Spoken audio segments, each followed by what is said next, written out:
And we are once again live.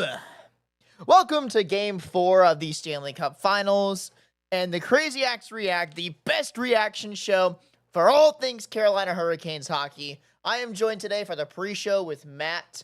You've seen him before. And since ESPN doesn't want to air an actual pre-show, you guys get to listen to us instead.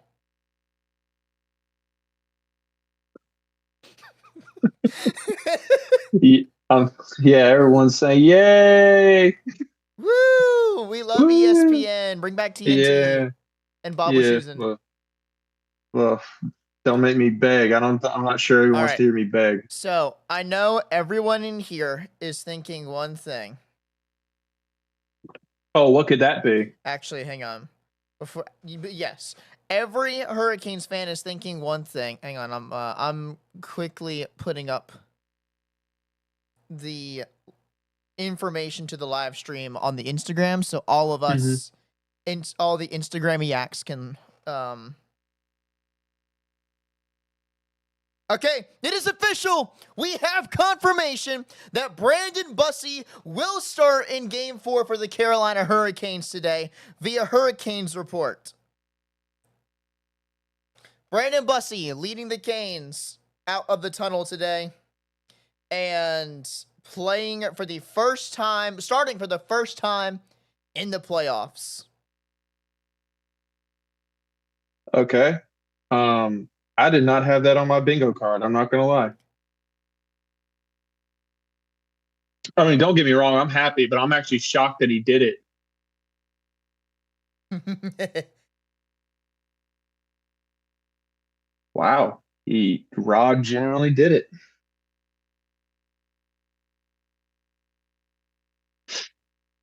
Whoops. All right, give me 1 second.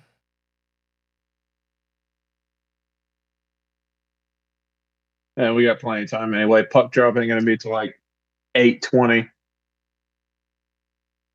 Which is why I hate 8 o'clock games, by the way. I don't mind it. I mean, I don't mind it either, but when it starts getting into like these overtimes, when the last one goes into 12:30 at night, that's when it gets exhausting. Just got here. All right, who's in net? Brandon Bussi's in net today. The bus driver is making his first start. Sorry if I'm loud. No, you're good. The bus driver is making his first start of the Stanley Cup playoffs after a brilliant performance in the latter half of Game 3, where the only goal he gave up was not his fault whatsoever. Shout out to all the Instagramiacs and notification-iacs. How many acts can you come up with? A lot. Yeah, I'm starting to see. Sean, I got good news, dude. Sean. Hello? Sean, guess what? What's up? It's Bussi season! Woo! It's officially Brandon Bussi season, as if we kind of already didn't know that, but... How's it going, Sean, buddy? Oh, I need to get the live stream adjusted. Whoop. Way too long, good buddy. It's good to see you again, man. Look at the Craziacs live streams, bringing people back together. Oh. So we're talking about can the Canes bounce back? So this is where I'm at because I've been wrestling with this all day, and I'm not gonna lie. There has been we were texting on group chat last night. Listen, my hope is not fully dead, but it's not fully back neither. This is gonna possibly be the most important game of this team's life. Well, I mean, that's the case with every game. So, I mean, moving forward, with the exception of what Jordan Staal and Will Carrier, this is the farthest anyone on this team has made it in a Cup Finals, I believe. I could be wrong on that, but no, you're not wrong. Unless you're Jordan Staal or Will Carrier, you have never made it to this point. So this is, I mean, going down 3-1 in a series is very, very rough to come back from. Coming back to Raleigh 2-2 gives you home ice advantage again, which you lost after Game 1. Well, this is the hope I'm going to give people. So this is the one side of it. You are the team that has ultimately, right now you have the most to gain because Vegas is now going to try to defend a lead, and you basically can use this opportunity to go all out, guns blazing, come into this game and go after him with all you got to take this back to a tied series, going back to Raleigh for Game 5. And I've got it. honestly, Oh, go ahead. and oh, sorry. No, go ahead. Go ahead. Finish your thought. So I think there's definitely a lot of hope there. But what they need to do is they need to clean up the little things. Yes. Because we're still having the little things problem, and I am shocked that we're still having them after we've been this far in the Stanley Cup final. And the one thing that I need to see, this blue line has got to start helping Brandon Bussey with what you didn't do for Freddie. Because I'm just going to be brutally honest here. As bad as Freddie was, it was not all his fault. No. So this team as a collective just needs to play better. And I will quote Jordan Stahl directly. It does not matter who you put in that net. You need to play better. You need to defend better. And that's all I'm going to say. All right, here's where I'm sitting at on this. So shout out Pokemon Messiah for the GOAT comment. Carter Hart is going to be too distracted today, knowing there's Bussy on the other side of the ice. Goated comment there. We need to play a full 60. I have a couple keys to the game. First off, Brandon Bussey and Frederick Anderson are completely different goalies. Bussey is an offhand goalie, so they have to figure that out. Bussey plays farther out of his net than Frederick Anderson does, and Bussey's lateral movement is top 3 in the league. You can argue with the wall if you disagree. He's a less over-aggressive Pyotr Kochetkov. That's basically what he is. You could say. He's a more poised Pyotr Kochetkov. Yes. Is what we'll say. Because he's just as aggressive, but not to like this stupid level where he comes 30 feet out of his net to try and play a puck that does not need to. Yeah, that's what I mean by his over-aggression. Bussey knows exactly how far to get out the net, but also knows how to make himself big enough. I mean, he's a tall guy. How tall is he? Bussey, I believe, is somewhere in the realm of 6'4", 6'5". I've seen both of them. So Bussey knows how to make himself big enough even when he's leaning down to really control the net and really be patient. Brandon Bussey in his butterfly, and he's also really flexible too. Brandon Bussey in his butterfly can cover the entire bottom of the net. Bussey, unlike Anderson wears small pads for his size, actually. And he actually credits those small pads for his mobility. For his mobility boost he got after the Olympic break. Bussey wears big pads. Like, there are 2 goalies in the league that I think of when I think of ginormous human beings who use that to their advantage, and Bussey's not one of them. I think of Jacob Markstrom and Thatcher Demko. Those 2 guys are behemoth human beings. And I think that's kind of where Brandon Bussey's play style lies in. And we know all too well about Jacob Markstrom. We've played him a ton. And he's tough to score on sometimes. I mean, Markstrom's a little emotional, so sometimes you can get under his skin and he'll make some mistakes.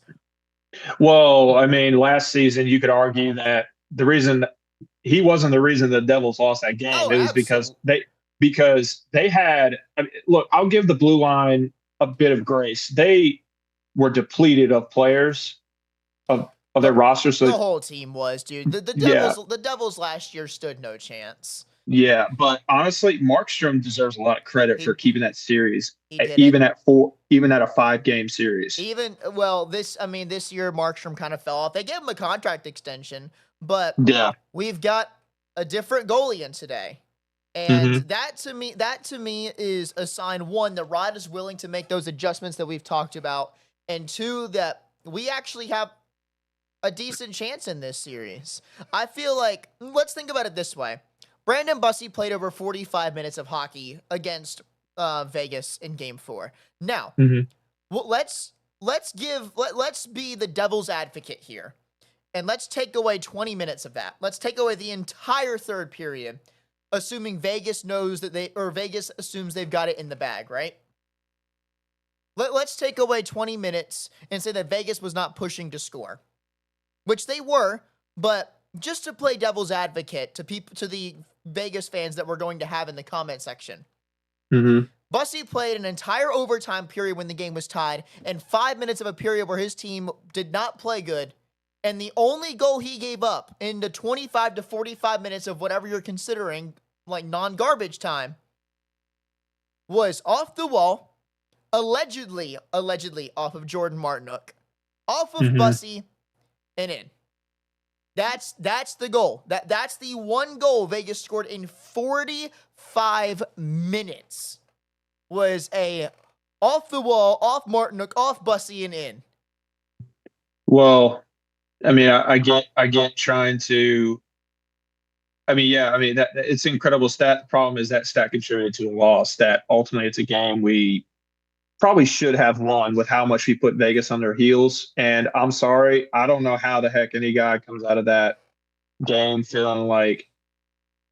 I mean, I watched the locker room energy. Jordan Stahl was probably the most, I would say, roughly positive guy coming out of it. The rest of the guys were drained. Here's what I want to say about that, because I've seen people on both sides. I've seen people that are devastated and like lost all hope after that game, and I've seen people who are like me. Mm-hmm. PK's backing up today. So Freddie must be showing concussion symptoms, would be my guess. Mm-hmm. Which meant he should have been yanked after the second goal last game, which would have won us the game for sure. Yeah. I personally, after last game, felt more optimistic than I did even after game 2, which sounds shocking. Hey, from Lenovo Center, so loud in here I can't hear you. Just wanted to say hi. Let's go, Canes. We got it tonight. But I actually felt really good after that game 3, because in the third period and overtime, we actually showed up and played well. Well, yeah. And I think the play style in front of Bussy is a bit different. I feel like Bussy will be prone to giving up for the forechecking goals because of his aggressiveness. Yeah. Where Bussy really helps is these breakaways and these like long stretch passes and stuff like that. Bussy's huge. He takes up a lot of net with his frame, and his movement is good. Vegas is going to have to find different ways to score than what they did on Frederick Anderson. Mm-hmm. And the fact that they did not figure that out at all in game 3 is a good sign for us, because we know how to beat Carter Hart. If we could outplay Vegas, who now, mind you, has 3 defensemen notably banged up. But unfortunately, they're all playing. It doesn't matter if they're all playing or not. That's 3 defensemen that are not 100%. Mm-hmm. I mean, the same about Jacob Slavin. I was about to say or Jalen Chatfield or Keandre Miller. I think Chatfield and Miller are still playing at like their normal to Miller, honestly, above normal level. Jacob Slavin's clearly hurt. He's lost a step in terms of speed. Whatever he's got is actually bothering him. But now we're going to see that out of Rasmus Anderson, Noah Hannafin, and Braden McNabb for Vegas.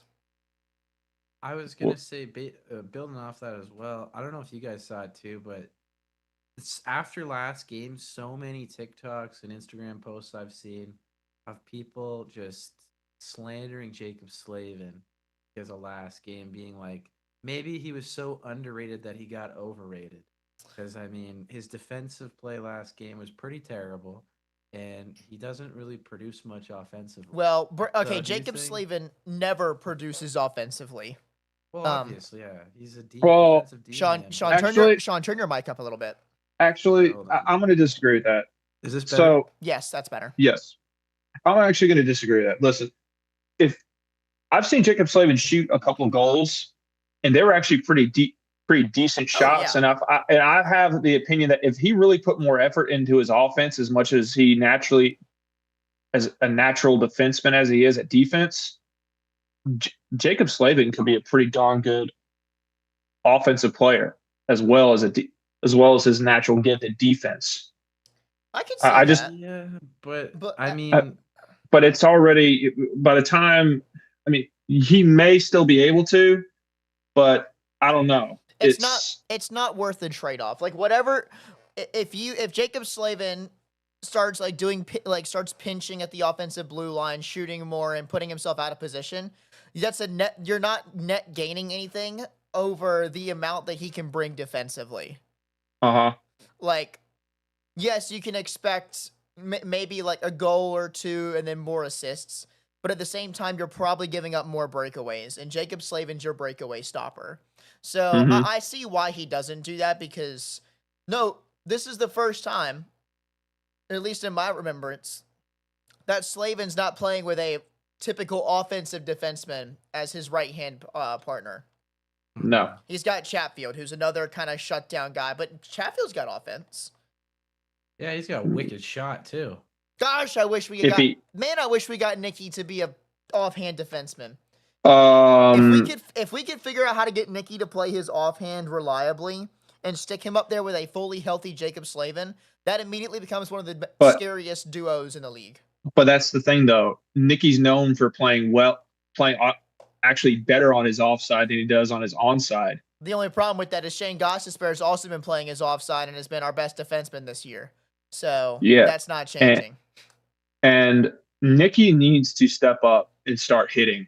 I don't know what is going on, but it's almost as if he's trying to, and this is what I've noticed with the team. He's got to get more involved offensively. Yeah, he's got to get more involved. But this is the problem I've also seen as the team goes. They almost are pulling back in their forechecks in fear of getting penalties. They're trying to be as limiting penalties as much as possible. So I'm seeing a little bit of a pullback when they're forechecking. I'm saying to them, dude, if you get a penalty, oh well, you just have to take it and deal with it. You got to forecheck your rear end off right now. That was the Achilles heel. Was it game 2 or was it game 3 where there were two? I think it was game 2, which we ended up winning. But those first 2 goals are goals where you just want your defenseman to take a penalty. Yeah, just pretty much take the penalty, kill the 2 minutes, make the goalie kill a penalty shot. Or and that's what Sean Walker not going for the blocks. You know what I mean? Sean Walker has to have a bounce back game tonight. If Sean Walker has a bad game tonight, he whenever they come back to Raleigh, he might as well just not board the plane. I'm not saying because the Canes are going to hate him, but oh my God, the fan base is going to kill him if he is not a net positive tonight. It could be worse depending on how this series goes. Well, I'm just saying after what happened last game. I mean, that was one of the own goals are bad no matter what. Yeah. But that was one of the worst own goals I've ever seen. It's the most avoidable own goal. Like the only own goal I would say that I've seen that's worse, definitively, is when Charlie Lindgren last year literally came out of his net and threw the puck back in it by himself. Or what about Patrick Stefan back for Dallas when he had the empty net and he wrapped around by accident? I didn't see that one, but the Lindgren one last year was objectively terrible. But this one, I mean, this is in the Stanley Cup final. Like, I get not wanting to get the pass all the way over and then Vegas starting a forecheck or whatever. But you've got an unconfident goalie in net at that point. There is absolutely no need to risk that. If you are, be tough with your stick. I mean, I think this team needs to start getting more confident in terms of being more confident in its penalty kill, because if you need to take the penalties, you just need to take them. Yeah. How many power play goals have we given up this series? 1? Yeah, how many power play goals have we gotten this series? 3. You know what? Okay. And they've actually, you know what? All 3 of them have been at clutch times too. True. All 3 power play goals have either been in the last overtime winner. In the last 3 minutes to tie the game, or in overtime to win the game. So we gotta find a different excuse in the power play, because the power play. That actually, we can't blame not winning right now on the power play, because that's been clutch when we needed it to. I think defense is probably one of the reasons why. I mean, we saw the lack of give. You know, I'm really interested to see what ends up coming out about Frederik Andersen, because we will find out one way or another. If Frederik Andersen is now in concussion protocol, automatically I shift the blame in game 3 from the defense to Rod Brindamore and the goalie coaching staff? Yeah. Well, the fact that it's already come out that they're going with Bussy says you can't. I mean, if the concussion protocol is true, then I mean, there's nothing you can do about it. But at this point, you're basically saying Bussy's your guy. Yeah. Well, I So- mean, that's exactly. I mean, and I heard somebody talking about that earlier. Like, no matter who you went with this game, that has to be your guy. Also, Yeah. we are going to be joined in a few minutes by a special guest who is really, really great Canes creator. We've worked with him a few times in the past. Great YouTuber as well. One of the few Canes YouTubers who actually has a bigger following than we do. In a few minutes, we will be joined by Brandon from the Warning Take. Oh man, I've always wanted to talk to that guy. To watch, Let's go. to watch the game, or part of the game, if not the game, with us. That's sick. Man, I I might watched need the- to stick around now. I watched the Charlie Lindgren goal live. I die laughing at work, dude. That is one of the funniest goals ever. The Charlie Lindgren like stopping the stick and then doing like a little ballerina backhand twirl into his own net. Dude, that had me dying. So, but yes, I'm gonna go back to this. I really think that if Frederick Anderson's in a concussion protocol, this completely falls on it could fall in the NHL, you could put it on, but more specifically the goaltender's coach and Rod Brindamore for not evaluating that after he got ran over in his net. Because think about it. Think about some of the goals that Freddie gave up in that game, in period 2 after getting hit. Because the first goal barely squeaked through 5-hole. I think he was tired. Second goal that got called off, he got ran through, hit in the head, knocked to the side. And again, you don't have like, of course, if you get like elbowed in the head like that with nothing on, you're fine. The goalie mask significantly restricts movement, and there's not a lot on there to like. It's kind of a shock absorbent thing, not a push absorbent thing.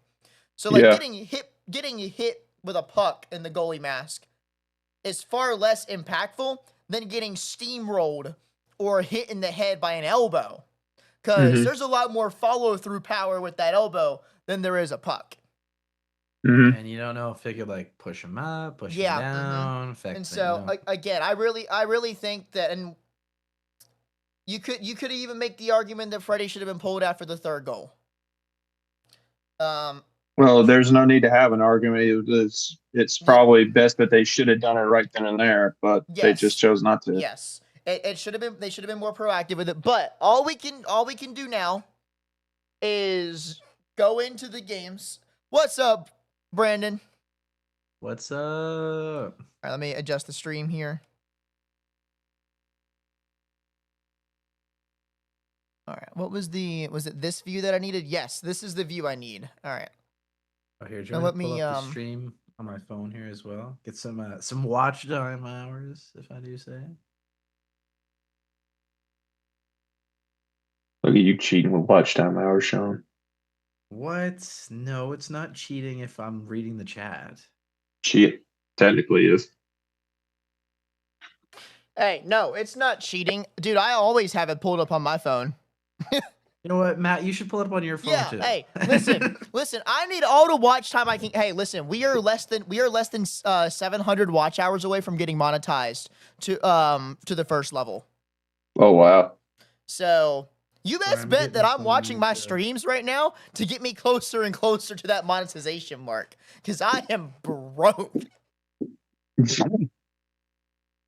I put in a lot of dedication to this whole YouTube thing to not make any money. So what's going on, man? Hey guys, how you doing? And I share that sentiment. I've put way too much time and effort into this to not make any money. Thank you. Hey, someone else understands. Thank you. I mean, if you're going to be a good businessman, you gotta turn a profit and you can put it back into the business. So that makes complete sense. Brandon, I'm not gonna lie, I've actually been dying to have a conversation with you about some hockey talk, man. So it's good to finally meet you in person, brother. Yes, sir. Absolutely.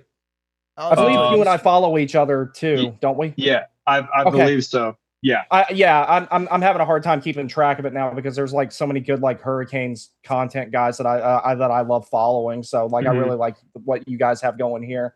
There are a lot. Like I mean, recently you want to talk about explosion and following? You know what? I'm gonna brag on my boy Jack because y'all's Instagram has exploded. Let me read you guys some of the people we have collabed with recently. Snapback Sports, 261,000 followers. Oh, I love that guy. Oh wow. Panthers Nation, 100,000 subscribers. Let me keep looking. Mitch the Panthers fan. Slapshot Media. The Wingmen Podcast, which is Brady and Matthew Kachuk. Dude. Wow. Wait, that's a big one. Them? What? Yes, we got a collab with them. No way. City of Raleigh and Downtown Raleigh Alliance. Both official pages of Raleigh, North Carolina. Wow. Jinx, you owe me a Coke, Brandon. As well as working with guys like Don Waddell Official. Let's see, who else? Yeah. I'm Such a Hoe, obviously. We've been collabing with them for a long time. Official news pages. I believe we've collabed with WRAL. Dude. Oh. Wow. Multiple collabs with the Panthers. Yeah, here's the one with WRAL. We got Curtis Wagner. We've had a long time. Who else? Who is on this one? Oh, The Mug, which also has over 20,000 followers. What's The Mug again? Sorry, It's a Canadian Instagram page. As well as The Mug. Yes, The Mug NHL, as well as Barstool Pack and Barstool South Carolina. Ooh. What? Oh wow! That's sick. Whoa. So, and those have all been within the last 2 weeks. Wow. So, Omega Ginormous Craziacs, shout out to Jack for his really, really great work on the Instagram. As it stands right now, by my count, we are the 4th most followed Carolina Hurricanes account and the 2nd fastest growing, only behind Hurricanes Report, which I'm sure we all know. Yeah. Oh, he's like actually in Vegas. I talked to him a little bit earlier today. Yeah, I mean, there's no prospect of catching Hurricanes Report. Bro's got 27,000 followers, and then second place is less than 7K. But and he's so nice too. He is. That guy. I love that dude. And he like, I'll give Guy credit. He responds to every DM I've ever sent, even before like the Craziacs existed. When I just had questions, he always reaches out or he always responds. So shout out to Hurricanes Report. About to him. For sure. And the other cool there was one follow back that I got that I could have never gotten anybody else to follow me and I would have been complete. John Forsland. No way. When John Forsland followed me back, I yelled louder than I have over anything the Hurricanes have done on the ice because I listened to that guy. I listened to that guy when I was growing up, and like I think one of the things that I think really helped get through the dark ages was John Forsland. Like he's a top 3 reason why, if not the biggest reason, because he's just so good at calling games that it made it worth watching, even in the era of Andre Nestershil, Jordan Stahl, and Joachim Nordstrom, or whoever it was being aligned. I don't remember. It's like that's all a blur to me. I think that my mind blocked it out on purpose to suppress the memories. But like there was like, there was a time where, people were trying to say that Chris Versteeg and Brad Malone are going to make this team better. It's going in the right direction. And I'm like, I'm gonna be honest here, guys. I'm Canadian, so I don't know. You're gonna have to give me some little insight here. Listen, about who John Forsland is. Yeah. So John Forsland he was actually the play-by-play guy for the Whalers, and he stayed with the Hurricanes when they moved. No way. And he That's was the sick. play-by-play guy. He was the play-by-play guy for them up until 2020, I think it was. Or yeah, it was 2020 when the stoppage happened and they went into the bubble. And then the next year they didn't bring him back because they had Mike take over it because they weren't going to pay John what he was worth. And John, in my opinion, is the best active commentator in the league. He's right up there with Gary Thorne and Doc Emmerich, if you ask me. All right, hang on. So, I'm gonna interject. There's one right now. Not Forsland in his prime, yes, but there's one guy right now I think is the king of hockey broadcasts. Bob Wischusen. It's Is that what you're about to say? Bob Wischusen is yes. The fact that he is not ESPN's #1 guy is a crime. Yes. Bob was like Sean McDonough calls everything. He's like the Mike Tirico of ESPN. But oh my gosh, Bob Wischusen is so much better and so much more hype. Well, that's because he gets hyped when the action really gets going. One of the things I don't listen to enough ESPN. I'm usually on like TSN. Yeah, you get all the Canadian stuff. What's the primary Canadian guy? I think he calls like the Leafs games normally. Oh gosh, I'm hitting a blank. But my favorite guy, he does. Is it Gord Miller? No, I love Gord Miller. Gord Miller's in my top 5. Is that the guy from the World Juniors? I'm getting the guy's name right. There's him and there's the one other dude. So I'm trying to remember the guy who. Okay, so there was the guy who used to. I can't ever remember his name, and I really liked him calling games. There was the guy who used to call play-by-play for Winnipeg and also did the World Juniors. He retired, but he was excellent. Gord Miller's probably my favorite Canadian broadcaster. I'm trying to remember the one who. Gord. I don't remember his name. Yeah. I can't remember. But he did it this year as well. I remember. There's another Canadian guy. There's 2 Canadian guys that I know the names of that I like. Well, that I sort of know the names of. I love Jack Michaels in Edmonton. His style is very unique. And I don't like the Leafs guy. I don't either. His voice kind of just, And then is it Stackhouse, Shorthouse, something like that? John Shorthouse. Is amazing for Vancouver. He's really good. And then, of course, Forsland basically calls a Canadian team at this point. I mean, Seattle is as close to Canada as you can get. Yeah, it's pretty much Vancouver. Chris Cuthbert, that's great. I really like him. I think he's calling the Canadian broadcast of the final as well on Sportsnet. He's really good. Oh yeah. I loved his call when Jesper Fast had the double OT winner a few years ago. That call was amazing. I didn't hear it live because I was at the game. Oddly enough, that was the first playoff game I ever got a chance to go to. So that was a great one to go to. Yes. I hadn't lived there for so long. It took, I didn't get around to games, very much back then, especially. And but John is my favorite, and one of the reasons I like Bob Wischusen so much is because he reminds me, the inflection in his voice and the pace at which he calls the game reminds me very much of Gary Thorne. And Gary Thorne was like, I grew up with that too when ESPN had Wednesday night or Thursday night hockey or whatever it was, and I heard him call many a great games. And he was really famous for his Raymond Bourque call and his Brodeur call and so many like that. There were so many good ones that he did. I wish I could have experienced Doc Emmerich. Bro, Doc Emmerich was great. I'm mad. Anybody remember the NHL games with him? Yes, and, I've heard some. I've never played them, but I've seen some of them. The call of this is one of the most famous moments in Stanley Cup Finals history. But when LA scored in double overtime to win the Stanley Cup against the Rangers, that's the pinnacle. That's the peak of hockey broadcast calls. Not to mention that. Completely unbiased here, the Canes have a terrible goal horn. I'm sorry. The LA Kings have a top 3 goal horn in the league. I like theirs. What? It sounds like a train. It's awesome. I like it. I don't know. Dude, I don't know. You can Buffalo's got the best one, if you ask me. Buffalo's I up like there Buffalo's. too. Buffalo and those are my top 2, I think. Or Buffalo and LA. Honestly, Wait, so do you guys like Winnipeg? Because theirs is a train too.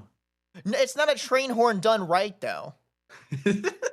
See, I hate to say this, but I really like Boston's goal horn, but it's not because of Boston. It's because when I was growing up watching SPHL games, that's the horn that the Fayetteville Fire Ants used. So that's what I associate that sound with. I don't associate it with the Bruins. I associate it with the Fire Ants in the SPHL. That's why I like that one. You guys are gonna hate me when I say this, but my favorite goal horn. All right, I'll get ready to pack my bags. New York Rangers. And let me explain. My minor hockey league team. We were the Rangers. We wore Rangers colors and everything, and we were like want to be Rangers. So just always grew up with it. But listen, that's with bias. So it's not the worst goal horn in the league. What do we think? Who's the worst goal horn? Calgary. I've got Anaheim or Montreal. I was gonna say Anaheim or Detroit. They're both too weak for me. See, and that's Sean, that's the difference in LA and Winnipeg. Like Winnipeg's train horn is like, oh, okay, and then LA's train horn is like, oh my god, I'm about to get run over. Yeah. Or like Vegas is because that's something to get excited about. LA's train horn is what I want to hear when I see Brandon Bussey going out onto the ice about to steamroll somebody. Who was the other one with like the really like crappy low like San Jose? Is that San Jose? Or San Jose, yeah. San Jose's is low. San Jose. That one sucks. Anaheim's the weakest though. San Jose and Seattle kind of have this ship horn kind of thing that you hear on a cruise ship. It's weird. But I get it because it's by the sea. Grims, you think LA's the worst? I'm telling you, man. Grims, I'm sorry, that's a bad take. LA's goal horn sounds so Ottawa. Ottawa sucks. When I was there live, that was terrible. That goal horn is an L, dude. Oh, when it sounds like a trumpet. Edmonton has one that's like nails on a chalkboard almost. I can't lie. Listen, I don't mind Edmonton's. I don't mind Edmonton's. Nails on a chalkboard. Kind of how their off season's going right now. Yeah, I do have to admit, Montreal, even though I don't like their horn, I like their goal song because I think it's catchy and simple, and I appreciate. Yeah, their new one. It's just really catchy and simple. I like it. That one slaps. Right, speaking of goal songs, I actually looked through a list to see which team had the best goal song the other day. What do you guys think for best goal song? I think we were actually ranked like 20th out of 32. Okay. Actually, 2 out of 29 because three teams have different goal songs. Like they have more than one. Nashville, I think. Oh yeah, I was actually about to say Nashville because it's got the Tim McGraw. I like it. I love it, and I think it kind of hits on point for the culture around Nashville. And then it goes immediately to "Goal on the Ceiling" by the Black Keys right after that. Yeah, I think that's just great. Yeah, Nashville knows how to bring the party, especially in Nashville. And they yell at the goalie saying it's all your fault and you suck. Chicago at Chelsea Dagger's pretty good. Yeah, that's a good one. Mm-hmm. Listen, I don't mind Kerncraft 4000 for Boston. That's pretty good. It's pretty hype. I was talking with that. Worst goal Dallas song sucks. is probably Toronto. Yes, Toronto in the list that I saw was actually ranked dead last in goal song. It better be. And that they change theirs every year. Probably why. Seattle's Lithium is really good. What do you guys think about Dallas? Because they just yell Dallas Stars. That song was Dallas gets so put that up song there. was. That song was actually made for. That song was actually made for them by Pantera. Dude, it's Pantera. That's amazing. Yeah, but like it just the fact that it is Pantera putting that song together automatically makes them top 10. Ah man, they're just yelling their name like, oh hey, who are we again? Dallas. Oh, what's our team name? Stars. Like, come on. So, speaking of Lithium. Shout out to Minnesota for using Shout, but I forget the name of the band. Oh. But that one that's a really awesome goal song.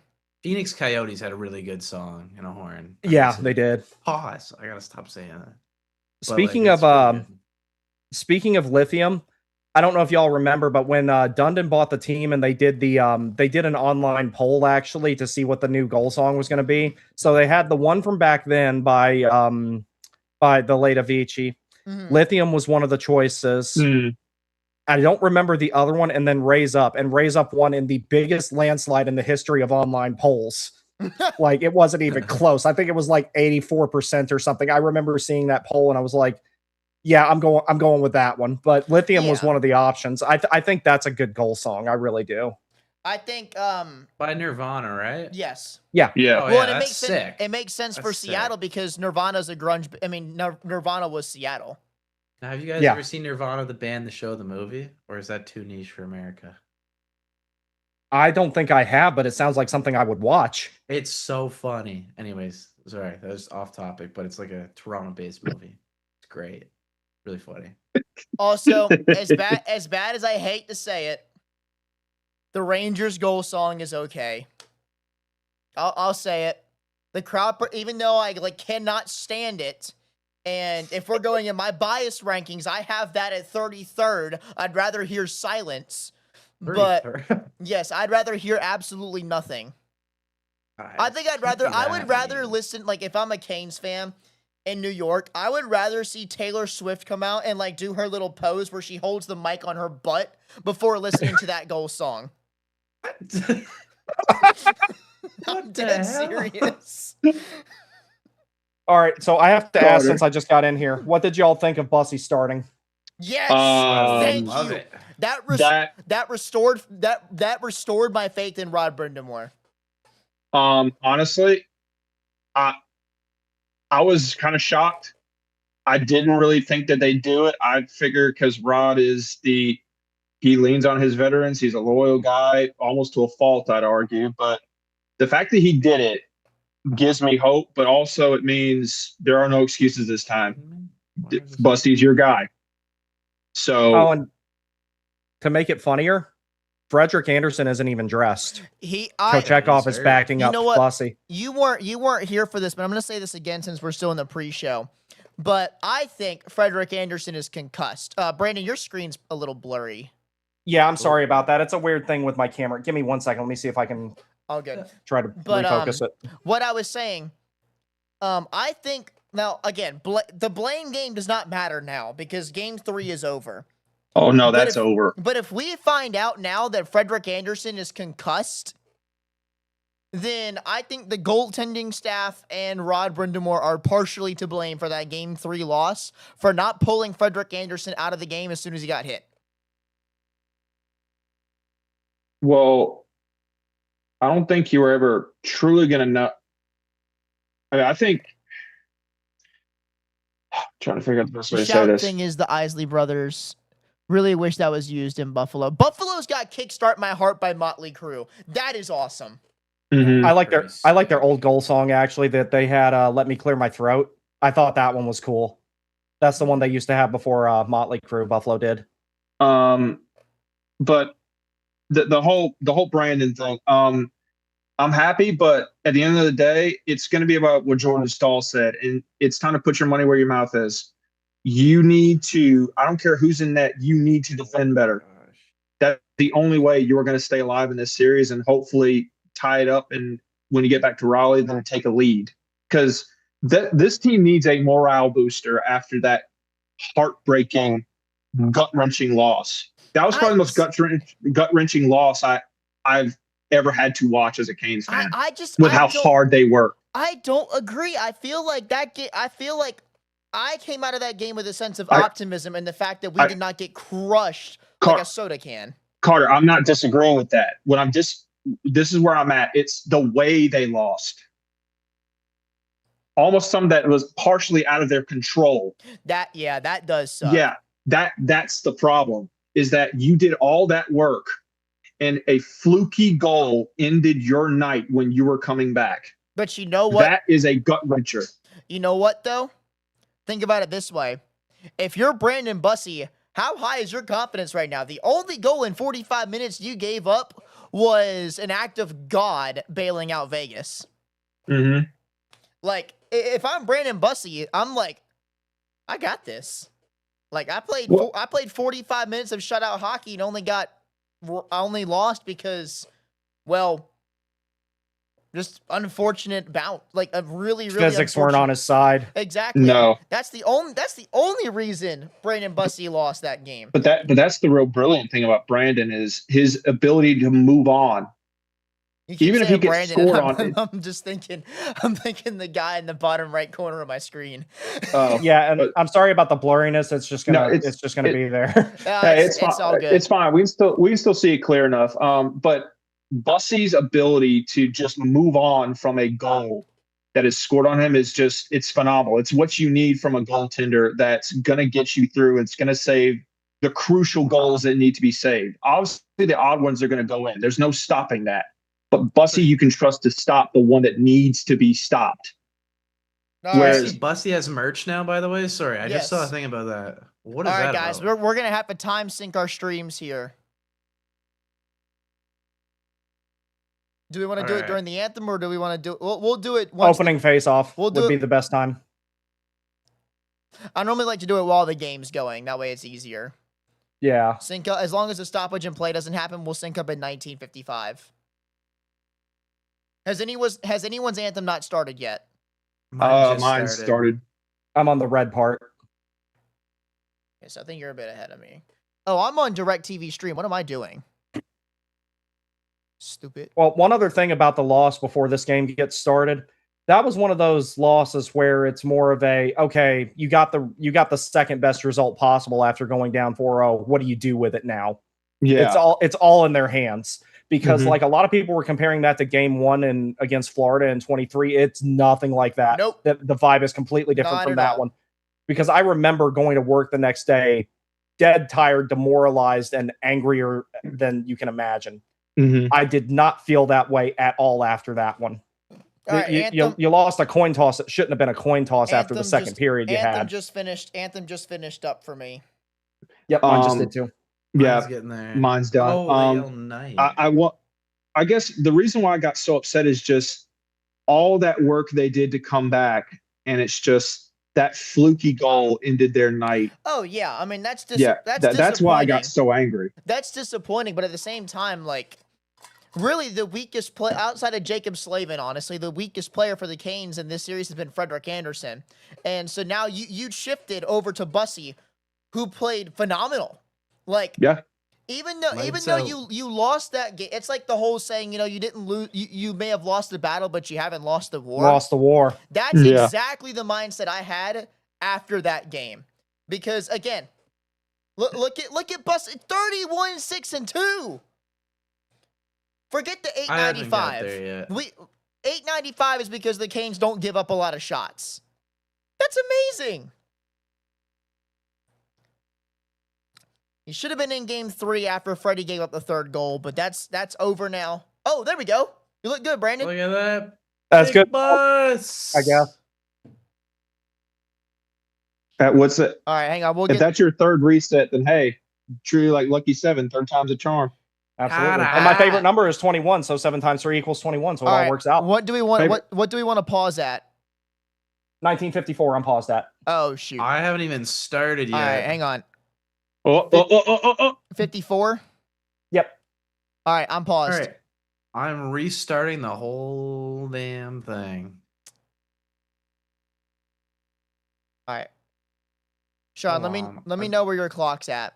Sean, you're gonna be the farthest behind, so you give us a running clock and we'll catch up to you. Yeah, I'm at 1923. Right, I'm at 25, 24, 23, 22, 21. I'm at 40 now. Lose it. I just missed puck drop. This is so bleep and bleep right now, brother. I don't like this. What is this? Everyone pause at the first was I just keep it going. Let's be honest, Carter could be a third line beer league legend. No, I could not. I cannot skate. Also, Brandon, what do you think about the playoff beard, dude? This is the longest I've ever grown my beard out, and it actually looks kind of crazy. You're doing well there. See, even if the Canes were making the playoffs back then, I wasn't allowed to have a playoff beard because I was in the military, so I had to shave every day. Oh. So, like, even if the Canes had made the playoffs, then they would have just kept getting swept over and over again in the first round because I had to shave. I got brown hair and a red beard. All right, 19 minutes, dead even. Dead even at 19. I'm paused. I can't even see the time yet. Go! score. Still have this lineup. I hate how they do this. Oh my god! We scored. I can't see Well, anything yet. unpause it for a second now that it's been now that the surprise has been ruined. We just Yeah, scored? sorry. Where? Yeah, What's going on here? Logan Stankoven goal, tipping for rebound up over Carter Hart in front of the net. Logan Stankoven is not even on the ice for me Stanky. right now. Wow. Who is this guy? Yeah! Oh, what a goal, Stanko! Now we can't sync now. Oh, no, just keep it going. I'm gonna watch this here. I'll catch up when they're in our end or something here. I hate this, man. Might have to wait until the TV timeout. Yeah, dude. Hey, see, we can't sync up now. Yeah, I'm at No, we 19 can't because then we'll minutes start right losing. now. Yeah, but to say we scored in a minute and 6 seconds without being synced. We 6 might score seconds? again. All right, I gotta wait 6 here. Where Wait, are is he you on at, break man? here? Holy crap!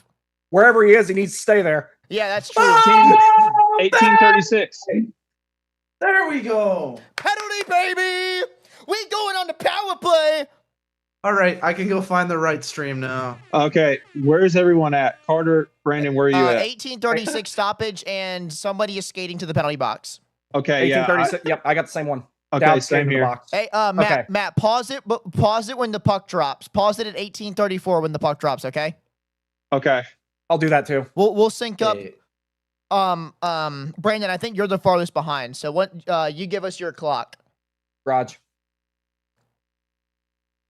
All right, they're going for the face-off, right? Oh, it's 1836 now.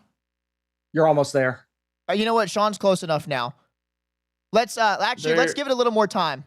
There's a whistle, penalty. Hopefully, Oh yeah, look at that. hopefully not on I gotta us. text my dad. He's gonna be vibing. All right. All right, I'm at 1834 and paused. All right. Matt, where are you at? I'm at 1834. Okay, go. Go. 1834. Okay, we're good. There we All go. right, there we We're go. close enough. All right. I Clo- knew I just had to wear this jersey. That's all it was. You're welcome, guys. Well, when I go to game 5, I got a decision to make because there's only one sweater I have that's never been defeated in the playoffs, and it's the most irrelevant one you can imagine. It's my Kotkaniemi Stadium Series one. Ooh, Oh. cake it. I got a Switch Stadium. That's it. I've got a Yeah, no- Jarvis. If there's one thing I've made noise for online, it's my vehement defense of Jesperi Kotkaniemi. Should we curse Jack for not being? No, we're not cursing Jack for not being here. Jack's at the watch party. Oh gosh, skate. Good save, boss. There What you a go. save, There you boss. go. There you go. Beautiful. Come on, get up ice. Oh, That bossy save fed that transition though to give them that clean entry. did. That was Oh, excellent. come that was on. nice. Love to see that. I swear to God.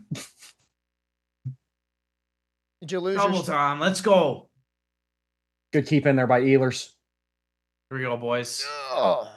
Set him up. What? Aho had just enough daylight there. He almost slipped that one in. Nice. Ehlers. Okay, a little back. What? I gotta look out. Oh, Vegas that was has nice. got. That was nice. Oh, okay. So we did keep Nikishin out there on the second power play unit. Oh. Honestly, that was not where he struggled the other night, if you ask me. So I'm glad he's still there. 5 on Yeah. 5, he struggled, but He on the did. power play, I thought he looked all right. But the whole power play was bad the other night. Apart from the one that went in. Yeah, Here we go. Look at Nikki going. there you go. Shoot that through traffic. Lane Hudson, who? Screw Oh. that guy. There we go. He's Nice. really good read on that rebound by him to keep it in. Yes, Nice. Yes. Yes. You're yes! still ahead of me. I Good can't job, lie. Jackson. Yes. that whole play Come on. happened because Nikishin was so Yes. relentless at the point on the puck. Alexander Come on. Nikishin. Yes. Guys, get a rebound here. What is going on?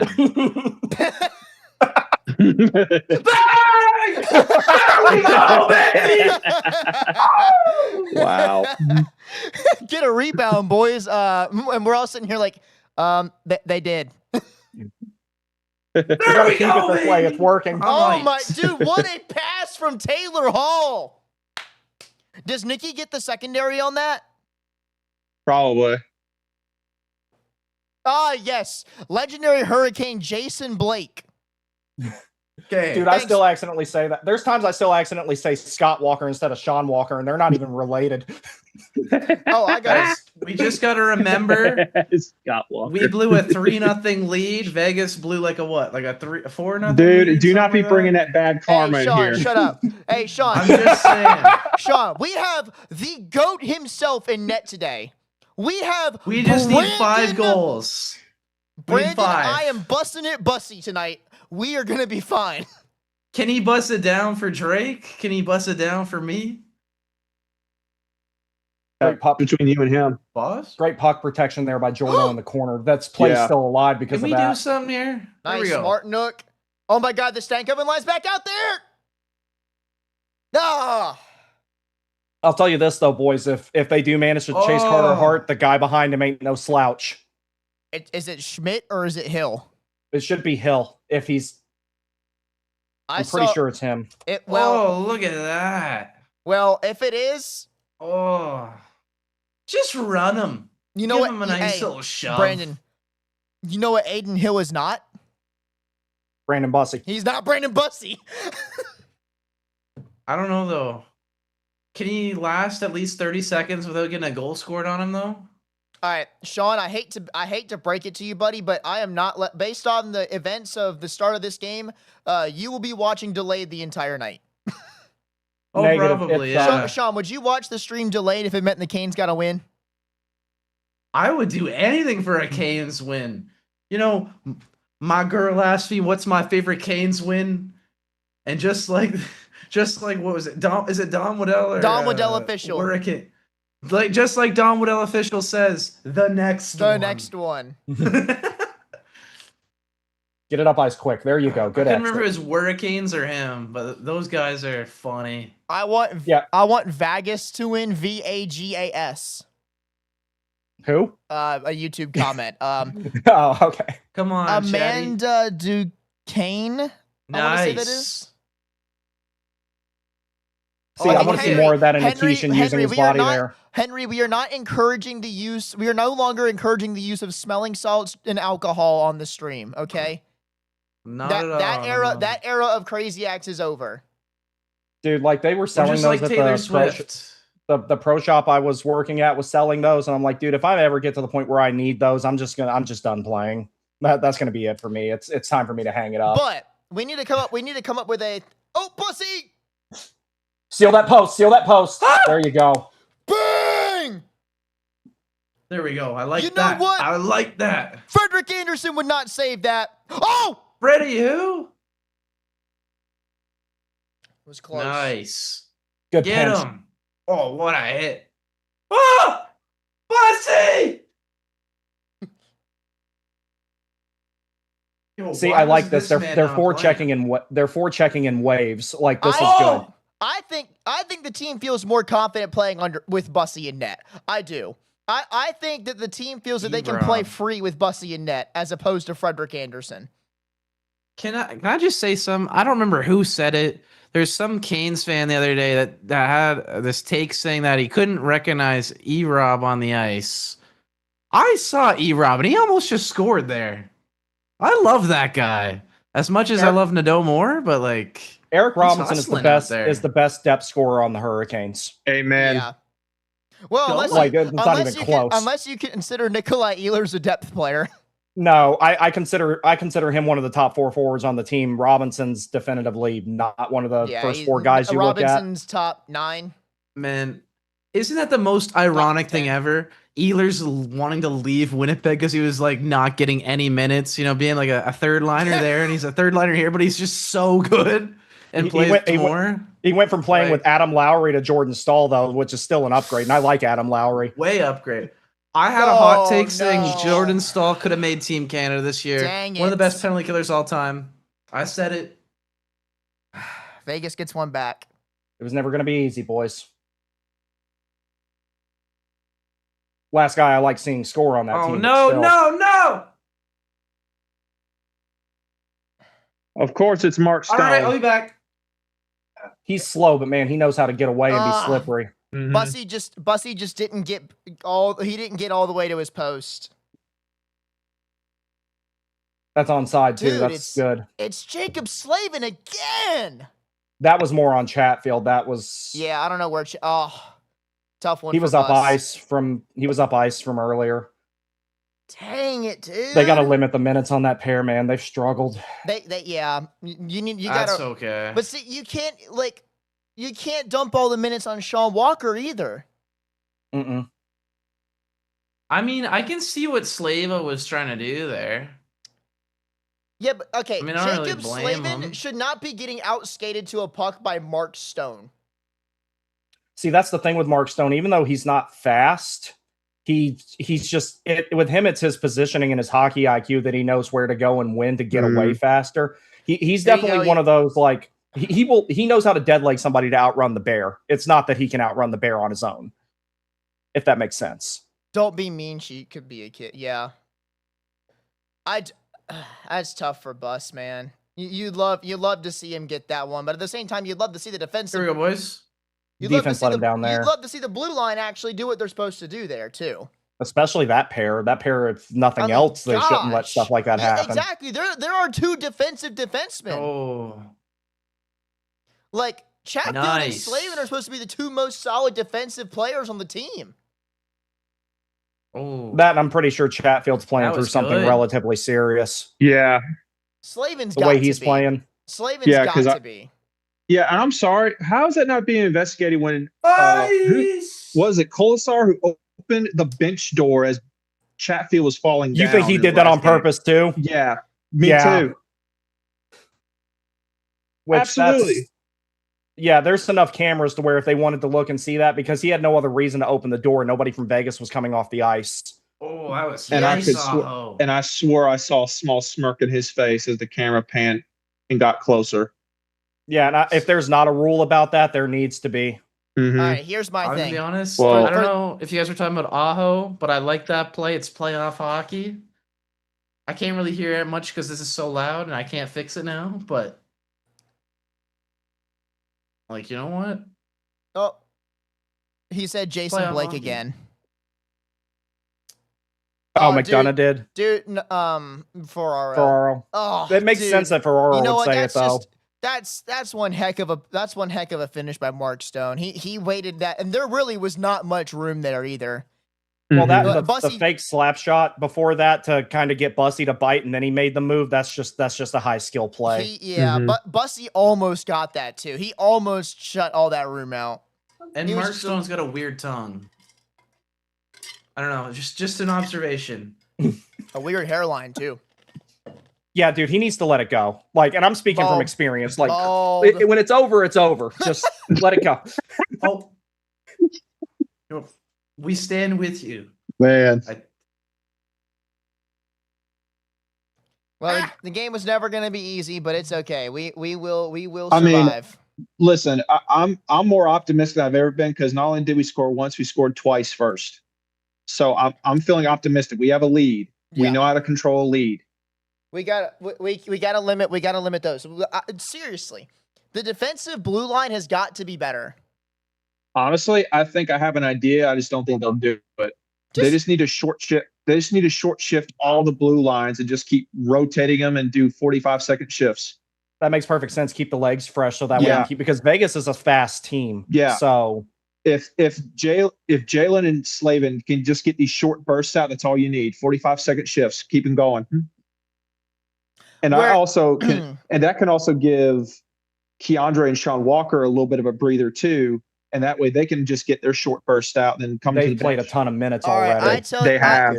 That was Ehlers' fault. I mean, like maybe, but you want your blue line to get. Let's not place blame on it. It's a 2-1 game and they only have 2 shots. Like we can play the blame game all we want. The team's playing good. Through the first 9 minutes of play, they've allowed 1 serious chance.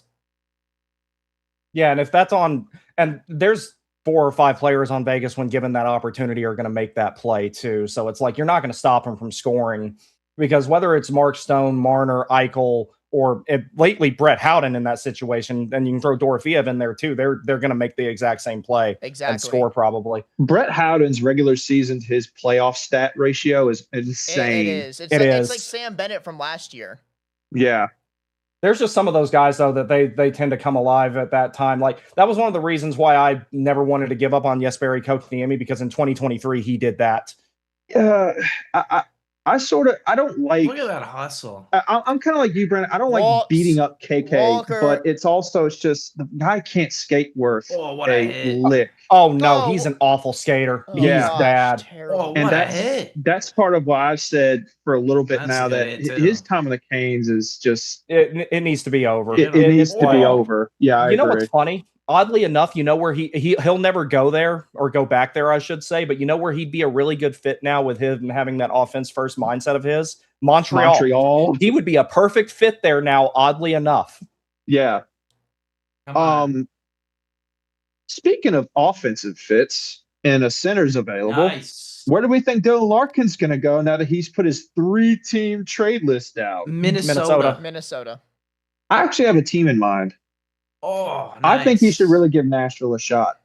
No, dude, they're a retirement home right now.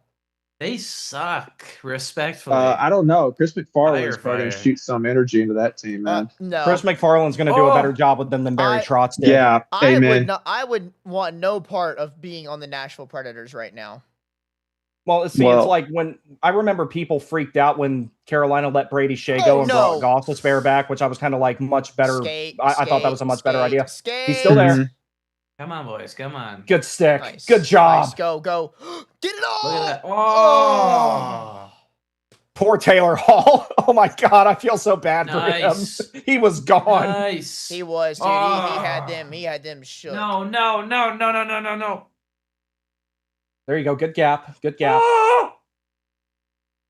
Oh, that's gotta be out. Oh. Come on, Blake. Look out.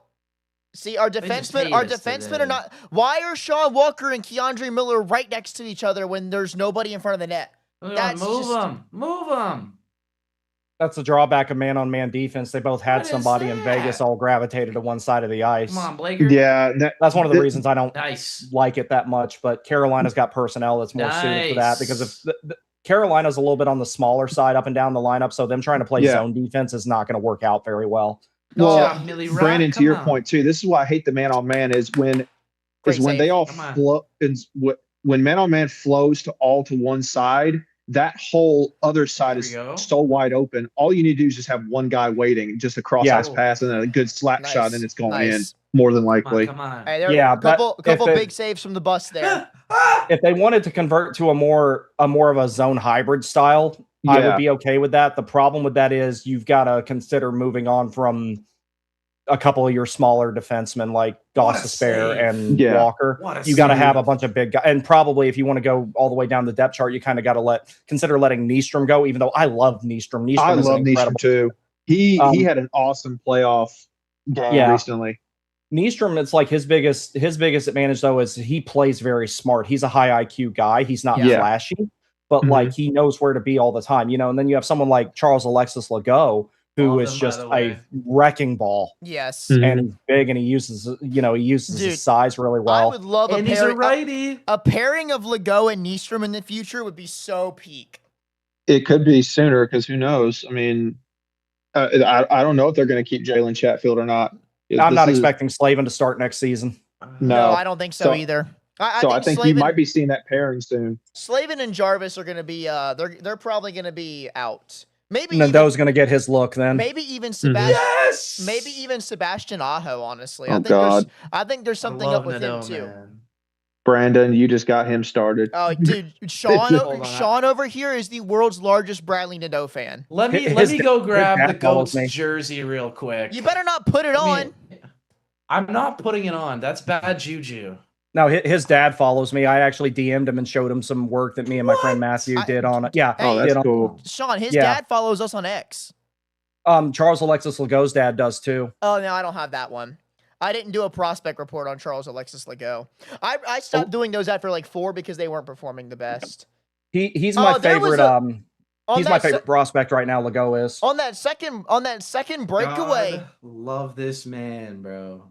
Sean, that's not even your crate. Wait, what jersey are you wearing right now? I'm wearing Giovanni Smith. Yeah, that's the crazy jersey right there. Is that one of his game worn like MIC ones, or did you just happen to get a Giovanni Smith one? No, it was a custom one because. Oh, okay. I like Gio though. I want him to play so bad. Like I just. If he was a little bit faster, he'd be fine. It's just that's what got him and kept him out of the league. Ultimately, was his speed or the lack thereof. It's you will never see another player like. You're not going to see many more Mark Stones or Pat Maroons or anybody like that. You got to be fast to play now. Yeah, I mean, and I remember listening to a podcast that you did not too long ago. You're probably not even going to see another Jordan Stahl again. I was going to say though, you might. I don't know, because Stahl's an anomaly. He's just so big and plays. His style is so big that transcends any sort of speed. But that's not what we're talking about. We're talking about the role of a shutdown center. That's kind of almost going extinct right now. Yeah, Patrice Bergeron archetype. You know. Yeah. The closest thing you're going to have to a shutdown center at this point is Aho. And he's a 700-point player. Barkov. Yeah. You know, it's like who I always thought Aho's best comparable to was the recently retired Anze Kopitar. That's a mirror image of him. That's why it's like when he's had one mediocre playoff run and people saying to trade him, I get kind of mad about that. Was that an offside call? I gotta adjust my headphone volume. I don't think ESPN's giving me full juice. I had to turn it down. Wait, who was it on? Too many men on Vegas. Yeah. Yep. Let's go. Oh. One for one on the power play. Power play, please. All right, I'm at 733. Yep, we all. Yep, that's where I'm at. Let's go. But yeah, it's like the thing is with like to comment on it real quick, Matt. Vegas had 7. When Jordan Stahl was developing, you know, before he got drafted and everything like that, the league still had 2-line pass, so there was still that extra emphasis on the center being the third defenseman. Yeah. That's kind of gone away ever since 2-line pass because it's more about quick transition games and stretching out the neutral zone and everything like that. And, you know, my friend Katie Bartlett made a really good point about it that, you know, maybe the Jordan Stahl replacement, we've all been looking in the wrong place. It's Aho because he's going to be the next captain too. Yeah. So, I mean, I've only been watching hockey for generally 3 years. So I've been trying. Yeah, speaking of Jordan Stahl, baby. Whoa. Where does this happen? They don't make them like that anymore, but damn, that one's still working. Yes, sir. That a boy, Jordan. Great puck movement. That puck movement was the best puck movement I've seen out of our power play all season. That was perfect too. Win the face off 2 or 3 quick passes, the cycle to get the defenders to open up, take the middle of the ice, get a shot on net, have a net front presence. But perfect. not only that, but Braden McNabb actually ran into Carter Hart there too. Yeah, that's great. Pepsi turned his back. This right here is how we would have beaten Florida the other times. If our power play would have converted at this rate, Florida couldn't have done all the goon stuff to take all those penalties because we would have scored.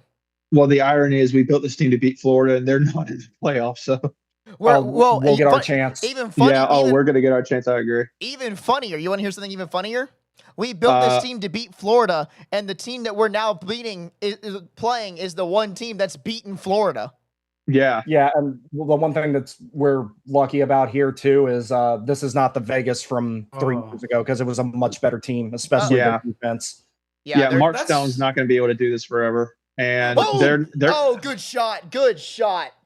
That's one thing I hate about Vegas. They're like the Dodgers of hockey. They don't care about their players. They just they don't care about anybody. They don't. You trigger me with that word because I'm a Braves fan, so I hate the Dodgers. Not nearly as much as I hate the Phillies, but I hate the Dodgers. Skate. There you go. Oh, good hustle, good hustle, Jank. Maybe he doesn't need to go to China after all. Nice. The Shanghai Dragons. Look at this game. I want to know who made that account. My mental health for the next 2 days. Guangdong Tigers. Ni hao. See, the whole reason I started the Jankowski to China thing was that one night where he had 7 shot attempts in 3 shifts and he missed the net every time. Oh yeah, that's true.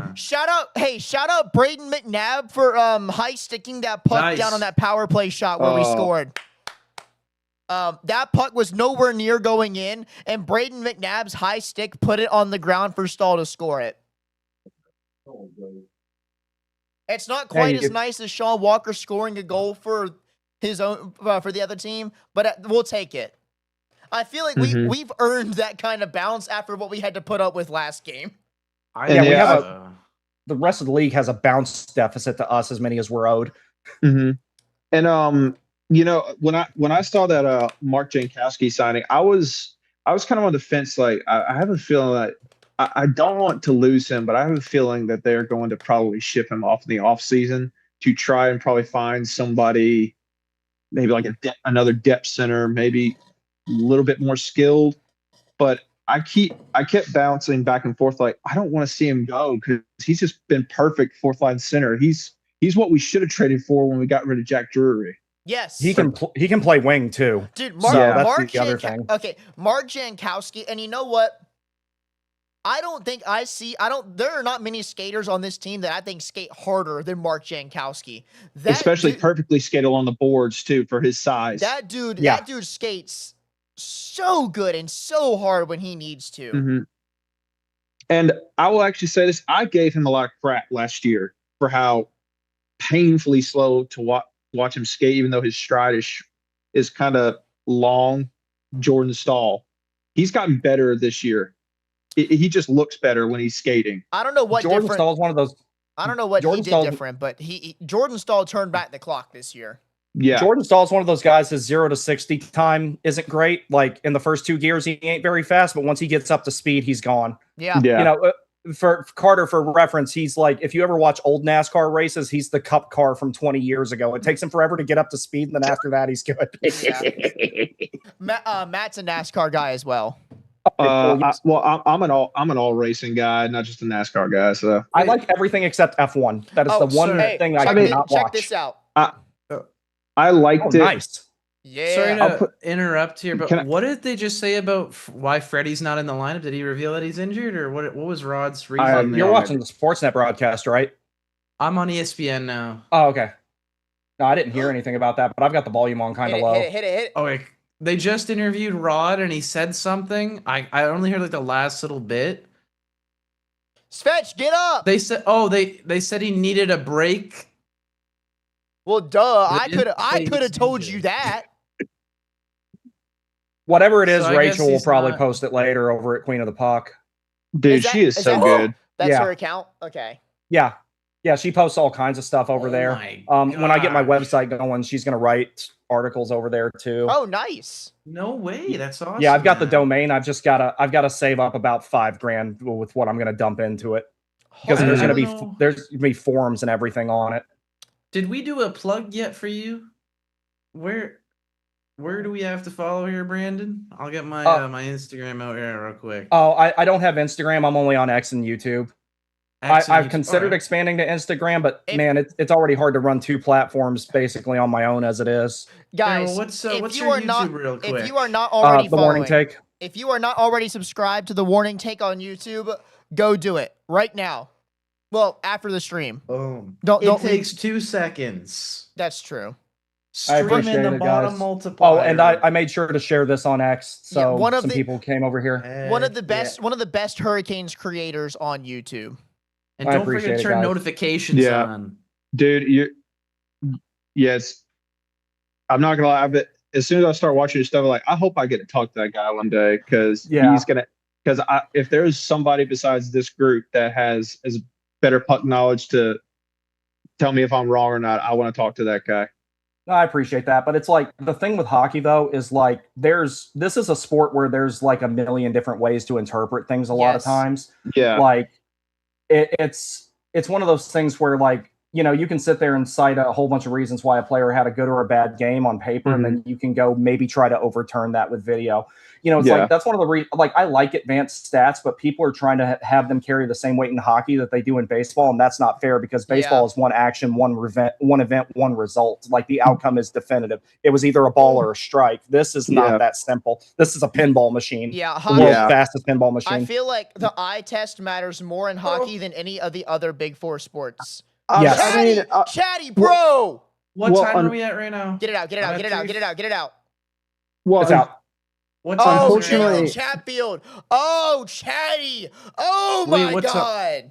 What time is it right now for you guys? 3:28. 3:28. We just had a empty zone Okay. with 2 defensemen, Yeah. and then ended up icing the puck after being Oh, forecheck I'm pressured. seeing that right now. I'm at 3:34, 33, 32 right now.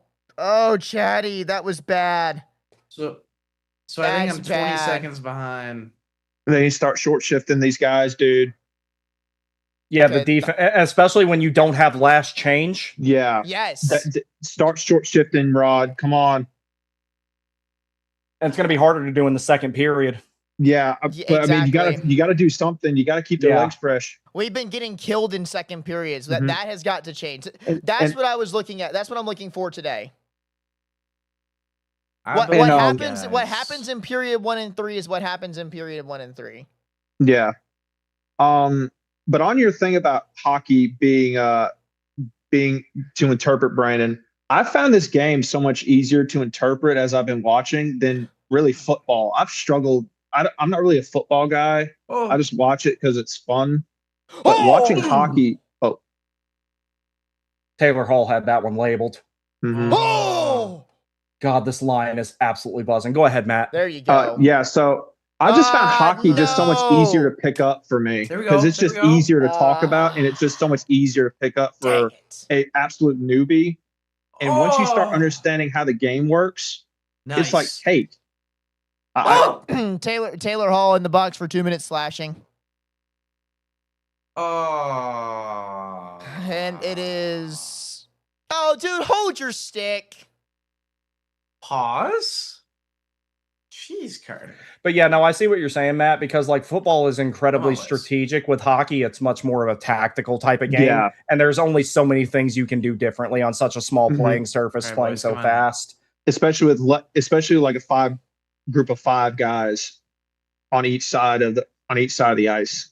Oh, and some of the most fun I've ever had, there was a rink out in Haymarket, Virginia that I used to play at, and one of the ice surfaces was smaller than NHL size. It was like 170 by 75 or something like that. I had so much fun playing on that ice surface. It was so fast. I loved it. That's I played on awesome. international ice too, and I hate that. That's got to be Miller. That's got to be out, bro. Get it, bus. There you go. That was so weak, man. Like he I'm barely glad he got even, that like, with hit him. Michael was right there on the doorstep. Yeah, Miller. Yeah, Henry asked, "Why is no one talking about how good Miller's been recently?" Keandre Miller has been really good recently. Hey, he's been pretty good. Oh, that was I gotta tipped. respect it. Hurdle got a Not stick right on there, that. though. Good save, Oh, Bus. no. Oh. Said tipped, and I was like, did it go in? Someone I'm help scared. remind me, is Dorofeev or Barbashev going to be on RFA this after this year? Dorofeev. Dorofeev. Barbashev And- signed long term. Okay, so Good clear. dude, they could lose Dorofeev. They're gonna lose him, and I think they're gonna lose him and Rasmus Anderson. I don't think they're gonna have the cash for either. I mean, Rasmus Anderson is someone Carolina should stay very far away from. Amen. I agree. Well, yeah, he went down And to I the like third Anderson. pairing the He's other not going to game. fit. No, he doesn't I- put up. He just doesn't put up enough offense as he should, Sean. Especially on this team in this Vegas Good team. clear. What did he do last game that got him dropped to third pairing again? I don't remember. Really That's- stupid turnover, I think it was. Yeah. Yeah, But I then think- again, Shea Theodore is really the guy. I mean, he is the real scapegoat for Vegas after last game. Good pressure. That's a funny scapegoat to me because Shea Theodore is the Dylan best defenseman on that Coughlin, team. man. Yeah. Well, I mean, Shea Theodore redeemed himself with that like wacky goal that he scored to win the game. But at the same time, So- if Vegas loses that game, there's no one Vegas hates more in that moment than Shea Theodore, because Yeah. that was the dumbest delay of game penalty that I've Nice. seen in some time. Look out, center. There you go. Hold it, Bus. There you go. All right, let's just kill this time, boys. Kill this time. There you go. See, There I you love go, seeing Bus. the penalty kills a momentum changer when it's going like Yep. this, And you know- especially and you when know Jordan what? Stahl's out there. Look at how he squares this up. He's over Oh there. my god. Oh, he is Oh right my there. God. That's one of good the job. advantages of having a full right goalie. Yeah. You're All not right, guys, used to hang on one seeing that. second. Where's the woman? I've not heard her name yet. That's been with you. I've enjoyed hearing her opinions. That is my girlfriend Cassidy. She was visiting me over the weekend. I live in Charlotte. She's closer to Raleigh. What a glove. I'm in school over here, and so she was able to join me the last 2 streams. But I assure you, she is probably watching the stream. as well as watching the game with her family. But if that's the second person, if you guys want to see more of Cassidy, let me know. Good hit. And I can definitely make that happen. It sounds like they want you to make that happen. It sounds like she's growing a fanfare. The more I get to see her and hang out with her, the better. I am not complaining about that whatsoever. Watch the centering feed. Save bus! I gotta see the save then. See, that's what I liked about that save is he attacked the puck. He didn't go deep in his. Do you remember when Fox Hockey had like the little glowing thing around the puck? Oh, dang it. Yeah. Oh, Taylor Hall almost puts us up 4-0. We got a jailbreak. 4-1, you mean? Sorry, what did I say? 4-0. 4-1. Come on, Hall. I believe. I don't know why I believe. Dude, if we had elaborately pranked Sean, you know what? That's what's gonna happen. Next time we score a goal, I'm gonna elaborately make sure that I do not tell Sean so he thinks it was a chance that we did not get, and then it's gonna go in and he's gonna lose his mind. Mm-hmm. If my buddy did that to me when we were in overtime against the Flyers, he was like, "Man, they just scored," and I was so mad. Look at the disparity in first period shots: 41-13 in this series in terms of the first period. Oh, no, that's a rough pass from Logan Stankoven, I believe. Bad ice. Oh, dang it, dude. Another turnover in the defensive zone from Slavin. 41-13. I mean, but wow. we have quality. They might have. Stanko, we have quantity. Oh, no goal. No goal. Wait. No goal. Oh, no. That was 0 already. That was 0. What? Take a look at that. Yeah, they're gonna lose anyway. I don't think so that. They score a goal here. They score a goal with no time. I don't think that's counting. I'm pretty sure it was 0.0 when that one 0.2, 0.1. No goal. No. Not even close, officials. Oh, that's dude. That wasn't even close, bro. There were like 10 individual frames. No, they can't. No, that was wait, no goal. Let's run it back. No, I knew that they're going to look at that automatically. Yeah, they were. That's no goal. Oh, that's no goal. Where's the puck? Where's the puck right now? Dude, it wasn't like there it is. How did they not spot that in real time? That was not even close. The puck's not even in frame when the clock hit 0. He didn't finish the follow through on the shot until the clock hit 0. Yeah, that puck wasn't even in frame on the goal line on the goal camera until it hit 0. This is a quick one. Two goals down, buddy. Listen, wait, guys, that is the 4th goal Vegas has had called back this series. Why are they booing? Okay, the other 3, I understand, like, why you might be upset. This is as clear cut as it gets. Boo! 0.0. Boo! I don't like. You're booing it. Boo! I don't like how time works. Brandon. Boo! I don't like clock. Clock bad. Boo! Hey, well, hold on, Brandon. You were not kidding. It did not take long. He was on the iPad for 1 whole second. Brush it off, big bus. Good job, buddy. Yeah, Jacob Slavin, stay in the locker room, pal. You and Chatfield just take the day off. We're running 4 defensemen. Dude, I am this makes me angry that Chicago's currently in the Calder Cup Finals. Uh-oh. I want to go to one of their games, man. I gotta watch because they're playing the Marlies. I froze up for a second. Yeah, you're good. You're back now, though. Okay. What were you asking me, Matthew? What was I talking about? You said it didn't take long for something, and then everything froze. That didn't take long. It took like one whole Mississippi. Yeah.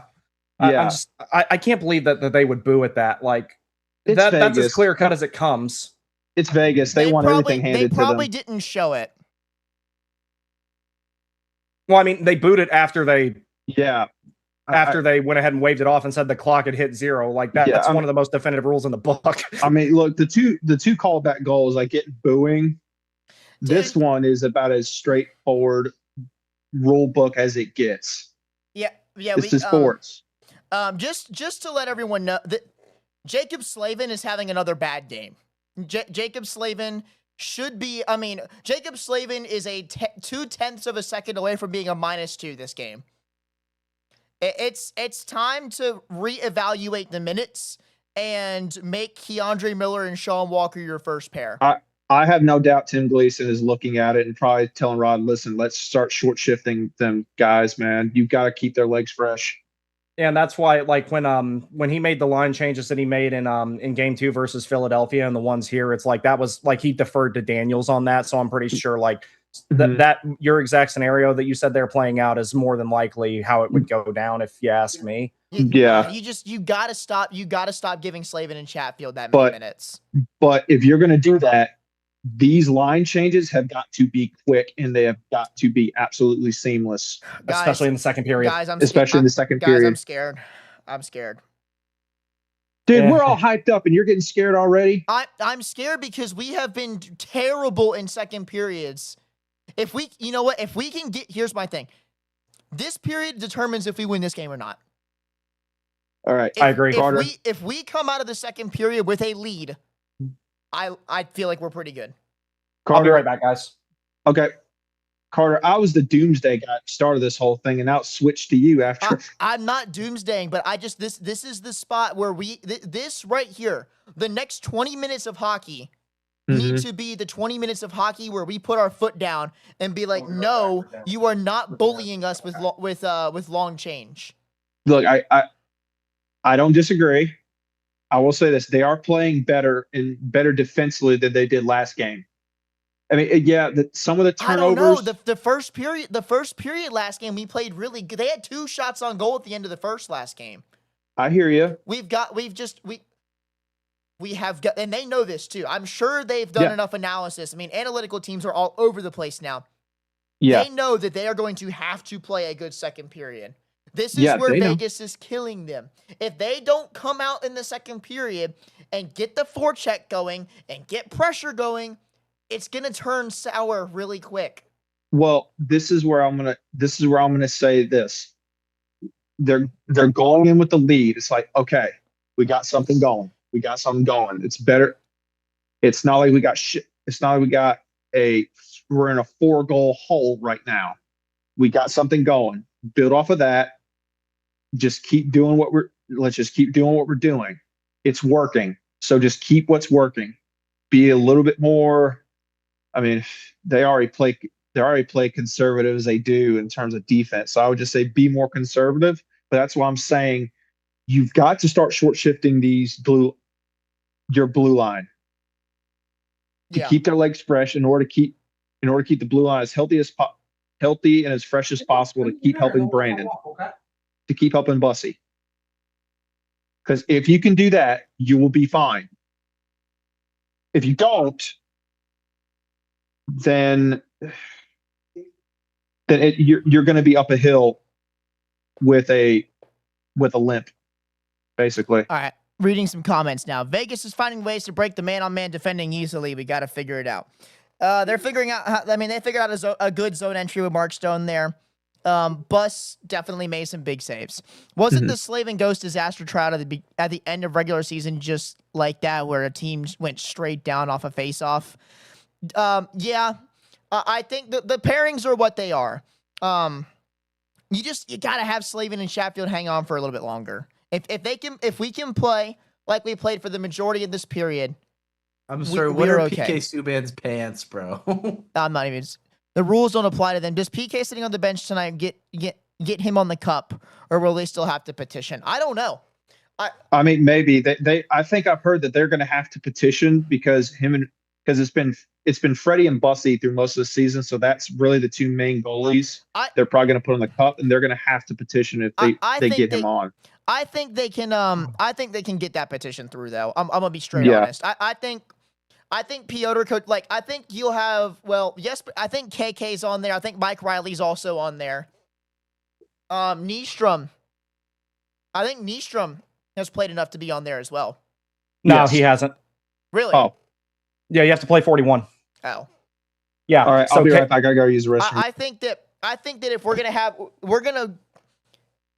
think we're gonna have 13 forwards, 7 defensemen, and 3 goalies. I think we're gonna petition for Kochetkov to be on there, and I think he's gonna get it. No, he'll be on there anyway because he dressed for this game. Really? Okay, so him dressing for this game gets him on there. Yep, that counts as a game played. If you are dressed for this game, that counts. Nystrom will need a petition, but that if they petition for Nystrom, I feel like there is a case that can be made, but it's not as easy as Kochetkov, Riley, or Kokiniemi. But I believe all three of them will be on there. All three of them, I believe, actually meet the requirements now. Kochetkov being in this game. You know what? It'd be are you sure it's just dressing, or do they have to play? No, he's dressed. He's technically playing.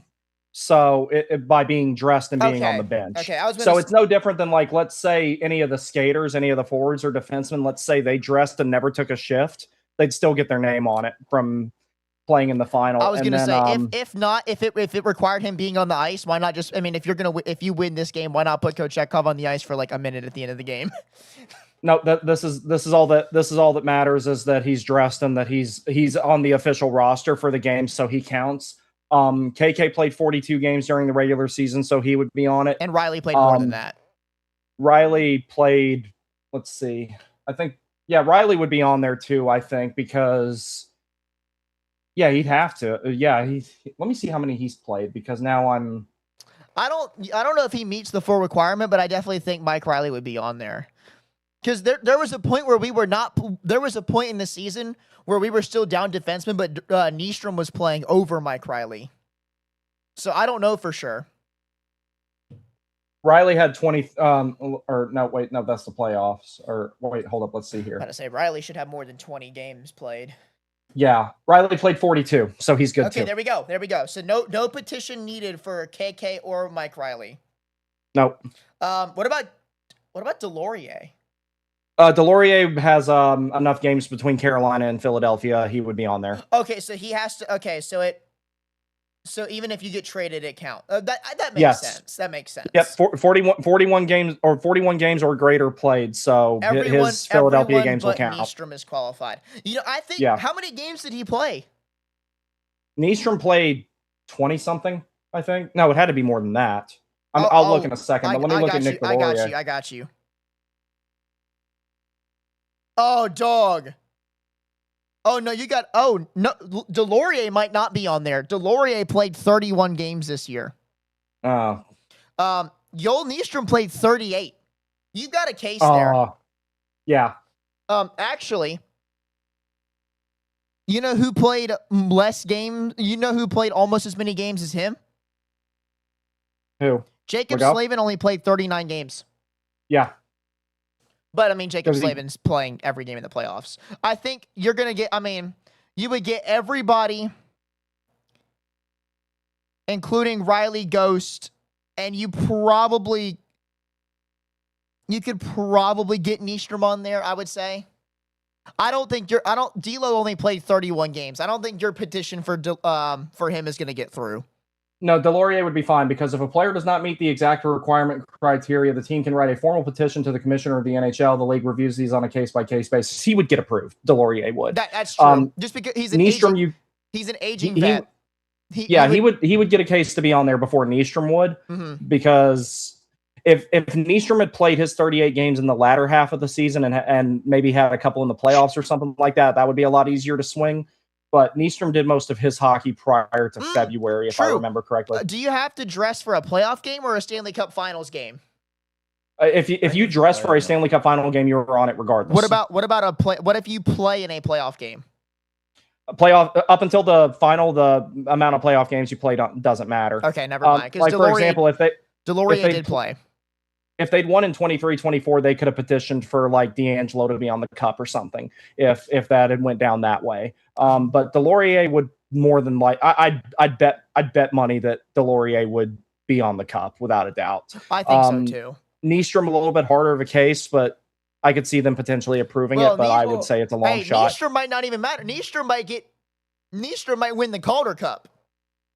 Did Nystrom play any playoff games this year? No. I don't think so. No, once we got our defensemen back, Nystrom did not play. Yeah, I don't think he should be on the Cup then. Like, yeah, he played in the season, but he didn't play in the playoffs. Okay, that's my mentality. Yeah, but at the same time, like, Joel Nystrom held down the fort when we were down 3 of our starting 6 defensemen. You know who really shined during that whole time was Keandre Miller. Yeah. Well, he was Agreed. he was one of the three. What about Ronan Seeley then? You know what I mean? Or Dominic Fensori? They did. That would Okay, be the they same played case like for two. them. They played like 2 games. Nystrom played 38. Sean. Nystrom. True, but I don't Nystrom know. I almost feel like Nystrom played 1 less game than Jacob Slavin. true, but I just think if you're like, you have to play in the playoffs, like, or at a certain point, not like just 1 game. Yeah, But exactly. like you gotta. If there's no Joel Nystrom, you're probably without Joel Nystrom, the team. I mean, we probably still win the Metro, but it's a lot closer. You certainly don't get home ice over any of the over the Atlantic teams. I have a True, conspiracy theory I would like to espouse real quick. Oh gosh. Sure. I don't think Taylor Hall was trying to score. I think he was trying to rattle Hart, and he pulled up at the last second on that breakaway. You Because could, Oh. you could be right. if he kept skating, bro, he's kind of a rat. I like But it though. no, I like it too because Tracy was talking about it too. He's got some more bite. He's got a little bit We more need bite to that. his game, Doug, that's and why I liked the edge. You know what? You know what? This is going back a little bit. But when we traded for Jake Gensel and Michael Bunting was the one that left, I was ticked. The one guy we had on our team that had any sort of sandpaper got sent away. And then I mean, sure, Gensel's a great player, but we got manhandled physically. Yeah, you need, and some people said you could have used Michael Bunting to be a little bit of a goon in a. We needed Yeah. that. What's he been wearing? Huh? What is PK Subban wearing? A parachute, I don't even know. probably. Because I'm like, he looks like a Japanese kamikaze pilot before they put the leather flight jacket on. All he needs is the headband. Like, Oh, that's a crazy pull. bro, like, Brandon, that is so. Shout out legendary Yeah. Hurricane. Shout out legendary Craziac PK Subban. I consider him a Craziac because he liked and commented on one of our Instagram posts. I think he is warming up to Raleigh now because he's been a little bit more credit giving than Yeah, he's usually. because if the Canes win the playoffs, and the entire city of Raleigh is going to jump him the next time he's in town. I remember when he went on Pat McAfee. He said, "I'm not even sure I'm welcome in Raleigh No, as much as set foot in it." dude, and Biz was the same. Biz always was like that, but you know what? Biz bought ownership in the Gargoyles, and his tone changed. Yeah, his tone changed real quick. Well, it's like, you know, I remember there was some of our favorite burner accounts that like absolutely harassed Biz and his mentions after that, saying, "I'm going to cancel my season tickets if you keep talking crap about the Hurricanes." Like that. That's paraphrasing, obviously, but they were saying stuff like, "We will tank you so bad that you have to sell your stake in the team." Like they were going all out with the gimmick. It was hilarious, and it's like, I want to see the Gargoyles play one day when they come down here to Charleston because they're in the same division in the ECHL as the Stingrays. So like eventually I'm going to do that. It's just I'm kind of like, do I want to cheer for that team or not? That's where I'm kind of in between on it. I'm really hoping they'll be back with the Checkers after the current affiliation agreement ends after next year. That would be great. Listen, and since Michael Kahn's not in the picture, it shouldn't be a problem. There's a chance. To interrupt. If the Wolves win the Calder Cup this year, there's certainly a chance. I'm sorry to interrupt here, but my former teammate just got drafted to the OHL. Oh, cool. Which Holy team? crap, man! Awesome. Second round, 25th overall by the Niagara Ice Dogs. Hey, that's shout out cool. to Shout out- Ethan That's- Gillespie. Shout out Awesome. Niagara Ice Dogs for selecting Sean Jarvis's homie. Sean, He does kind of have the Jarvis thing going on Well, with the beard. He didn't commit to it with the hair. I gotta get a buzz cut, is what you're saying? I can't do No, that. no, please don't. Don't. No, when do it. Jarvis got the buzz cut and he was walking into game 1 and he had like the coffee and he was dressed like a 3rd grade bully, that was hilarious. Great boy. I was like, he's here to take somebody's lunch money, isn't he? Wow. I think he lost fantasy football this year. I think that's what it was. That's what it was, yeah. I mean, Nate just had to do the blonde thing did. because he lost a Yep. bet of some sort. It's always hair related. Yeah. Who would that impact the worst? Like if one guy on the team had to lose their hair or like do something bad to their hair, who would it affect the worst? I'll tell you who it would help. Shane Goss's pair. No, that would help. Yeah, Ghost. I was gonna say that would help him. Yeah, that would help Ghost. No, I said that wouldn't. Yeah, that's why I said it wouldn't affect him. It'd be an improvement. He's got It would. to just commit to it and cut it. Yeah. Him and Taylor Hall both need to just let it go. Oh man. Let's see. Svetch Ooh. Svetch does not need no bald Svetch. That would be bad. I got one. Oh, Keandre Miller. Jackson Blake. Ooh. Oh God, dude, he would. That would hurt him. Yeah, that was so bad. Dude, Keandre Miller though. No, I don't think that would be that bad. Well, Key did buzz his hair. That's what I'm saying. Yeah, it looks good on him, I think. Yeah, so can you imagine a bald Jackson Blake? Oh. That would be brutal. That would be harsh. Freddie Anderson. That's part of the reason I have Freddie Anderson would be hurt by it. That would be terrible. Oh, see, the thing is, it's like Kochekov is fine with the buzz cut, but if he had to go for like straight razoring it, I think that would look a little weird. Well, I just came up with another one. Aho. Aho, yeah. That's not. I don't think that's the worst one. I think Jackson Blake is bad. Well, Aho actually, like, a few times when he came back from the offseason, his hair was shorter because he had to cut it while he was doing his... So in Finland, they have mandatory military service. Yeah. So, like, there were a lot of times where you see Finnish players come back that normally have long hair, and then after the summer, he had to cut his off while he was doing his service. And, you can tell how much different he probably looks with a buzz cut. I mean, it's cute him trying to grow the facial hair. He's doing his best. Hey, look. Again, I've never had mine this long, and I'm not gonna say I love it, but it is a look of all time. Shout out to the 22 viewers we have on the stream. This stream and the last stream have been our most productive live streams in Carolina Craziacs history. Nope, not that one. I almost played the trombone horn. That would have been bad. No, I think it would have been funny. Here we go. This right now. Right here, this period right now is where you're going to have to step it up. Let's see, and they're starting with Stallline, Walker Miller pair. I think that's a good idea. Stahl just got his leg upended, like picked up and upended. Okay, what time are we at? Just 30, be clear. 29, 28, 27, 26, 25. That's where I'm at. Okay. All right, I'm at 1921. Okay, we're about there. 1944. Sorry, Sean. We outscored him 3-1. Oh, outscored him 3-1. I ain't gonna complain. I won't complain. Gap, quick gap. There you go, Chatty. Stay with him. I was just texting my buddy and talking to him, congratulating him. Oh, that's so sick. Absolutely. I mean, that's amazing. It is. Come on, poke check, poke. Oh. And now he can be in the NHL video games and have an overall of like 68. You want to know something crazy too? My teammate from my Lug League I play in, he used to play with Brady Martin, if anybody knows who that is. Sorry, good fake by Brandon Bussey. Love there. That guy too. Yeah, he's getting better with this. That's the one weakness in his game, and if he improves that, we're good to go. Puck play was awesome. The times he's been gone, I think he's seriously been practicing. He had to. Oh my gosh, he's locked. That was a little bit of younger Frederick Anderson type stuff he did there. Jackson, what a move, Jackson. Okay, never mind. You guys are way behind me, I think. No, I'm right there. Nice, clear, good job. Like this. One thing I need to see: Nikki's got to get more physical in this game. That's on the linesman right there. What, he didn't move? He was a pylon.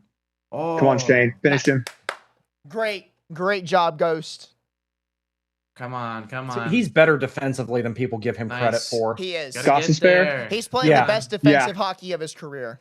Absolutely. Nice. That's why when people were freaking out about Brady Shea leaving, I'm like, I wasn't paying that guy $49 million. Absolutely not. No way. No way. And look what happened. He went to Nashville and immediately became a third pairing defenseman. Oh God, don't say that name around me. Brady Shea right now. No, Brady Shea is better than that. I led the Scott Morrow clip farming. Sorry, I led the Scott Morrow to China campaign and I won. So I was really happy about that. The Rangers really talked about him like they were getting a franchise defenseman in that Keandre Miller trade. They did for Hartford.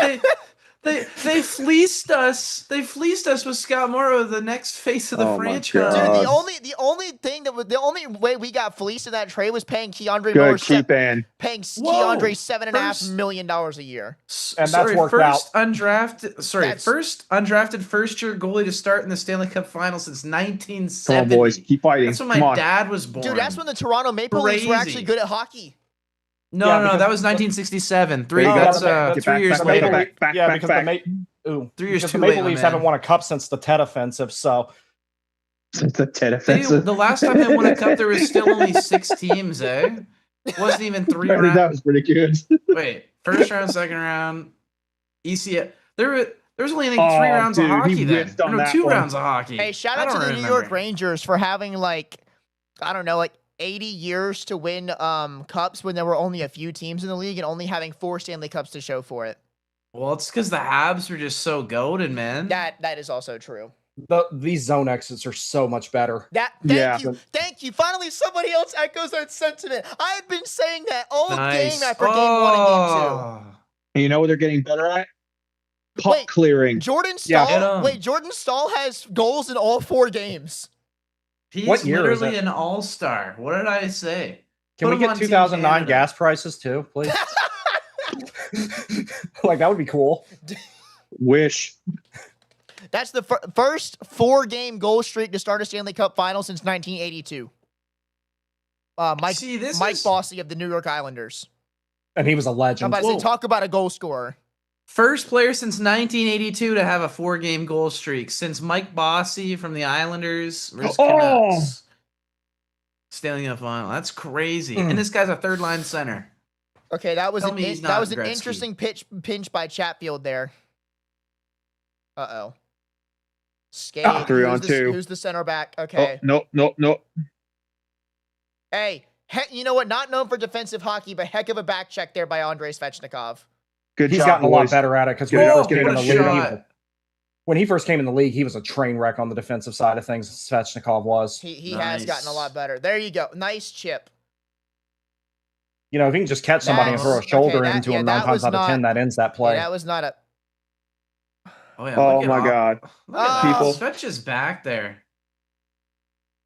It's all right. Svech is back there. That's an avoidable icing. We can't be having those. I know, but we're to be fair, we're pretty darn good at face-offs right now, so I'm not going to complain. True. That and they're clearing the pucks and getting the Dude, defensive that zone right exits there, are really good. Frederick Anderson should not be playing after that. They're gonna See, get I away wondered with if that affected him, and now it looks like that was a little bit harder of a bump than it looked like in real time. Yeah. They're gonna get away with the crappy call coming up here. I swear. I thought we were getting called on that for a second. I can't lie. No. Yeah, that was the linesman was in the middle of making a safe. Okay. thing. I'm sorry. I get that the puck has to be apparently perfectly dropped, but it doesn't need to be exactly perfect. Just drop the puck and let him go. Well, the reason this has become so bad is because like they don't drop it fast enough, and they're like, oh, they're trying to stop guys from getting a jump on the faceoff. That's been going on since the game was invented. It's just now people are better at it than ever. Yeah. Gotcha. It just feels like, oh, let's hold on to the puck to build the suspense before we drop it. Yeah, they're just trying to prevent false starts, but it's having the opposite effect by taking so long to drop it. If you go back and watch like an old game, like guys are like basically jousting with each other before the puck gets dropped. I knew it. I saw that coming from a mile away. Bossy didn't. Oh. He was way out of position. He was swimming there. Listen, Vegas, that's what they do. They get behind the net, and our defensemen just don't play. How many times are you going to let them score on you by passing from behind the net to the slot? It's all the time. And that's the line that's going to do it, too. Walker, what are you doing? Walker, all you did by standing there was screen our goalie.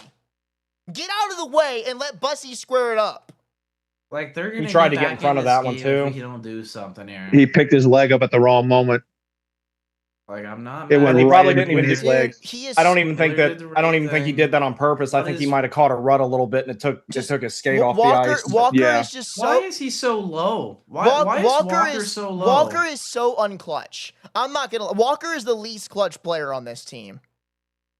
Like, what is he doing in that play, man? Oh, dear God. That was a wipeout.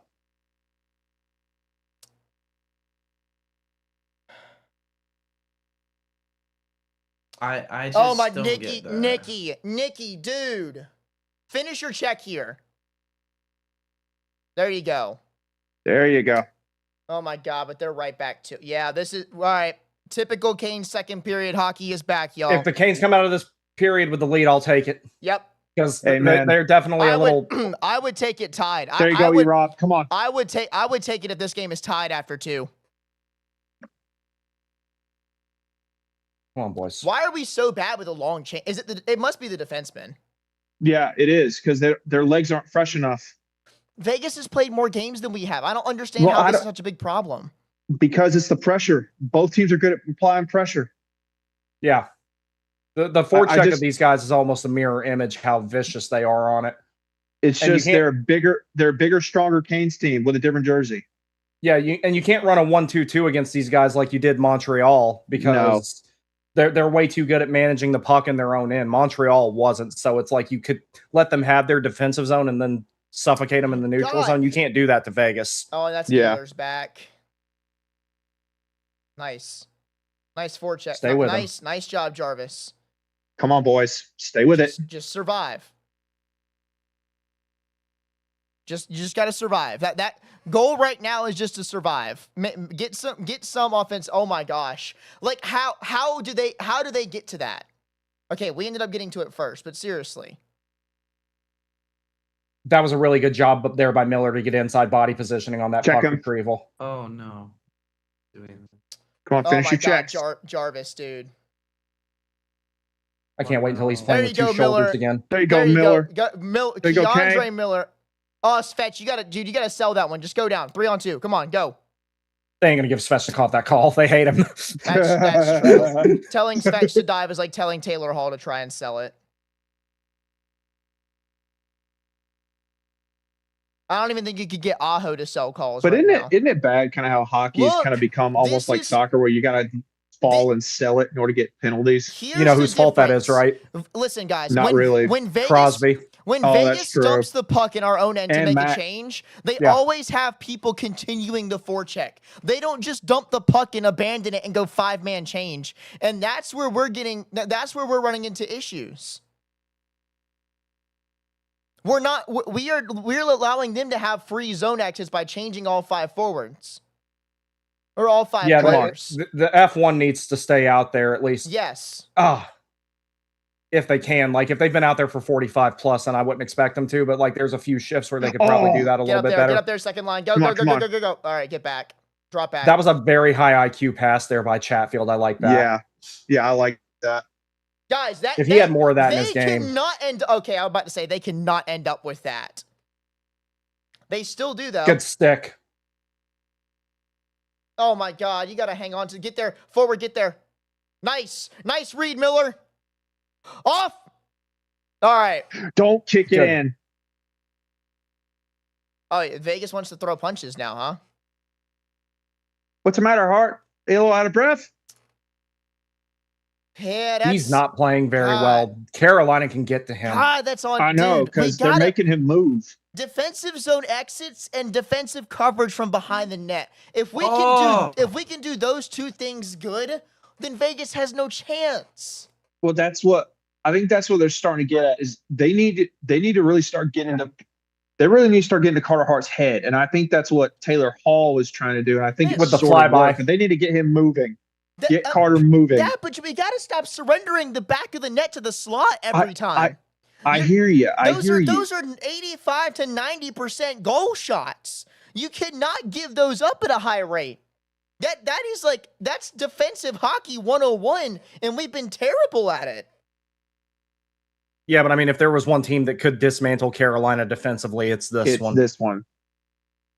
Like, that's why every one of these games is going to be a coin toss, regardless of how the series ends. And go ahead. No. You go ahead. I'm sorry. But yeah, it's like this series is playing out almost exactly how I expected it to in terms of like what the final scores were going to be every game.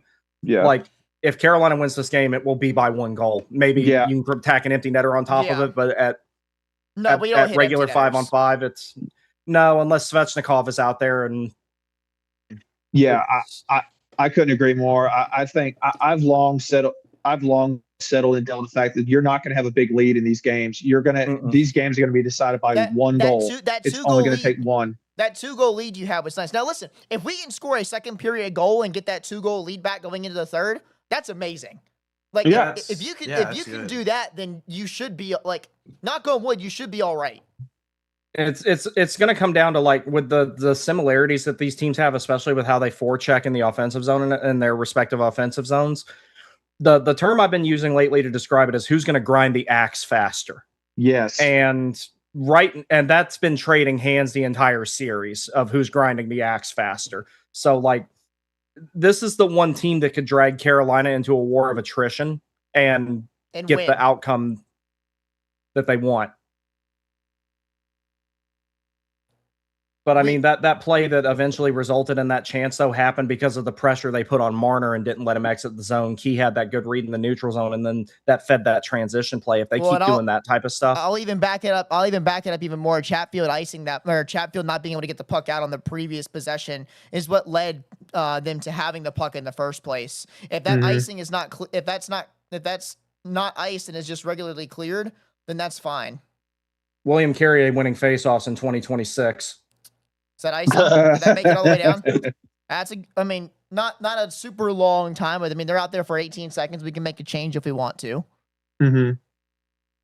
Yeah, but I mean, I'd leave that line out there and let them establish the zone and get another shot on, and then maybe change. Our fourth line, really, there's only a couple of players it's Marner's line. Really, Marner's line is the one that's tearing us up. So if we can get if we can get things going all throughout the lineup, then you end up with 3-2 leads. This is a very favorable matchup right here, hemming that line in their own zone with our fourth line. Yeah, because they're our most aggressive forechecking line. Really, that's just my opinion. No, you're right. This line is like it's as blue collar as they come. Oh man, they swing and a miss on a really bad.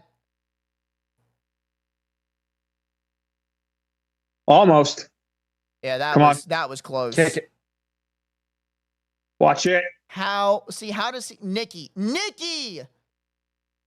He's trying to control his gaps right now. That was good, actually, the way that he did that. Because if I have a choice between the puck being on Braden McNabb's stick and Jack Eichel's, I'm going to take Braden McNabb 10 times out of 10, especially with him having slightly limited visibility. Poke, Martinook. Oh my God, ref's in the way. Dang it, that plays it in our own zone. You know what? And I'm going to say it. I've been saying it all along. I still want to see Sebastian Aho score a goal. Yeah, me too. He made a good play there on Eichel, though. Oh, dang. Ow. Please tell me we have a guy up top. Okay, we did. Nice. Got it back to Martinook. God, dude, they are moving. Aho, get into the play. Sorry if I get too loud, by the way. He's covering for Chatfield. Aho was just too late on that one.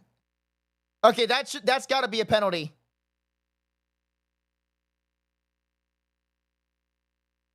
I don't know why they didn't call that. He had a stick inside of his glove, it looks like. That's a missed one. They've had one shot this period. And they scored on it. Yeah. Well, I mean, again, you still want to see Bussy make an impossible save, but you just that was a big hit from Ehlers on Anderson.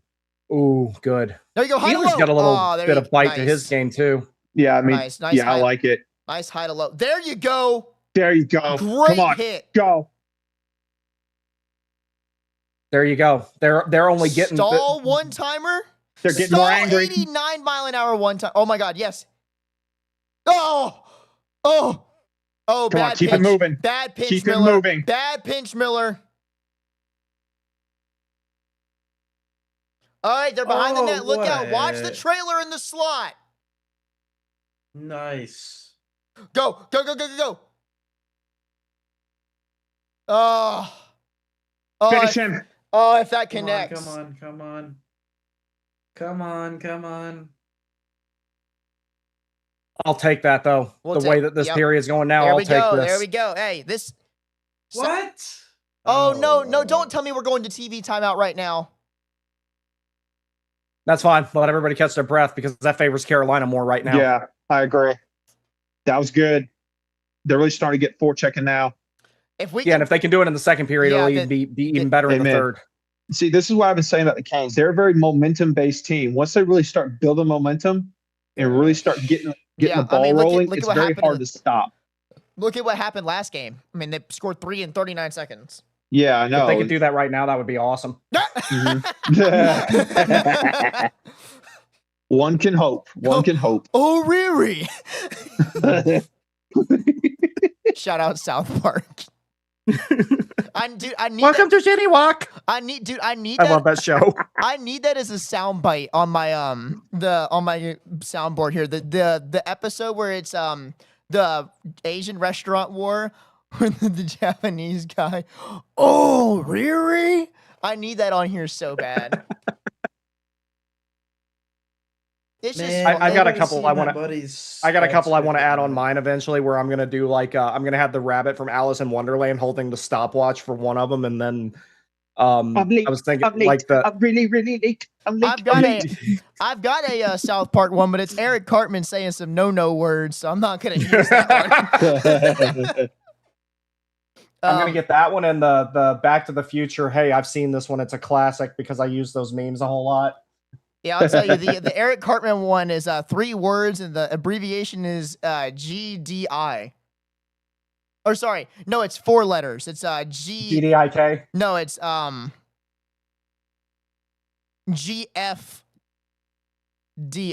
GFDI. Okay, I know which one it is. Yeah. Well, I mean, my girlfriend loves that show so much. When she got her little Chihuahua, she named him Butters. That's his name. And he acts like him too. He's so timid and scared of everything. Yes, Mitch Martin was not on the ice. Woo! How is Mitch Martin not a first liner for them? They found what makes it work for him. Well, Yeah. I guess people say the same thing about Nikolai Ehlers being a third liner on the Canes. Yeah. Well, see, if there's 2 teams that like, I know every coach has the whole there's no 1 to 4 line, there's no numbered lines trope. These 2 teams are the closest thing to that being actually true. Yeah, I agree. Oh my gosh, that's got to get deep. See, I did not want that TV timeout there. Kind of hurt because we had not right now. We had something going, and then now They'll Vegas get it going again. Fresh Vegas legs for everybody, but fresh legs will go away for them before it Don't goes away panic. for Carolina. I'm not We're all panicking right. about this. You just gotta. There you go. Oh, get up Oh, there! come get on, up there, come on, get up- Oh. Well, we're going on the power play now. Is Stankoven okay? Yeah, he's fine. He's getting up. That's a boarding. Yeah, that's boarding. He That's didn't what mean we're to do talking that, but about, that's a penalty baby. either way. That's 100% a penalty. 2-minute minor cross Boarding, cross check. I mean, call it what you want. That's not a hockey play. No, he. Oh, yeah, to look the- it to the right neck. at his head, Oh, to the man. neck. Wait, you might be able to get more for that because that's head contact. I mean, granted, he's like a little small guy, but like. I don't know if the stick. Let's see. Did the stick get the? No, that's not going to go for head no, it's contact. not. The stick got the shoulder No. first. Oh, It's still a cross check, but it's Yeah, his This is a feet gift. stayed down Use until it. he finished the yeah, contact yeah. and everything. This like right, hey, 2 minutes is fine for that. This right here is your chance to get that 2-goal lead back. Yep, this is a gift. Use it. Is Stank all right? We just gotta double Yeah, check. oh, I'm assuming yeah, he fine. is. Stank's fine. He was smiling. That dude's made of cast iron. He's, Okay, he he's just sold good. that really well. Then Lo- I'll give Logan- him He's the that. little Yeah. tank that could. Stanko was smiling. Stahl got Logan the waved out of tank the engine dot. instead of Thomas the tank engine. Pretty much. I tried. Thomas the stank. Logan the stank engine. I like That's that funny. one. I That's like that funny. one. Yeah. That was good. Stahl. This might be Come crazy on. to say, but at what point do you consider just leaving Stahl in the power play even after the puck exits the zone? That's a lot of minutes for him. Yeah, I'm about to say. Okay. And That, he's you know he's what, already your main penalty killer. that, So you know, that checks out. Come on, y'all. Let's start shooting. I was just saying, because Stahl's the one guy we have that's like a legit net front. Oh, you're getting cornered. You're getting cornered. Nice. Keep it going. Keep the movement going. Oh! Good shot. All right, that's going to leave the zone, though. Not for long. that's all right. That was good cycling there on their part. Oh, my God. What? Now, what was that? All right, second unit. Second unit out. Second Come unit's been predominantly better. We got it. We got to get the second guys out. Oh, Dang it. Sloppy change. No, they're saying something. Sloppy change, guys. We're killing too much time. If anything, this is right now, Vegas is getting momentum off of this. Oh my God, Nikki. Nikki, bro. Oh, we're so screwed. Ooh. We are so screwed. When they get 5 guys on the ice, we're giving up a goal in the first 3 minutes. Dude, stop. We almost got forechecked to death while we're on a power play. Well, nothing happened. Good cycle. Move it high to low. High to low. There you go. Keep it moving. Keep moving. Oh my God, watch out. Nikki, you got to skate harder than that, dude. Oh my God, Nikolai Ehlers probably saved a goal there. Nikki, clear that out. Oh my God. Okay, good. Good stick there by Nikishin. There you go. night. Oh. Hey, you know what? I've been giving you crap for not being good, Nikki, but that was a good play. Yeah. That was a good play there. I don't know if Bussy ended up with that or if it was checked up into the netting. It was Bussy. But yeah, his gaps have been a lot better because before he would have either gotten too close before he went for the poke check or he would have been too far away when he tried to reach for it. That was good. His puck handling needs help. Bussy, or not Bussy, sorry. Nikki's been way too indecisive with the puck.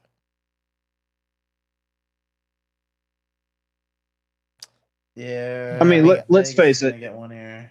Huh? After being in the KHL, dominating like he was, this was going to be a. Oh, I need to. This is going to be. This is clearly going to be a process for him. Yeah, because he had to unlearn a bunch of stuff. Like, yeah. So in the KHL, here's one of the things that kind of sucks about the KHL, but it's also what makes it unique.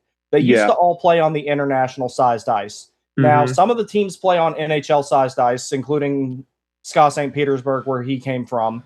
Some of them play on the Finnish hybrid style ice, which is like 95 by 80 or something like that. Nice. And then Stahl. And then some of them play on international ice. Oh, no. Oh, no. Yeah, the scoreboard's updated now. Now, where's the interference here? Was it? That's what I'm wondering. It's more. If anything, it would have been Stahl. Stahl went for a hit that looked a little late to me. I don't know where they would get Martinook from, unless it was something after that hit. Well, that's the only thing I can think of. I'm waiting on them to show it. Is that Zoran Momdami on the video ads? No, it's a guy who looks a lot like him. Oh, okay. I was about to say, what in the world? Nah, that ain't him. It looks just like him though, because I thought that the first time I saw it too. No, that's a lawyer that they have there named Nakvi or Navi or something like that. Okay. Yeah. I was about to say, like, what?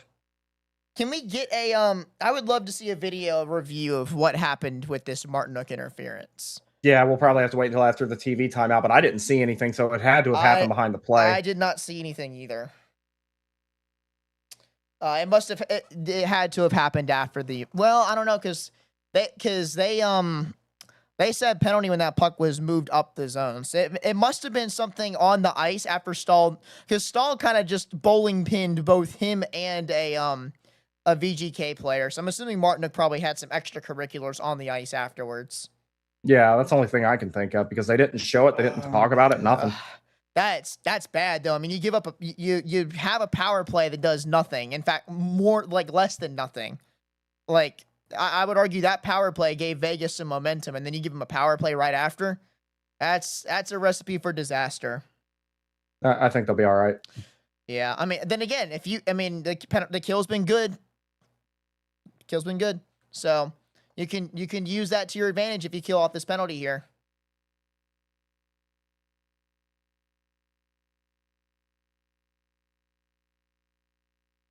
All right, here we go. Let's see what we got.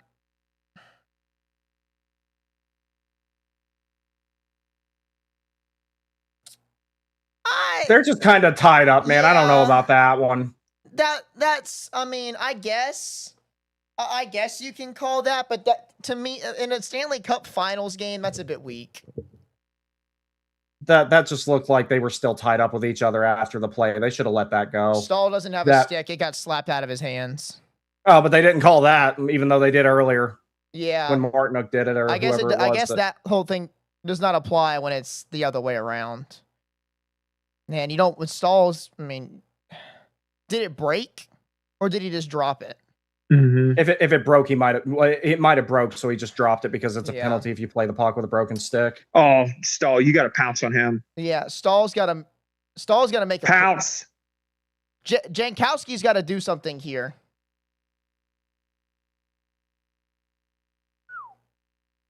Nice. Chatfield, get it out. Get it out. Get it out. Get it out. Slavin, dog, you suck. Fuck yeah. God, Slavin's pathetic.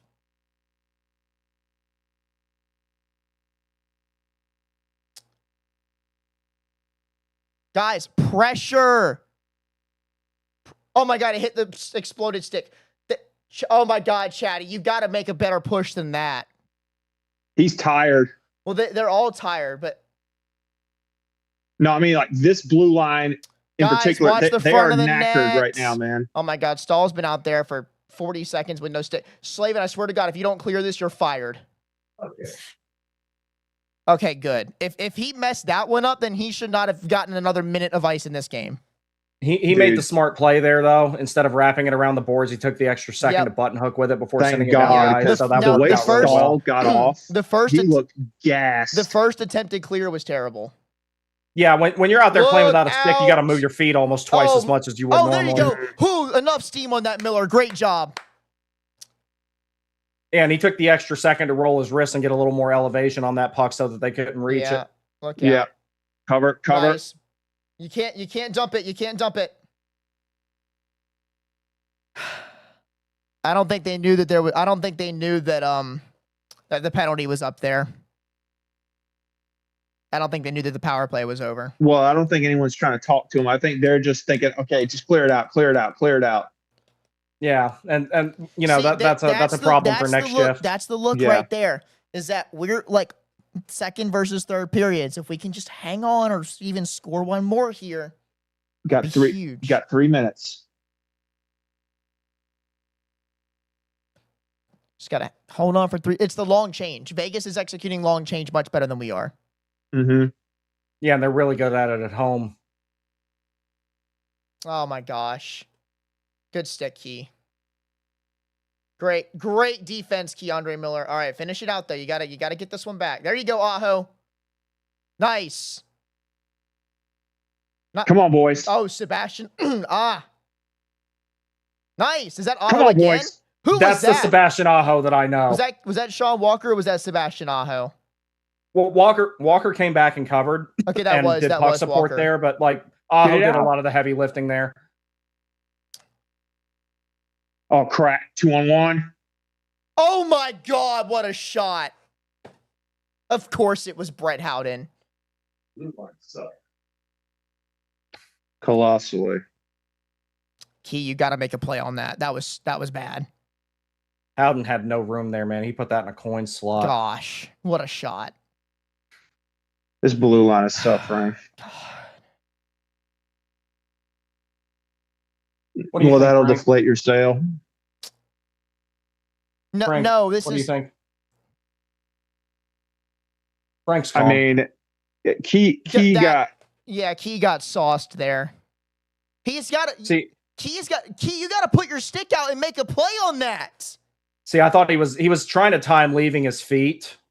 You gotta jam that. You gotta jam that stick out.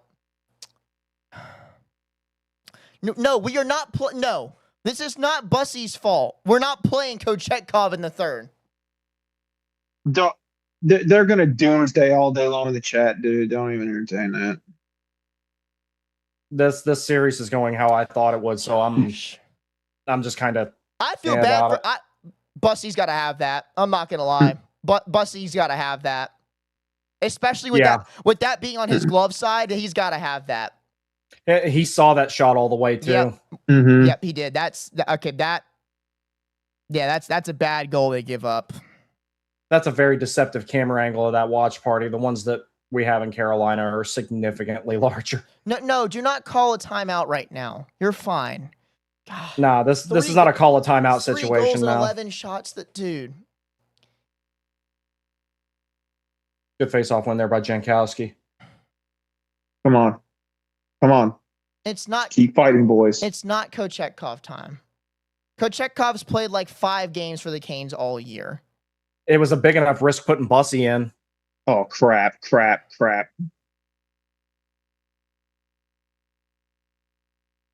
Now Bussy's swimming. This is bad. No, not Nikki back there. His puck handling's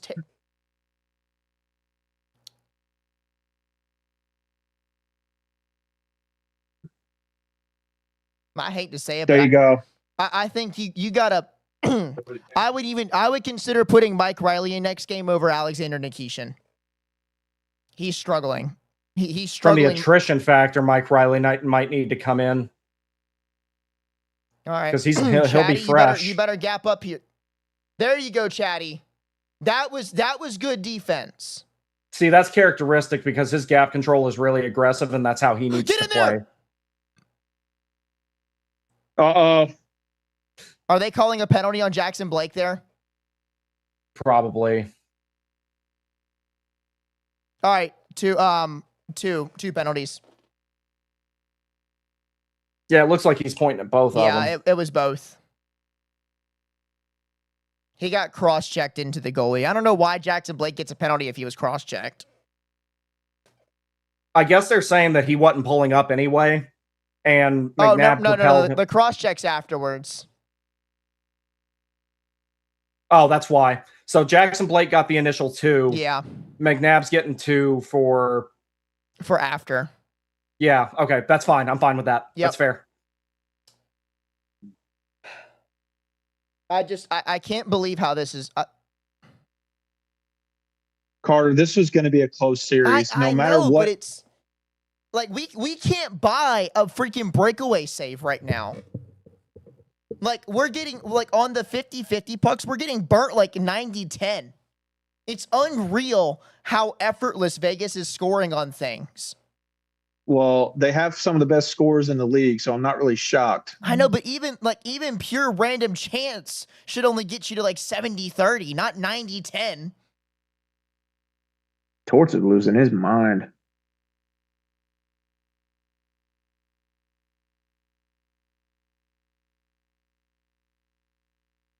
Four-on-four actually favors Carolina a little bit here, if you ask me. I wholeheartedly disagree.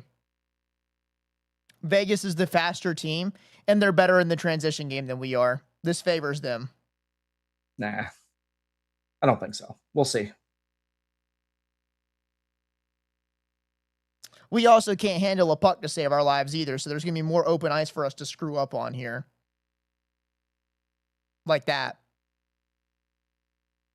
Oh, crap. See what I'm saying? Maybe I was wrong there. Yeah, we got to get this to the intermission. The team sucks. We're back. The team doesn't suck. Oh, my mic was muted there. I'm sorry. I was saying that's 2 unanswered, right? Yeah, it is. Well, it's the second period. I'll update the scoreboard once this period ends or something else happens. There you go, Bus. For this being his second Stanley Cup final game and ultimately his second playoff game, I'm not upset with how he's playing at all. No. It was so much better in game 1.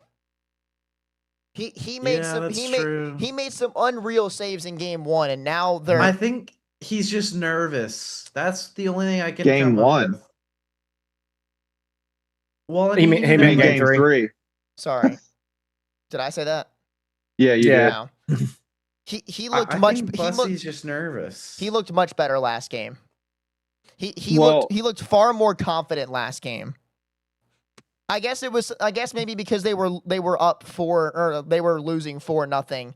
He went in there with the mindset of nothing to lose, and now there's a mindset of, oh my god, the world's on my shoulders. Yeah, he's got to be Well- nervous. That's Well, what's the gotta world's be. not fully on his shoulders. It's still got to be the team, so it's not going to be fully his fault. Well, unfortunately for him, the team's not doing him any favors with the amount of like horrendous turnovers they're giving up Well, that's what I'm saying. like that. Also, Bussy's starting this game, so he's got the pressure of like the coach. It's like, yeah, you're gonna Come on, go for Fly. this. You know what I mean? It ain't happening. Yeah. Well, Now they've got I a good did, 4-on-4 matchup here. I God did damn it. say I would be okay with this period ending 3-3 if it happened that way. This is about the Get best their result you were healers! going to get here. You got to figure out second periods, though. You're not going to win the Stanley Cup giving up 2 goals or more a game in the second period. It's just not going to happen. On the road, I don't mind it so much. At home, it shouldn't happen. All right, I will be right back. I'm going to walk my dog real quick. Hey, Frank, you want to go for a walk? Ready? Come on, let's go for a walk. I'm serious. I'm Gotta be taking you bet- for a walk. Got to be better. Oh my god, we got to be better than that. Oh, you're God, comfy. it's You got to go for a walk, another buddy. Freaking atrocious second period. All right, I'll be back. Come on, let's go for a walk. Come on. Vegas gets the puck in clean. Yeah. Vegas knows how to handle their passes. Vegas right now is playing much cleaner and much simpler hockey than we are, and they figured out the 2 ways to beat us. And the problem is we have not adjusted. Clearly, trying to catch our defenseman in a pinch and breaking down the ice, having to defend 2-on-1s is not good for us. And then the back of the net's wide open for Vegas. If they want to go back there, it's wide open, and more often than not, there's somebody in the slot wide open afterwards. We're getting killed by that. All right, let's go, Aho. Sauce this sweater on. We're gonna hope that changes the mojo of this game.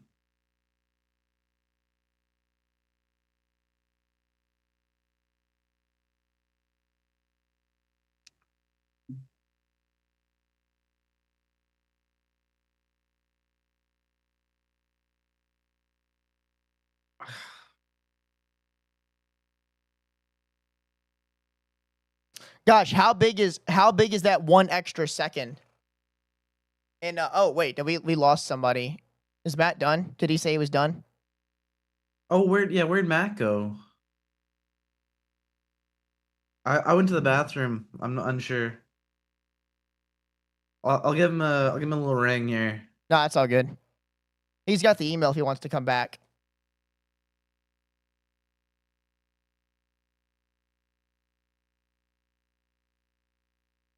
Oh, there we go. he is. There We're he back. is. All right, My bad.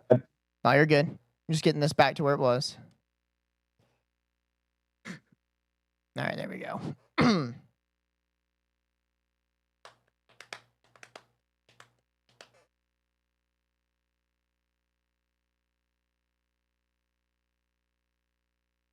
All right, gotta update my dad.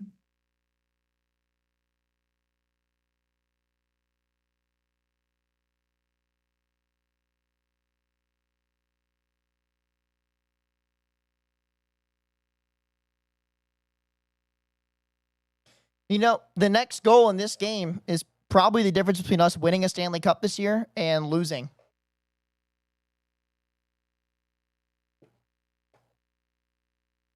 I agree. The definition of insanity is doing the same thing over and over and over again and expecting a different result. And it's getting all 3 goals a result of us being stupid. Yeah. Just more bad defense. 3-1 lead normally means lights out. They keep giving them open shots. Yeah. That third one's got to be saved. Bussy has got to have that, especially with how big he is. But, we can't keep allowing those. And Vegas is scoring them at 90%. That's the problem. They're not the law of averages does not apply to the Vegas Golden Knights. Apparently, every shot that they put up is perfect. My dad just said the Canes in the second period are brutal. It's night and day between how they lock in and what their second period is like. It is. I don't know why we're so good without the long during the short change. I don't get it. Miller screened him, but he went. Sean Walker and Keandre Miller had an abysmal period. I mean, Miller was good during the penalty kill, but other than that, Keandre Miller and Sean Walker had an absolutely abysmal period there. Oh my god! Walker screened Bussy on their second goal, and then Miller screened him on the third goal. Like they have got to be more active with their sticks and stop just like standing between the goalie expecting to save it. Because if you don't get a block in that situation, you negatively impact the play. So either get your stick out and get yourself in a good position, or get out of the way. You cannot do the alternative. Well, yeah, they scored 2 goals during the second. We scored nothing. Like that's been I mean, they outscored us 10-2 in the second period of this series. Yeah, or 9-2 or something, maybe even 9-1. The good news is we've outscored them really bad in the third. Well, at least our penalty kill's been pretty good. It has 0 goals. They're outhitting us by 7. We're winning in faceoffs by 5, 20-15. We're out shooting them, obviously. Carcanes, that's ridiculous. Nadeau for Aho, Kokadiemi for Svech, Nystrom for Walker, Delorier for Jarvis. No. Put my boy in. Carcanes, that is a terrible take. Carcanes, put my boy in. Put him in. If we lose, then put him in. But that's what I'm saying. And while you're at it, give him the C. You know what? Actually, that second goal's on Logan Stankoven.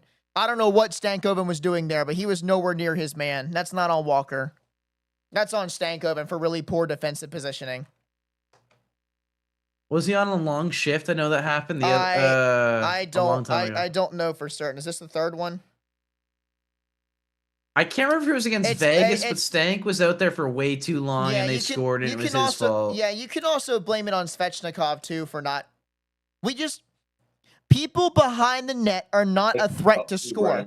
People behind the net are a threat to pass to someone in front of the net to score.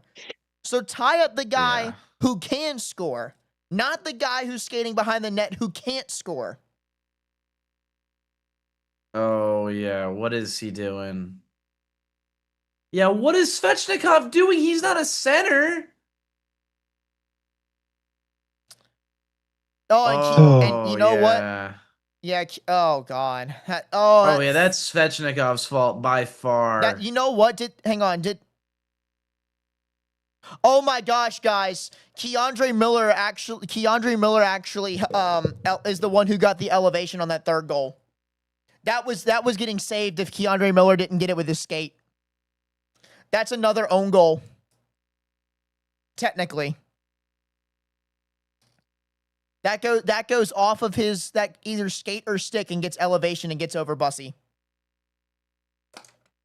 Oh God, yeah.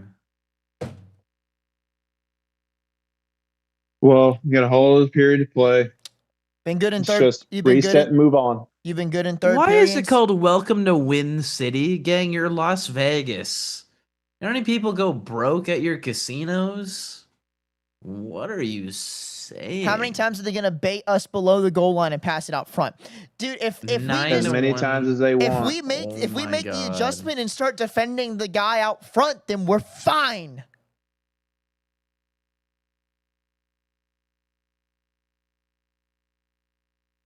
Well, this next goal is the next goal scored in this game is the most important goal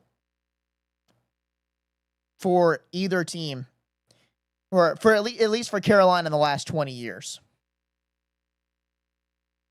If you don't score, if you don't win this game, then you gotta be perfect. Like if you don't score the next goal and then keep the lead in this game and you lose this one, you have to win 3 straight. You're halfway to try to stay alive and already prepping to pack up for Cancun. It's crazy how much this can swing a series. Like I'd argue if we win this game, if Carolina can pounce on this and take the lead in the third and win the game or in overtime, then no overtime. You have to win this in regulation. This cannot keep going to overtimes. Yeah. They are clearly struggling to stay. I don't know how, but they are losing gas when it comes to overtimes. They cannot keep going to these overtimes. We played a lot. Mm-hmm. That's what I'm saying. You need to finish this in regulation. You have to. Miller did nothing on that goal just watching Vegas. Miller tried to block it, but he ended up blocking it into the net.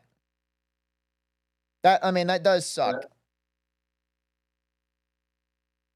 Stay. But we can't be too critical on Keandre Miller because, again, Keandre Miller is the best defenseman on the team right now. Man, what I would give to have a 100% or even a 90% Jacob Slavin right now. Not like a 40% Jacob Slavin. Might need to think about putting in Mike Riley for the third. You can't. He didn't dress. You don't dress healthy scratches. Hey, Brandon. No, I guess he's not actually back yet.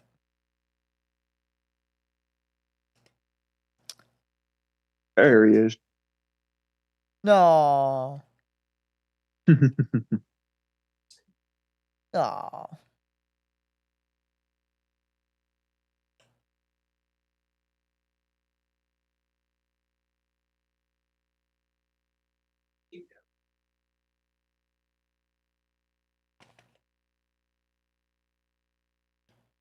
What's up? What's up, Brandon? What's up, buddy? I got some bad news. What? The third goal was an own goal. That goes off of Keandre Miller's skate above Bussy. That's why I got so much elevation. So there was nothing he could do about it. Yeah, but it deflected. Yeah, it deflected off. It deflected off of Keandre Miller's skate / stick. And 9 times out of 10, getting a piece of it's the right thing to do in that situation. If you do nothing else, that just didn't work out the way that they needed it to. But it's like that was the best second period they've had in this entire series. Mm-hmm. So I'll take that. Game one, second period was better. Yeah. We only we lost they're close, but we lost better that second period. We lost that period 2-1. Yeah. And then actually game 2, we only gave up 1. Well, right now, just need to reset, forget what happened, and move on. Get through the third period. Finish this in regulation. Do not let this go to overtime. Carolina's defending is the most frustrating part of the series. They just lose their minds half the time. I don't know why. Actually, I do. And I said it last game. I still think there's a lack of coaching adjustments on the part of Jeff Daniels and Rod Brindamore. They don't adjust to what's beating them. They don't, and they never have. And you hear it in interviews. Well, we're just going to stick to our game, and then it'll work itself out. You've done that for 4 games now, and you've given up at least 3 goals every single game. Well, you just got to stick to the game plan. No, quick changes, fresh legs. The game plan's not working. Well, you don't tell the media that though. We are one good overtime period and good power play goal away from being on the verge of getting swept if we don't score the next goal. But you never tell the media that though. That's the only thing. Oh, I know. Let's think about that. If we did not turn over a 2-goal lead in game 2 and score in overtime, and we would be on the brink of Vegas sweeping us right now. Oh my God, Dodgers won 12-3 against the Pirates today. Yeah, go figure. Chargers see on the bottom. 12-3 is wild. All right, I'm putting a poll up. All right, everybody pick a player who's going to score the next goal, and we're just going to assume it's the game winner. Shoot. Well, I've got number 20 on. I gotta say Seabass. All right, Seabass. I'll say. Let's see. I'm going to pick a defenseman because that's what I normally do. I'll say Miller. I'm gonna say Ehlers.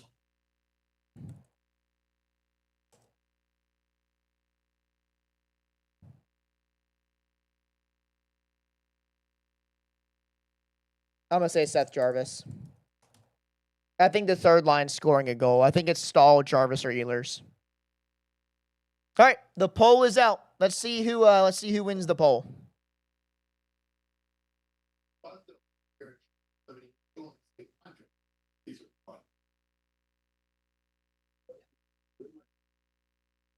All right, guys, vote on the poll. Wow, Seth Jarvis, Nikolai. Wow, poll is rotating fast. Currently, Nikolai Ehlers and Seth Jarvis are currently tied at 38%.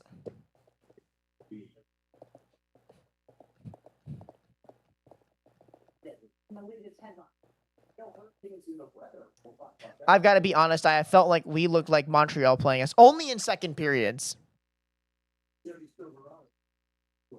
Sebastian Aho Chinese Duolingo would win if it's there. I put that as an option for will the top line score a goal? I said yes, no, or Sebastian Aho Chinese Duolingo. And Sebastian Aho Chinese Duolingo won in a landslide. Nikolai Ehlers is currently the runaway favorite for this one. Yay, my pick's winning. Yeah, Nikolai Ehlers. We got Sebastian Aho at 23%, Keandre Miller at 8%, Nikolai Ehlers at 46%, and Seth Jarvis at 23%. Man, if Miller scores the next goal, I'm gonna let y'all have it, just so you know. Oh, go! Hey, if Keandre go Miller, ahead. I just care that we score. If Keandre I was talking more to the chat, but Oh, gotcha, if gotcha. Keandre Miller scores the next goal, you might actually see me be a little more animated than normal. Go for it. It's worth it. Damn, you guys are up to 762 subscribers now. Good job. wait, how many? 762, it says. Someone's doing work. Someone's putting boots on the ground right now. We had 753 when we started this stream. Yeah, I don't know Isn't if that's Jack- for me sharing it, but It could be that. It could be Jack and others that are at the watch party. We must have boots on the ground somewhere. yeah. Hey, I'll take it though. Let's get it, baby.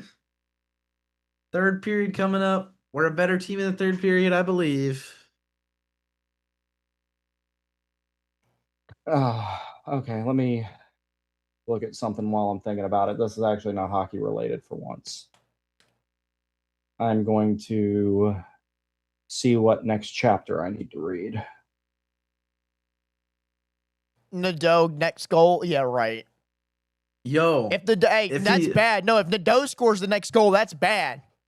They might not allow that one, just for the record. No, if Nadeau scores the Oh. next goal, it means we don't score it all the rest of this game. No, just toss me this jersey. I'll hop on the ice. Direct flight to Vegas. I might be a little late. Let's pray we got like 5 times overtime. Then I'll get out there and I got y'all. Don't worry. Bro, that game the other night though, I thought that my girlfriend was going to get up to go to work and that it was still going to be going, and I was just going to be sitting on the couch watching it. That's what Yeah. I fully expected to happen. That was just such a bad bounce, man. Dude, Like, it's we an go. unfortunate bounce. All right. Stress levels at an all-time high. This right now, the next goal, the next goal scored in the Carolina Hurricanes franchise history is the biggest goal in the last 20 years. Whether it's scored by us or them, because whoever scores first is going to get to play their game. They just that's what they have to do here is play their game, because Yes. Hart's not that good right now. No, he's We having to move too much, and that's when he gets. We didn't pressure him in the second period at all. That's fine. We made it It's- far too easy. We're starting 4-on-4, mind you. I mean, the fact that they got out of the second period only tied with how bad some of those sequences were, I'll take that. Yeah. Bussy's got to have a couple Oh of. my- Bussy's got to make at least one save on those You know- 2 goals, though. Gosh, You know the irony of this? Ferraro. Is that even if the Vegas wins the cup, John Tortorella's already said he's out. Yeah, he has. John Tortorella said that no matter what happens here, he's done coaching. Win or That doesn't lose. surprise me. He's been doing it forever. Yeah, I think his wife had a lot to do with that. Well, that and he's got like a bunch of rescue animals. Like Oh. and like I'm not talking about dogs. He's got like a bunch of horses and stuff. Mhm. Yeah. There was one I remember. It was a Sportsnet segment I was watching a few years ago. I think he was coaching the Canucks at the time, and there were a couple of horses. They were going to send them off to Mexico to be slaughtered, and he took them in. Boys. There you go, Key. Good play. You got to end up with those pucks. We cannot get sticks on it and then just lazily give it back to them. That is how you lose games. That is how you lose the Nice. Stanley Cup. Come on, y'all, get some effort. Let's go. Bus, make a good read here. Good job, Locks. No, Vegas Come is on, not. come on. Vegas is not hiring Bruce Cassidy to coach this team after all of that. No, and especially after not letting him talk to other teams either. I mean, I know that's their right to do that, but no. Oh my god! Come on, boys. Oh my god! What is? No. Nice. That was pathetic.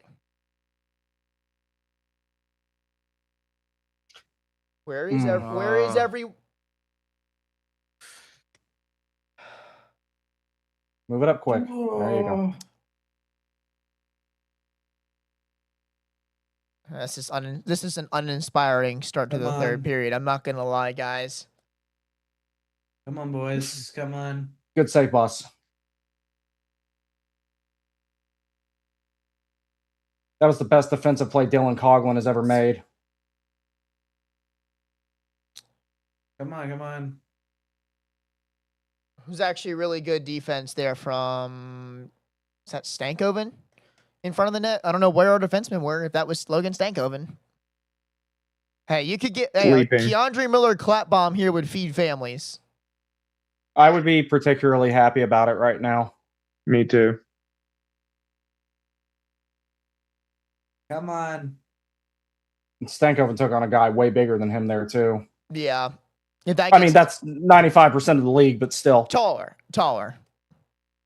No, Stankoven's built like a damn truck, dude. Like Exactly. he might not be tall, but kid's strong. I wouldn't say that Logan Stankoven's not Come big. on. He's just not very crap. tall. Stahl's been kicked out of that. Oh my god, really? That's not no. Absolutely not. Oh, that is a horrendous call. Oh, that is at least in real time, that looks like a horrible call. God. That looks like a horrible call in real time.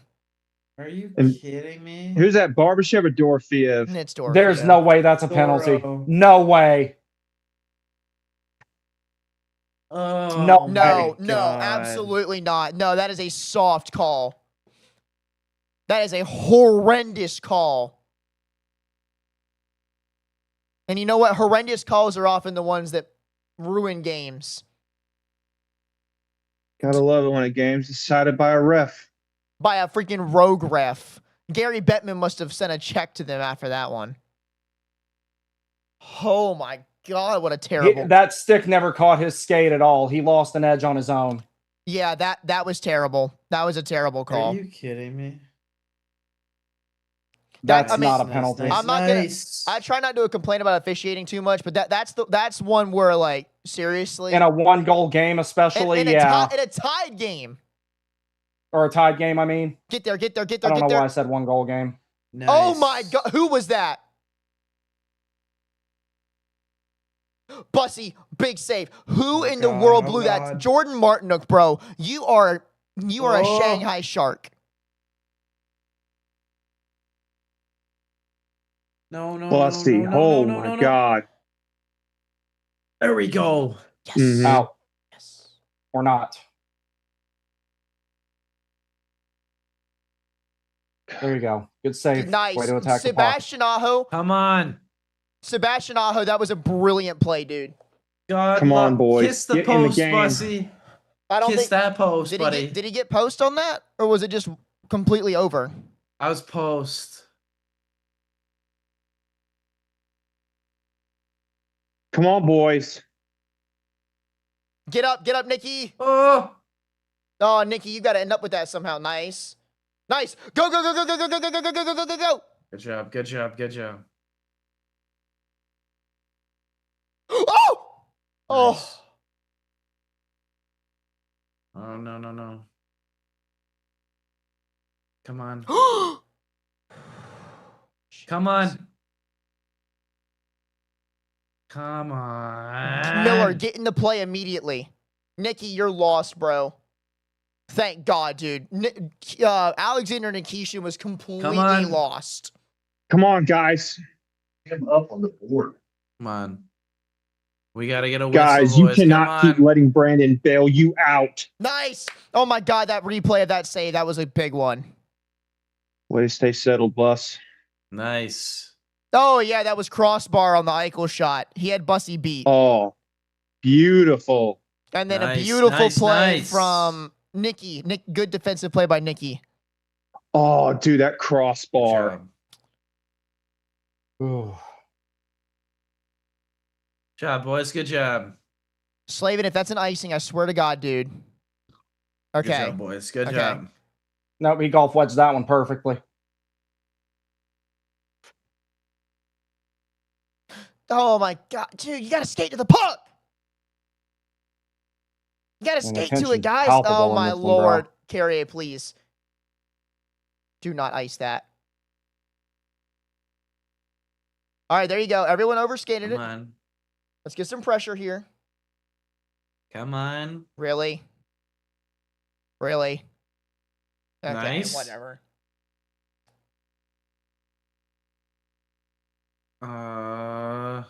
I'll take it. Yeah, they got a whistle. They got through that kill. I'm good with it. Take a breath, reset. Carolina's entry denials have been awful. Vegas is Nice. skating right through them. That is true. Our blue line coverage has not been good today. And that's Come the on. thing that, like, I don't know if y'all saw, like, when I was doing the series forecast, that's one of the things that I was saying that there needs to be an emphasis on is the zone entry denials, and they've just not been good enough. No, they have not. I mean, luckily they're scoring enough to make up for it, but if they could get the zone entry denials going, this series will start to swing in Carolina's direction really fast. Nikki, what the heck, bro? Oh my God, and then he dropped his stick. Oh my God, that's atrocious play by. Good Lord. I think it's Come broken. on. He's trash, dude. Come Oh on. my God. Yes. Keep it going. Keep it going. Keep it going. Okay, if there's a trip on Oh. Keandre Miller, then there's a trip somewhere on that play too. Thank you. About time someone blasts Mitch Marner to the ice. Good hit. Come on. Come on. We need to give Mitch Marner the Lane Hudson treatment. I Taylor Hall, you have a job to I do. know. Come on. Marner's a there we harder guy to go. hit than Hudson, though. Oh no, bad pinch. Oh, Get him, get him, get him. Walker, what are we doing? oh my God. Oh my God, Sean Walker, bro, you are so bad. He kept him on the outside at least, but No. We're lost. Nice. We have Oh. nothing right now. We have Ah. absolutely nothing. Come on. His stick was slashed in half. There we go. How is that not a penalty? His stick was cut in half. Noah Hannafin is one of my least favorite Hurricanes draft picks of all time. Good job, Bus. God. I feel bad for him, dude. We're leaving him out. Okay, this is just horrible. This is the worst third Come on. period we've played in the entire playoffs. Come on. We got one shot on goal in Come on. 6 minutes. Come on, boys. Get some fight. Let's go. I subscribe to your channel. Hey, Holy. shout out Kelsey Morrison for subbing to the channel. We appreciate it. Stay locked in, Bus. Hopefully the Canes will give us a reason to celebrate here.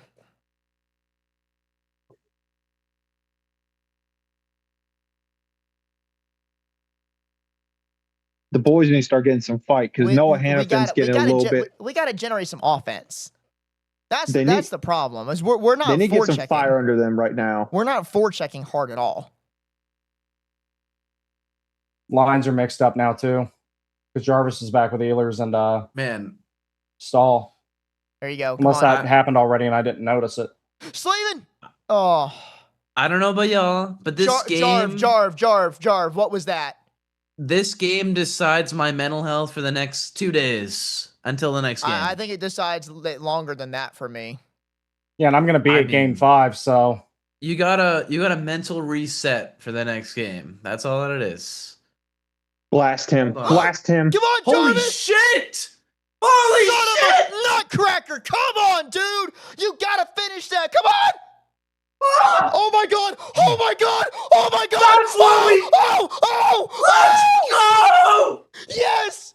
Yes! Yes! Oh! Yes! Yes! Yes! Let's go! Oh, Captain, my Captain! Oh, Dude, he never even saw that puck go in. He was laying flat on his...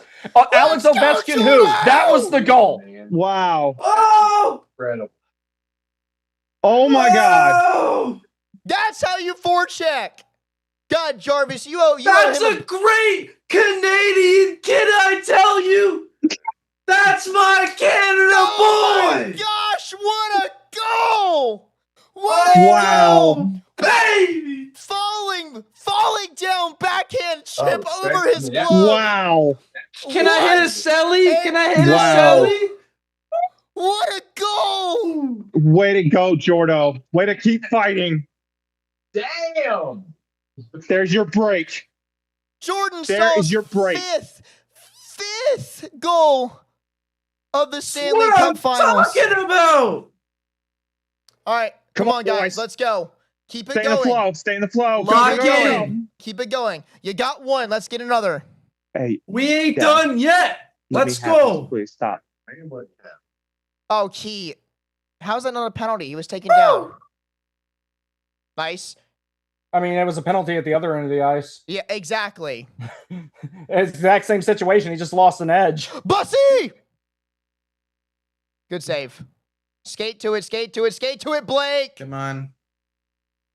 No. Oh, that's Rasmus Anderson. You should have lit him up. Oh, Oh my gosh. what a goal by Jordan Stahl. What a goal. Update your score. Thanks, Graham. My grandma just told me to update the score. I've reached peak status. I'll update it once the Come next on, stoppage boys. of play happens. Good button hook there by Hall. Good. Stop. Come on. Come on, guys. Come on. Ah, dang it. Just did not happen. Come on. Oh, weak dump. Come on, come on. Let's keep it up, boys. Hooking, Keep it come up. on. Oh, that's Nice. gotta be Come on, called. come on, come on. Come on, Zebras. You gotta call that. Nice. Oh. Nice. Pin it, Nice. pin it. Nice. Line change. Come on. Come on, boys. Nice. Oh my God. Why are y'all not in the zone? Good stick there by Hall to keep that play alive. No, we lost. Oh my God. What No, happened? No, we're good. We're good. It's not like detrimental. Come on. We're fine. Oh. Oh my God. Are we really saying that was in the zone? Whatever. Catch 'em, boys. Catch 'em. There's Come no way on. that puck stayed in. Yeah, There's exactly. a That's what I- storm in Nevada today, baby. That's what I said. There was no way that puck stayed in. Hey, Even with it being at the low camera angle along the boards like that, Good no way. job, Chatty. nice chip, Jarvis. My Jump. boy. Oh, Jarvie. Good Oh, job. icing. Great Oh, job. they must have deflected that in. They got something going now. All right, Nikki, let's see it. That's my boy. Oh no. Nice. Oh, Nikki, no. Chatty. Yes. Nice. Good job, boys. Hall, Great chip job. it out. Stall, get it out. The best job. Get that. Come on. Oh my God. Chatty, one more play, dude. One more play. There Oh. you go. Get it out. Clean hockey. Clean hockey. Yes, good zone exit. No icing either. Perfect. Guys, I just want to say if Jordan Stahl gets one more goal this game, he's better than Mitch Marner. Just saying. I'm Just good with that. saying. All right, come on, boys. Get it out. Get it out. Come Vegas. on. Vegas is pushing really hard. Vacated point. Nice. Horrible, Vegas. Horrible. Oh, man. What was Oh. that? Oh, Carrier. Come on, boys. Carrier. No. Come on. Nice. There Come you on, go, come on, Carrier. come on, Nice, come on, nice. come on, come on, Nice come on. chip. There we go. Come on, boys. Come on. Get aggressive. We've actually changed our defensive pairings. Good job. Guys, Slavin's out there with Ghost now. Rod's blended up the defensemen now. Come I on, like boys. that. Don't mind it. Nice. That was great. As long as we still see all 6 of them out there and nobody's went to the room, that's Yeah. good. Amen. We switched Come up. on. We switched Chatty with Nikki, and Great then job. we swapped Ghost and There you Chatty. go. There you go. Come on. Come on. Come on. Ah. Look out. Come on. Come on, boys. Get it out. Keep believing. Walker, get it out. Go. I Go, believe, go, go, go, go. baby. Come on. Oh. Mm. Oh. You guys might be a little bit ahead of me, so if something happens, No. Yeah. Ugh.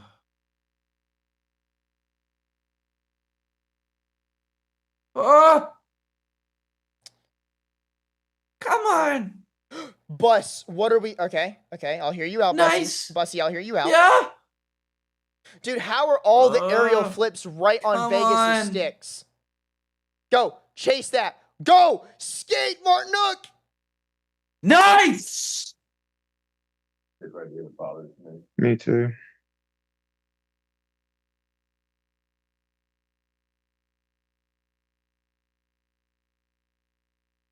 All right, Ghost. Make a good play. There you go. That's a good play. That's a good play right there. Oh, no. That's got wheels.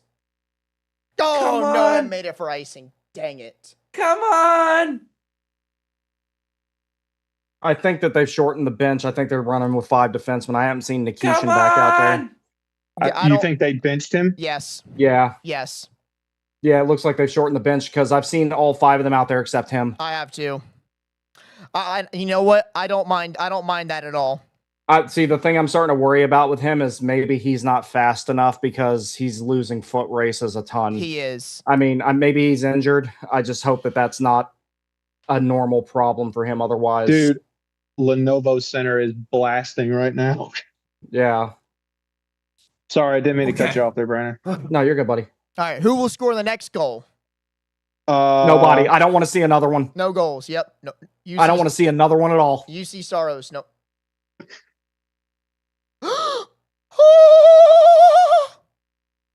What? Oh, Martinook, you bonehead! What the heck? Martinook, dude, what in the was that? That was brain dead. Dude, Jordan Martinook just took a puck bouncing and fluttering as a zone clear, batted it out of midair to an icing. I think he figured he was already past the I halfway think he mark. thought I think he thought he had the red line. Oh my God, Yeah. Sebastian Aho. Oh, Come on.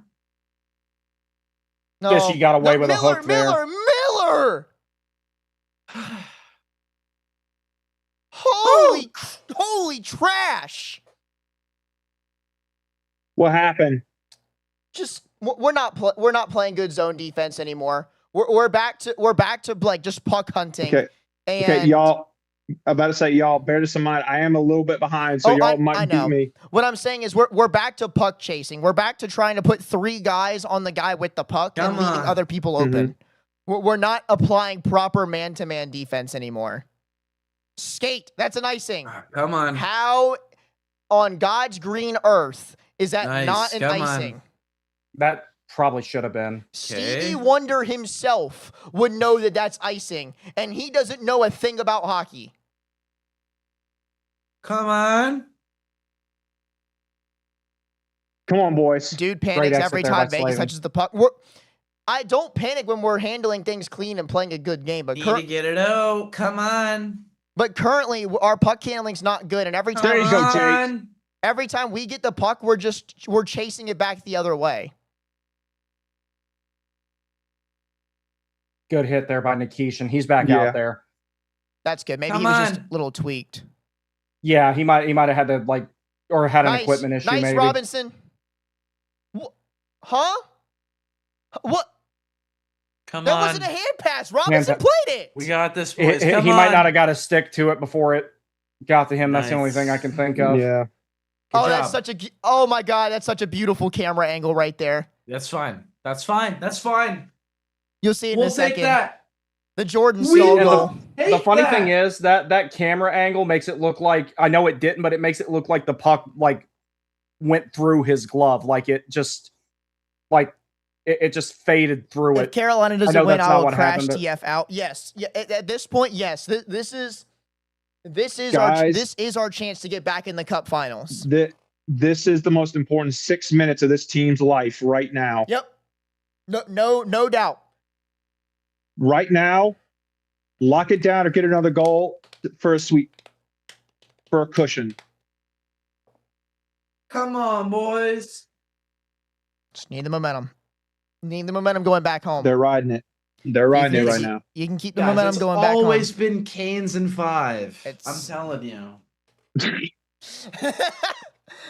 Canes in 5, 6, 7, 6, 7. It's always been Canes. I don't care. Oh, God. You know what the crazy part is? John, I mean, you're special. someone said I don't want a 2-goal lead. I agree, bro. No 2-goal lead, please. That's what I said. I Okay. don't want to see another Yeah, goal keep in this it at game one. at Okay. all. Keep it at 1. Okay, never mind. I take it back. Keep it. Either Let's one or bring it one, home. 1 or 3. Pick one. Let's- Odd numbered lead. Let's I'd just rather bring it just stay the home. way it is. Yeah, empty netter, fine. Have I ever Jordan told y'all- Stahl, empty netter. Get him a hat trick so he's Dude, better that's than Mitch true. Marner. Jordan Stahl could have a hat trick if he scores another goal in this game. Did I That's did what I I'm ever tell saying. y'all about the 7-minute syndrome I have? So whenever I'm watching a hockey game or I'm playing in one, I am as calm as I can be until I see 6:59 tick, and then like my anxiety level goes through the roof, and it's always happened to me at the because any other time I'm like, oh, 7 minutes, plenty of time. Then when 6:59 goes off, I'm like, oh god, it's like defusing a bomb at that point for me. 6-0. This is the longest 6-0-2 of my life. We just need to play with a shell. Defense first. No, we don't no need another goal. No shell well, We slight just shell. need to win. Lock Yes. it down. Lock it down. Big You save. see this Rolex on my wrist? We gotta clock it and lock it down. Oh my god, a Stahl's stick explodes on the face-off. He's got to lay off the weights. Yeah. I mean, the sticks nowadays ain't any good though. They're not durable at all. Whoa, yeah. Jordan Stahl, I love you. Yeah, great. Sean, what was your Canadian favorite kid. hockey stick of all time that you used? My favorite hockey stick of all time? Yeah. CCM Sharp. Speed Burner. Sharp. Ooh. I Chip, don't Chip, know oh, you the gotta make and stay on your model though. feet, It's got to be a speed Ehlers. burner though. I love CCM sticks. Ehlers, Yeah, that's what I gotta use stay now. on your Jet feet. Speed FT. Jet Speed's my favorite one that I have out of all mine, except for Ehlers. my Proto. But my favorite one all time, Total One NXG and Total One MX3 by far. You might have never used those.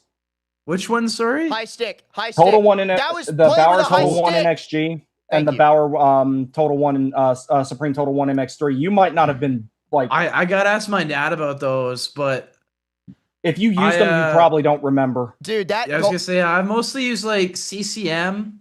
I've used a couple Bauer Nexuses, but Those are I've too always whippy been for a me. CCM guy. The only Bauer one that's out right now that I like is the Proto, but I'm a mid kick guy, so Fair.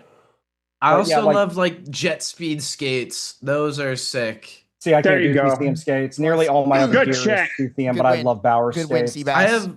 I have Sherwood gloves though. I kind of like Sherwood the Oh, way it yes. feels for Oh, gloves, but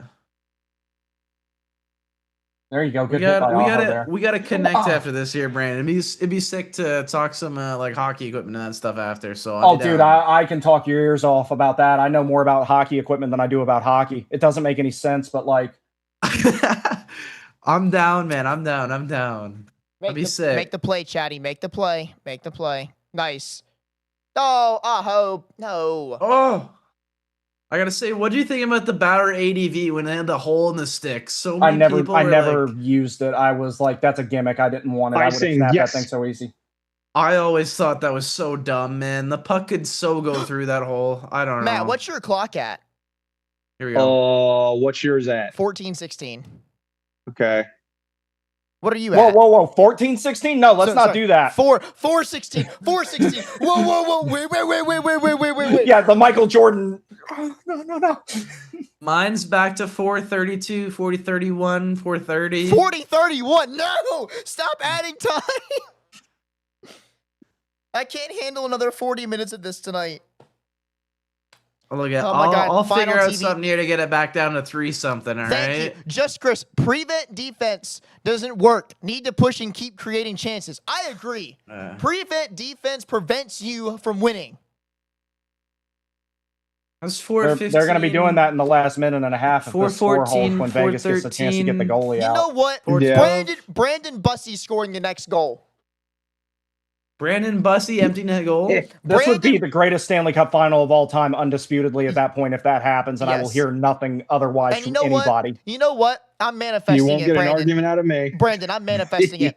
Brandon Man. Bussey's going to score a goalie goal, and then they're going to score one with less than a minute left. That's going to make Brandon Bussey's goalie goal the game winner. Man. Ooh, I That like would be I think- hilarious. This has been cinema watching every game. Dude, it has. This has been the best Stanley Cup final. No, I've it ever was going to be watched. boring, remember? Oh, no, yeah. this is going to be the I worst can't series believe ever. that. Teams in hockey. Aho always has that look in his eyes when he's about to turn it over. I just don't get that. Like, even though we lost, game 3 was absolutely insane. I remember being on stream yelling, Canes are going to win in overtime. And we took them to double overtime. I had no belief. I can't lie. No bone in my body said we were going to come back in that game. And then we did. And I was like, what did I just watch? Like, Come on, boys. Lock in. Let's go. insane. 4 more minutes. Let's bring it home, boys. Let's bring it I know home. I'm not showing it much right now, but I'm like, I'm shaking. Dude, this is I'm actually my heart shaking. rate. It probably will break the meter on my Apple Watch. mine died from all the notifications it was sending me about your heart rate is elevated. I'm like, yeah, I know. I don't need an Apple Watch to tell me mine's that. Mine's been the decibel meters. It's telling me it's too loud in here, and I'm the only person in my room. Oh, God. Come on, boys. Let's go. Finish it. Let's go. 4:16. 4:16 to take Vegas control. changed their lines. 4:16 to take control They're back going over to the front load and series. shorten the bench now. Yeah, for the they last are. They're 4:16. we're going to be dealing with their top 2, maybe 3 lines the rest of the game. They're probably Come just on, going with their top. boys. From Top watching 6. Tortorella coach as many times as he has, it's going to be their best players It's- are going to be out there for the rest of this. It's top 6. The rest And of There the you game. go. Go, Good dump Go, in. go, go, go, go, go, go. How is Between that? a How minute is that and a not half icing? How is that not icing? Between a minute and a half and 2 minutes, he'll probably pull the goalie. Hey, run this clock. Run it. That didn't make it. Oh my God! What a clutch little bit of snow to prevent. That's icing. Nope. How are these not icings? They're clearing it from the thread line. Hey, run this clock out. These stupid freaking zebras are screwing us. Carter, I'm okay with it. Run this clock out. No, if they're icings, they're icings. That's offensive zone time. Yeah, but they can't get a good change. Like, the more the clock runs right now, the better. I'm good with it. Me too. I know they can't change off of icing anyway, but I'd rather not give them a chance to take a quick breath and Chatfield's roll up to helmet the just got circle and make knocked off something his happen. head.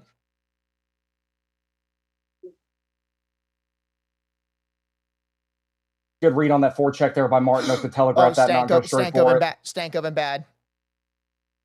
Bad Stanko. Good Miller. Bad Stanko. Good Miller. Bad Stenko.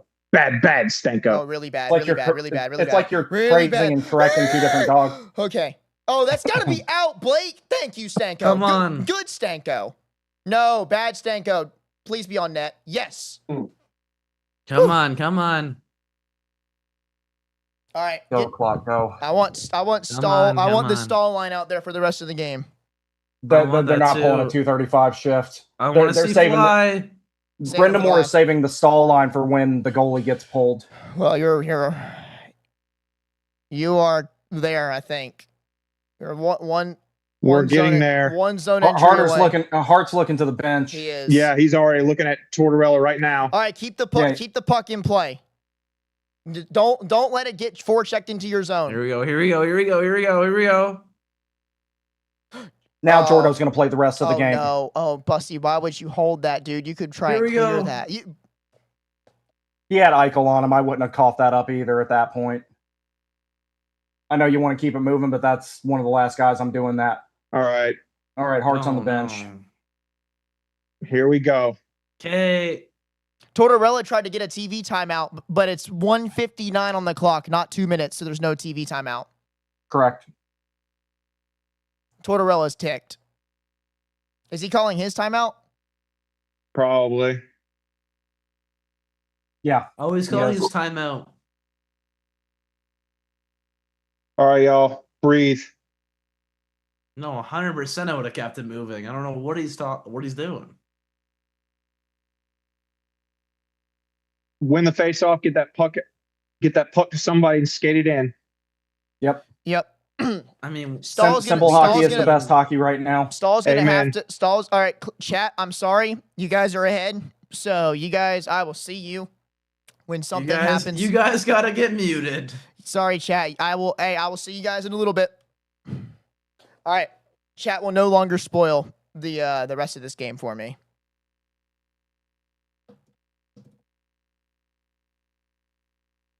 All right, hurry up. Let's get this going. All right. Let's go. Let's go. Let's go. Jordo's got to win a big one here. Let's Oh, he go, knows it. Jordan. He knows. Jordo, Ehlers, and Stahl. Or sorry, There's Ehlers and Jarv. There's nobody else in the league I'd rather have taken this face off right Nope. now. I can tell you Amen. that. Nope. Amen. Lock in, Stolly. Come on, Stahl. Lock in, win the Hurdle draw. is Let's going to go. launch at stall. Oh my God. What? Go, go, go, go. What? Go. Carter, don't do that. You'll see. We dodged a like intercontinental ballistic missile. Okay, I saw it. It's just, dude, easy. My heart rate's already up. I don't need to have a heart attack. Skate, Jarv. What? Uh-oh. Come on. That's the right call. Is It it? is. Yeah. When the puck if the puck had went to the corner, he probably would have won that foot race, but it wrapped around. So Dude, we That just is what it is. Jack Eichel found himself in front of the net with nobody there. Oh no, and just no, missed no, it. no, no, no, no, no, no, no.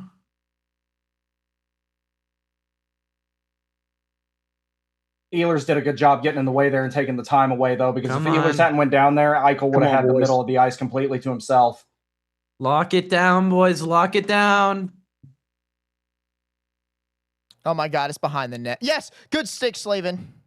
Oh, come on. Get up. Come on, guys, get up. We got it, boys. Bussy was Come knocked on, down. come on. Bang! Gotta go up. It's over. No way! Get in there! Go! Let's go! Yes! Wait, Nikolai Ehlers. did Ehlers shoot that? No way. No way. 2-2, baby. Matt, great Oh job! my God. Matt, great Ron job! Gilmore We ain't looks to done the yet. sky. Game's not over yet, but that. No, how, we need another good 54 seconds how here. did that go in? Same thing what won Vegas the last game. A lucky bounce. Y'all are That time it done. went Carolina's way. Yeah. Y'all are done. I want to see this. I want to see I where he hear ya. shot this from. Dad. Oh my God, that was What? off the boards. No! He rimmed that around off the boards. It went off one of the stanchions. Matt, you're muted. Yeah, my bad. That went off the stanchion. If he hit one to the left or one to the right of that doesn't go in. Yeah, That's amazing. Vegas, lucky Heart's bounce. gone again. That's what we needed. Heart's gone again. Oh my god. Come on. Let's go. Nail him, guys. Come on. Take that neutral zone away, Oh, boys. there's You a got guy this. deep. Svechnikov was behind everyone but one. Should have been stalled though. I love you, Offside. There Ehlers, you go. but There you go. Are they pulling back? Are they giving it up? Carolina's not Icing. letting them in. Icing. 14.2.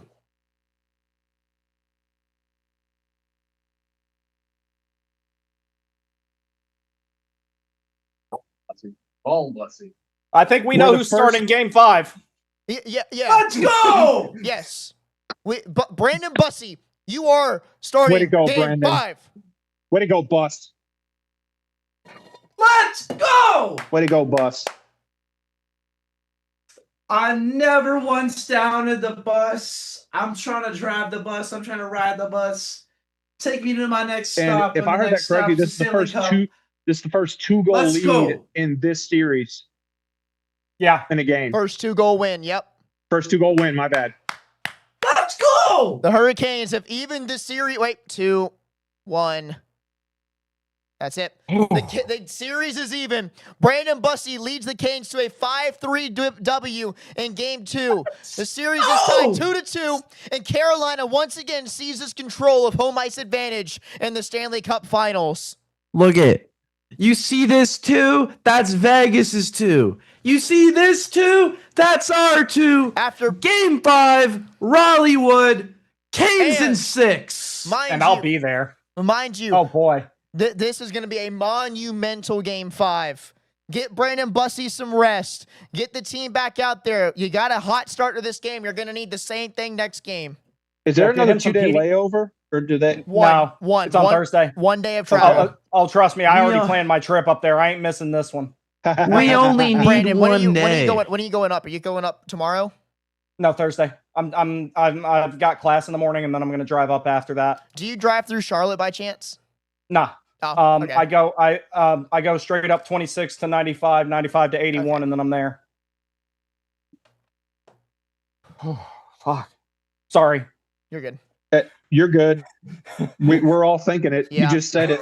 It's all right. It's all right. We're do you, good. Do you happen to drive through Toronto, Brandon? I mean, if you do, you should pop by, man. If you're gonna pay me in American, we'll talk about it. American, Yeah. you know how much that costs in Canadian? That's Exactly. That's why I'm saying pay me in American.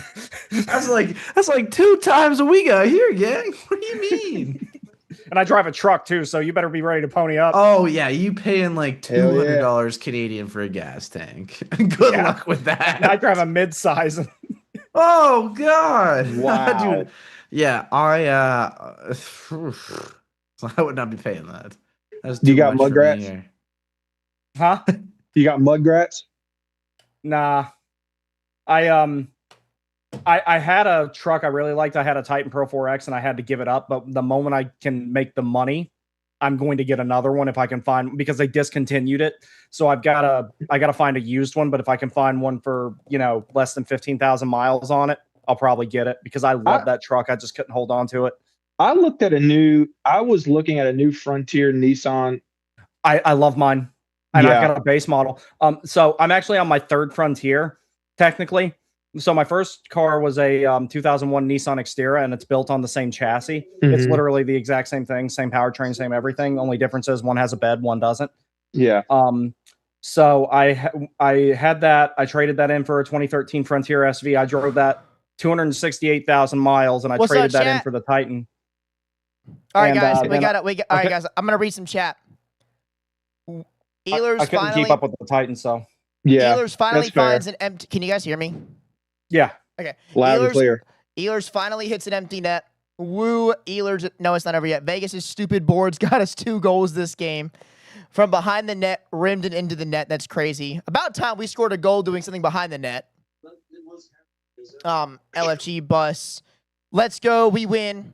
All aboard the Magic School Bus. What a game. Never trailed. What a win. Shout out Matt for predicting Nikolai Ehlers to score a goal.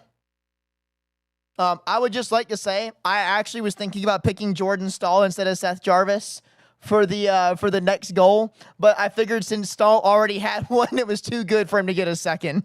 Well, I was actually going to go down Brandon's route and pick a defenseman. If I was going to pick someone, I was going to pick Gossespierre because of that big long dart he shot, which Jordan helped tip in, and I think it was game 3 on the comeback. No, wait a minute, was it game 2?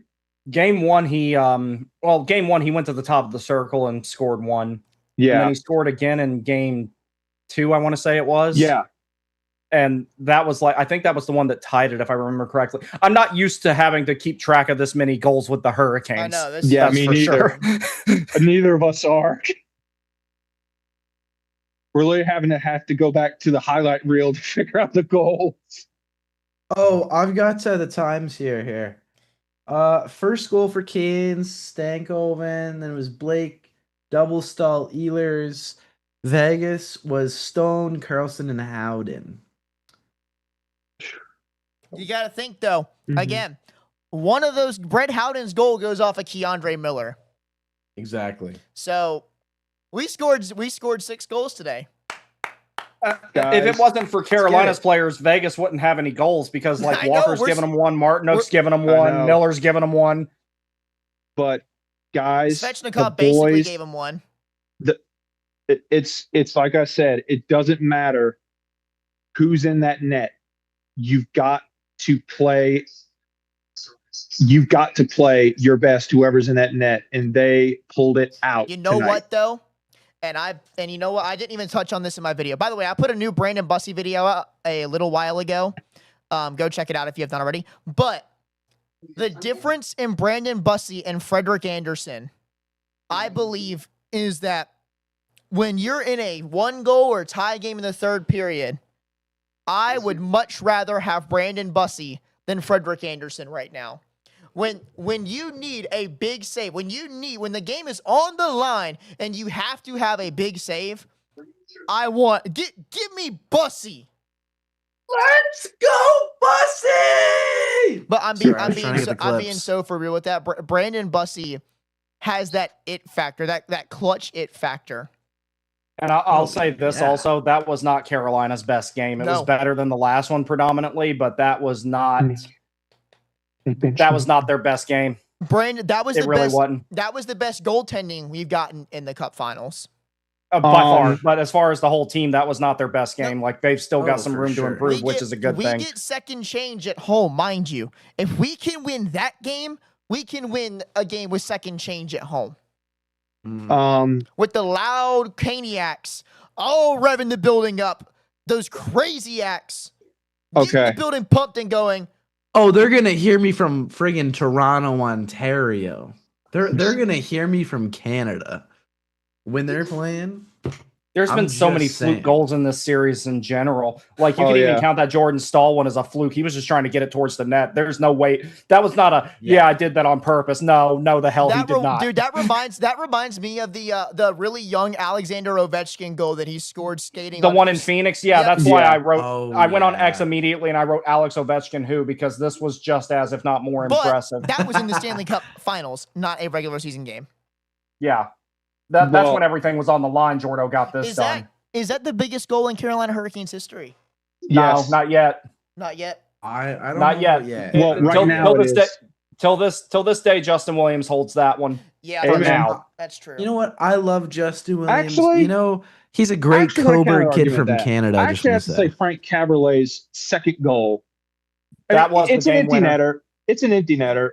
I mean, for Justin Williams, Frank Caberlet's slap shot from the blue line, I think, is what sent it home. And Justin Williams, hey, I'm not taking it away from Mr. Game 7.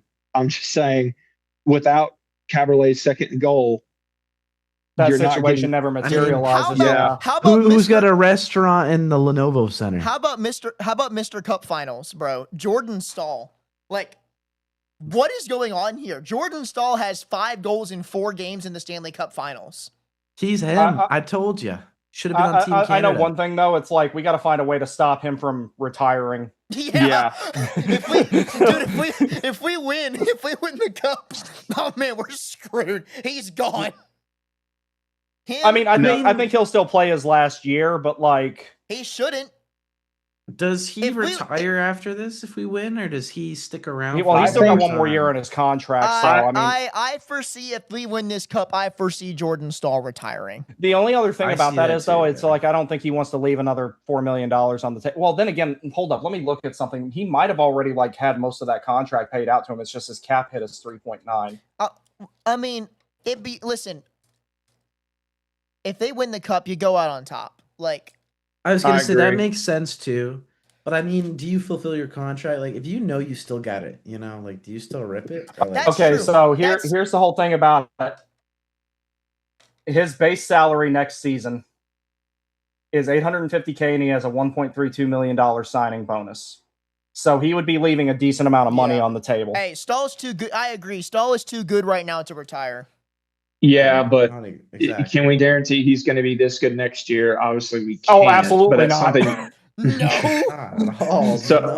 But that's my thing. If you win, I kind of do agree with Carter. I mean, well, wait, what's his cap hit though for next season? 3.9. 3.9 or something. Yeah, the cap hit's not a problem. It's just I was looking at the structure of his contract to see how much actual money he would get paid off. Dude, if Stahl retires next year, who's going to be our third line center? Sebastian. You don't want to know the answer to that? Dude, it's freaking Jesperi Kotkaniemi or Skylar Brindamore. And what's the problem with KK? We've been talking about him. He's going to be a great replacement for Slavin. I don't want to say Slavin. Stahl. That's what I meant to say. He might want to improve his skating. He can't even play defense well. Yeah, Sebastian Aho needs to keep doing Chinese Duolingo. I agree. Ever since I mentioned Sebastian Aho doing Chinese Duolingo, I think he's played better. So... Okay, but like KK, he's got a great forecheck. I feel like he's the type of archetype that could become like our future Stahl. Obviously not as good. Well, but he's got to put on a couple pounds though. He needs to go eat the Wheaties. KK is good in half of the ice, and that's a problem in Carolina.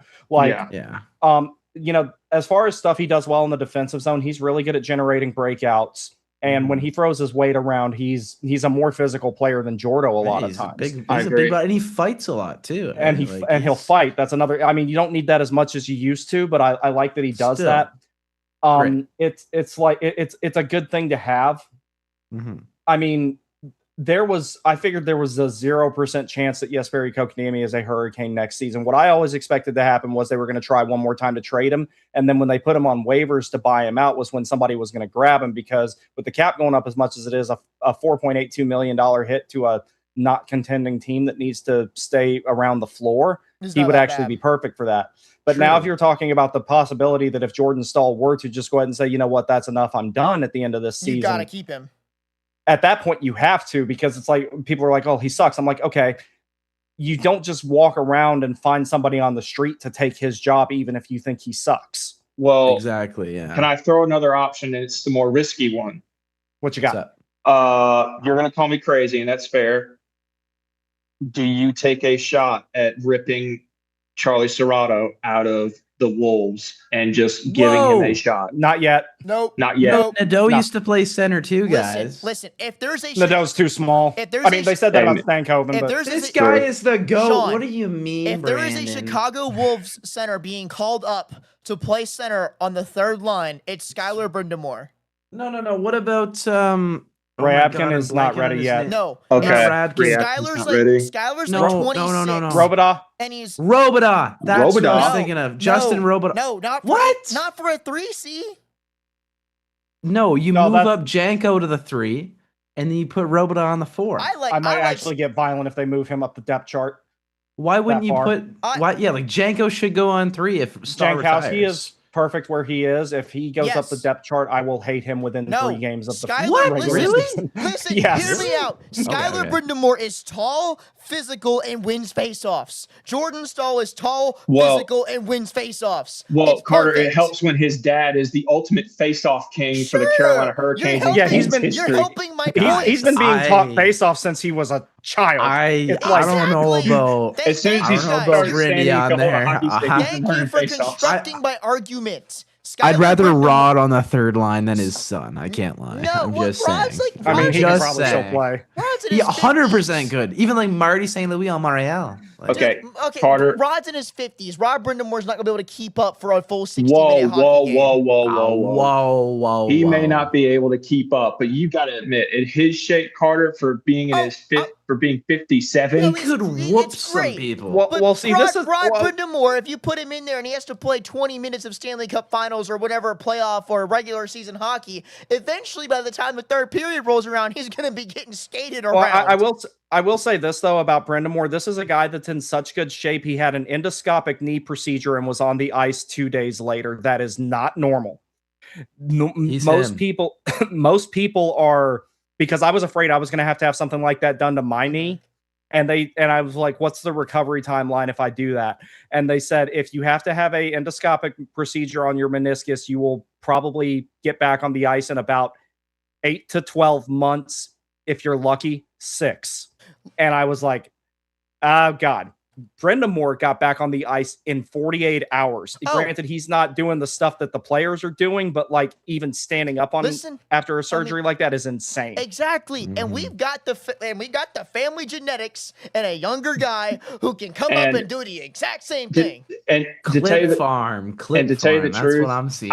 I'll actually say this to Carter's point: to have a Brind'Amour back on a Carolina Hurricanes jersey in this day and age, it's good mojo.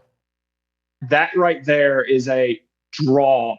Nepotism. That is nepotism. He's not a nepo baby. He's a good hockey He player. sucks. No, he What does has not. he done? You're crazy.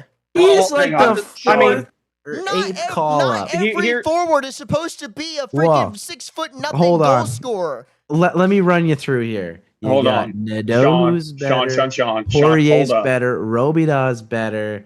Hold on.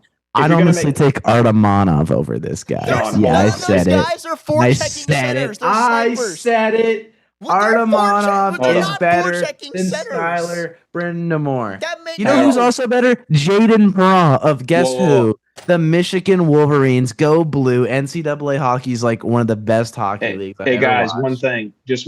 Brandon, you go ahead with your point and I'll give mine. Well, here's my whole thing about it when it comes to Skylar Brind'Amour. He's a good player because he gets paid to play. But the thing about it is, it's if Rod were transformed back into his 20-year-old body, he would be a fourth line center today. That is not a knock on him. That is just how much the game has evolved. And a player with his skill set, that's what he would be doing. He would not produce as much. So Skylar is kind of tailor-made for that. The problem with it is Jankowski cannot move up the depth chart to accommodate that and have good center depth overall, because then you're talking your center depth being Aho, Stankoven, and whatever order you want to put the other two in, Jankowski and Skylar Brind'Amour. That is not going to get you anywhere. What about KK, though? Well, I don't think KK is going to be a Hurricane when the season starts, unfortunately. Fair. Now, okay.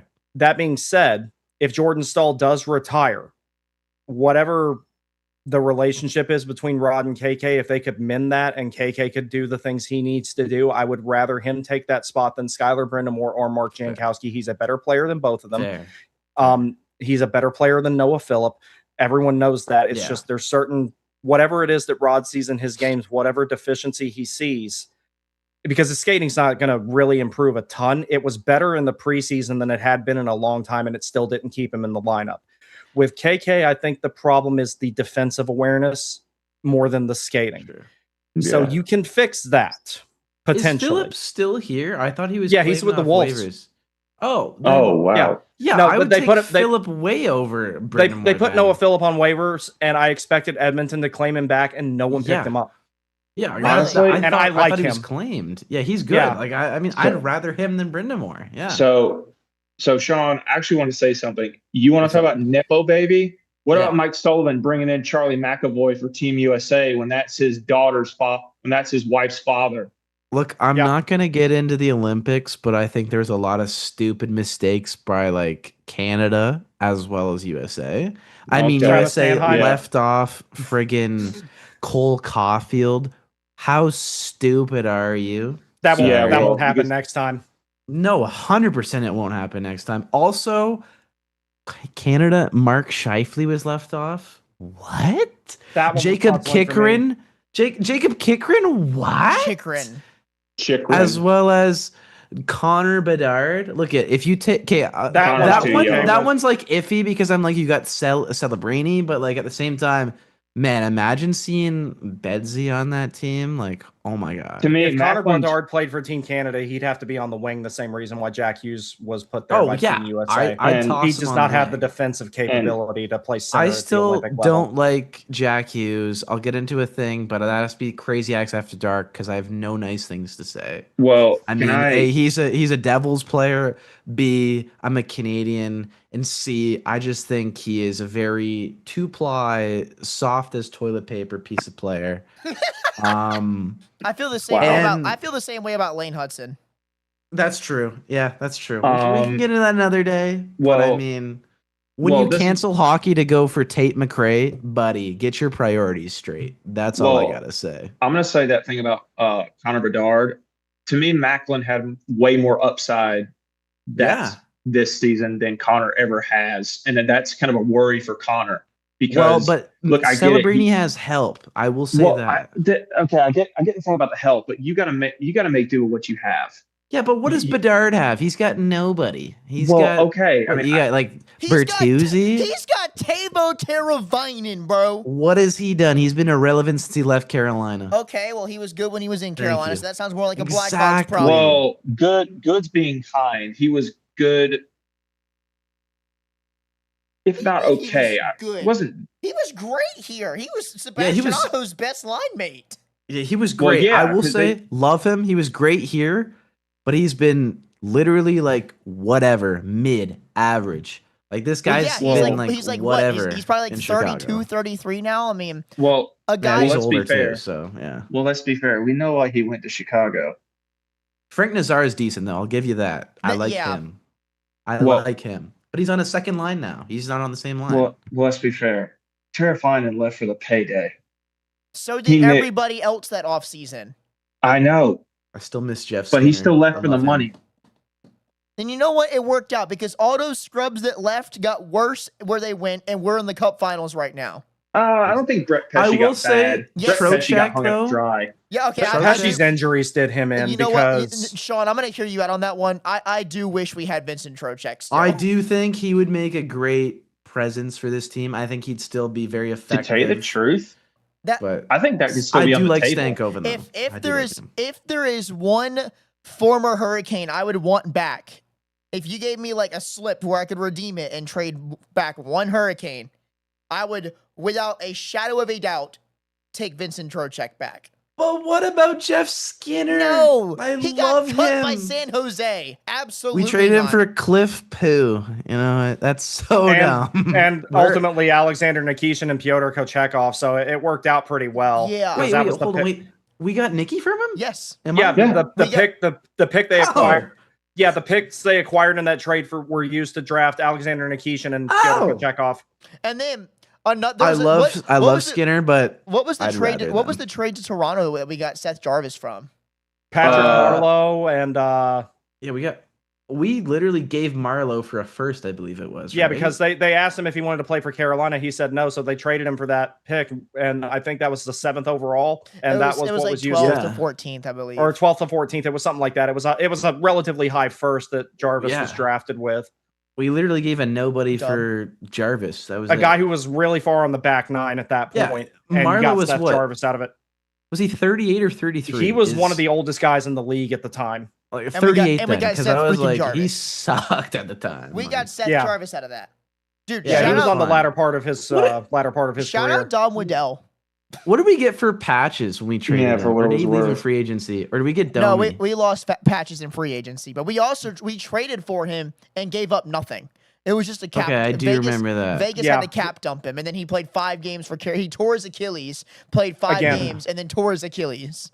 Which sucked because he had 3 goals in those 5 games, so he was on track to have It was great. Dude, what do y'all know about 5-game Hurricane legend Max Pacioretty? What was his number again, by the way? 67. Sorry, I had to do I knew y'all were gonna do that. My bad. But I mean, what also, hold on, since we're on Vegas for a second, gang. That whole trade to get him giving up Suzuki, and what was it? It was more picks as well. I can't even think of the players, but it was literally roster players that are on Montreal now. Looking at back now, like you had patches for what, not even a season, then you traded him to us for like nothing. Like, wow, you guys got fleeced. Yeah. You got fleeced harder than a sewn nice little knit sweater by grandma. Like that's how fleeced you got. Like, what is going on over there in Vegas? Anyways, Dude, what's the same with Brandstrom? What's the biggest fleecing in like recent Canes history? Oh, sorry, I was gonna say Taylor Hall for Larson, but that's Edmonton. Well, I was gonna say Miller. Yeah, That's or like Canes getting fleeced. See, probably hang on. With Keandre Lindstrom? Miller, we're seeing it now, but oh my god, at the time when we gave him $7.5 million a year for whatever, however many years, I was like, you've got to be kidding me. But it's aged as of the playoffs, it's aged pretty well. See, I expected to see Miller turn into this. I just didn't expect it to happen this quick. Like I've been, and I think part of what fast tracked that was he had to step it up when Slavin was out. Yeah. Yeah. So he didn't have time to think about it. Okay, I got us here too. For me, it's the Jeff Skinner trade. Okay, I got us here. This is according to Google, and by the way, this is really not bad. Ron Francis trade was one of them. I'll give you. There's 3 here. That's 1991. We gave up Ron Francis, because he went to the Penguins, right? Jennings, and we got Cullen, nobody. Parker, nobody. In Zalapsky, I don't know why that name's familiar, but he's also a nobody. Then it said, okay, this one I disagree with like to the fullest. It said the Rantanen trade. I would rather Stankoven. Where's Mikko Rantanen at right now? Yeah, exactly. Yeah, he's not here. No. Let's back up. Get out of here. Let's back up. Where's Marty Necas at right now? Where's nowhere? Where's Jack Drury at? Nowhere. Hold on. How many conference finals wins does Marty Necas have in his career? So 0. hang on. How many conference finals games has Marty Necas played in his career? 12. Dude, okay, so can I actually jump on that real quick? Sure. Yeah. Colorado is in such a tailspin that they are floating that idea. They're genuinely floating that idea. Yes. There is no way. You just got him. Didn't their GM pretty good for them GM too. just quit, right? Yeah. What? Yeah, their He GM went to Nashville. Yeah, Well, their see, their GM, it actually makes sense. The reason why I say it makes sense is like, how much longer do Makar and McKinnon have on their respective contracts? Yeah, they're gonna stay there. Makar's is not very long. That's what I'm saying. They're staying. They're staying. If they're going to make that happen, somebody's got to go. How long is Makar's? True. I'm pretty sure he's due a contract extension next offseason. That contract is going to be north of 15. Yes. Yeah, but like he's Canadian. He'll stay for even less if he has to. Don't worry about it. Current Marty Necas does not have more talent than anyone on Carolina. No. That's flat out wrong. I would much rather have a defensively willing player like Nikolai Ehlers than Marty Necas right now. Because look 100%. where Nikolai Ehlers is, and look where I know Necas had 100 points. Necas was not hitting 100 points in Carolina because he didn't have Nathan freaking McKinnon as his center and Cale Makar as his number one D-man. Different systems as well. Like, I don't care. Like, exactly. Whatever. They're not going to they don't make him play defense in Colorado. If he's directly responsible for a goal given up, they're like, oh, it's okay, buddy. Just go score one for us to make up for it. No, that doesn't fly in Carolina. All right. Okay, Brandon, hold on. Sean, hold on. Brandon, go ahead real quick.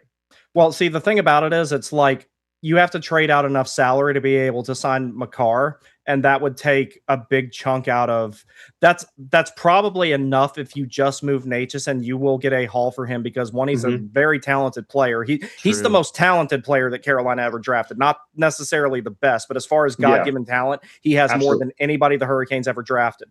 Would you just say over Svechnikov, though? I feel like he might have more raw talent. No. Raw talent. Necas is nothing but raw talent, and that's part of his problem. Offensive talent, but not defensive talent. He's terrible defensively. Defense isn't talent, if you ask me, though. Defense is IQ awareness and effort, and IQ is. He just didn't have that.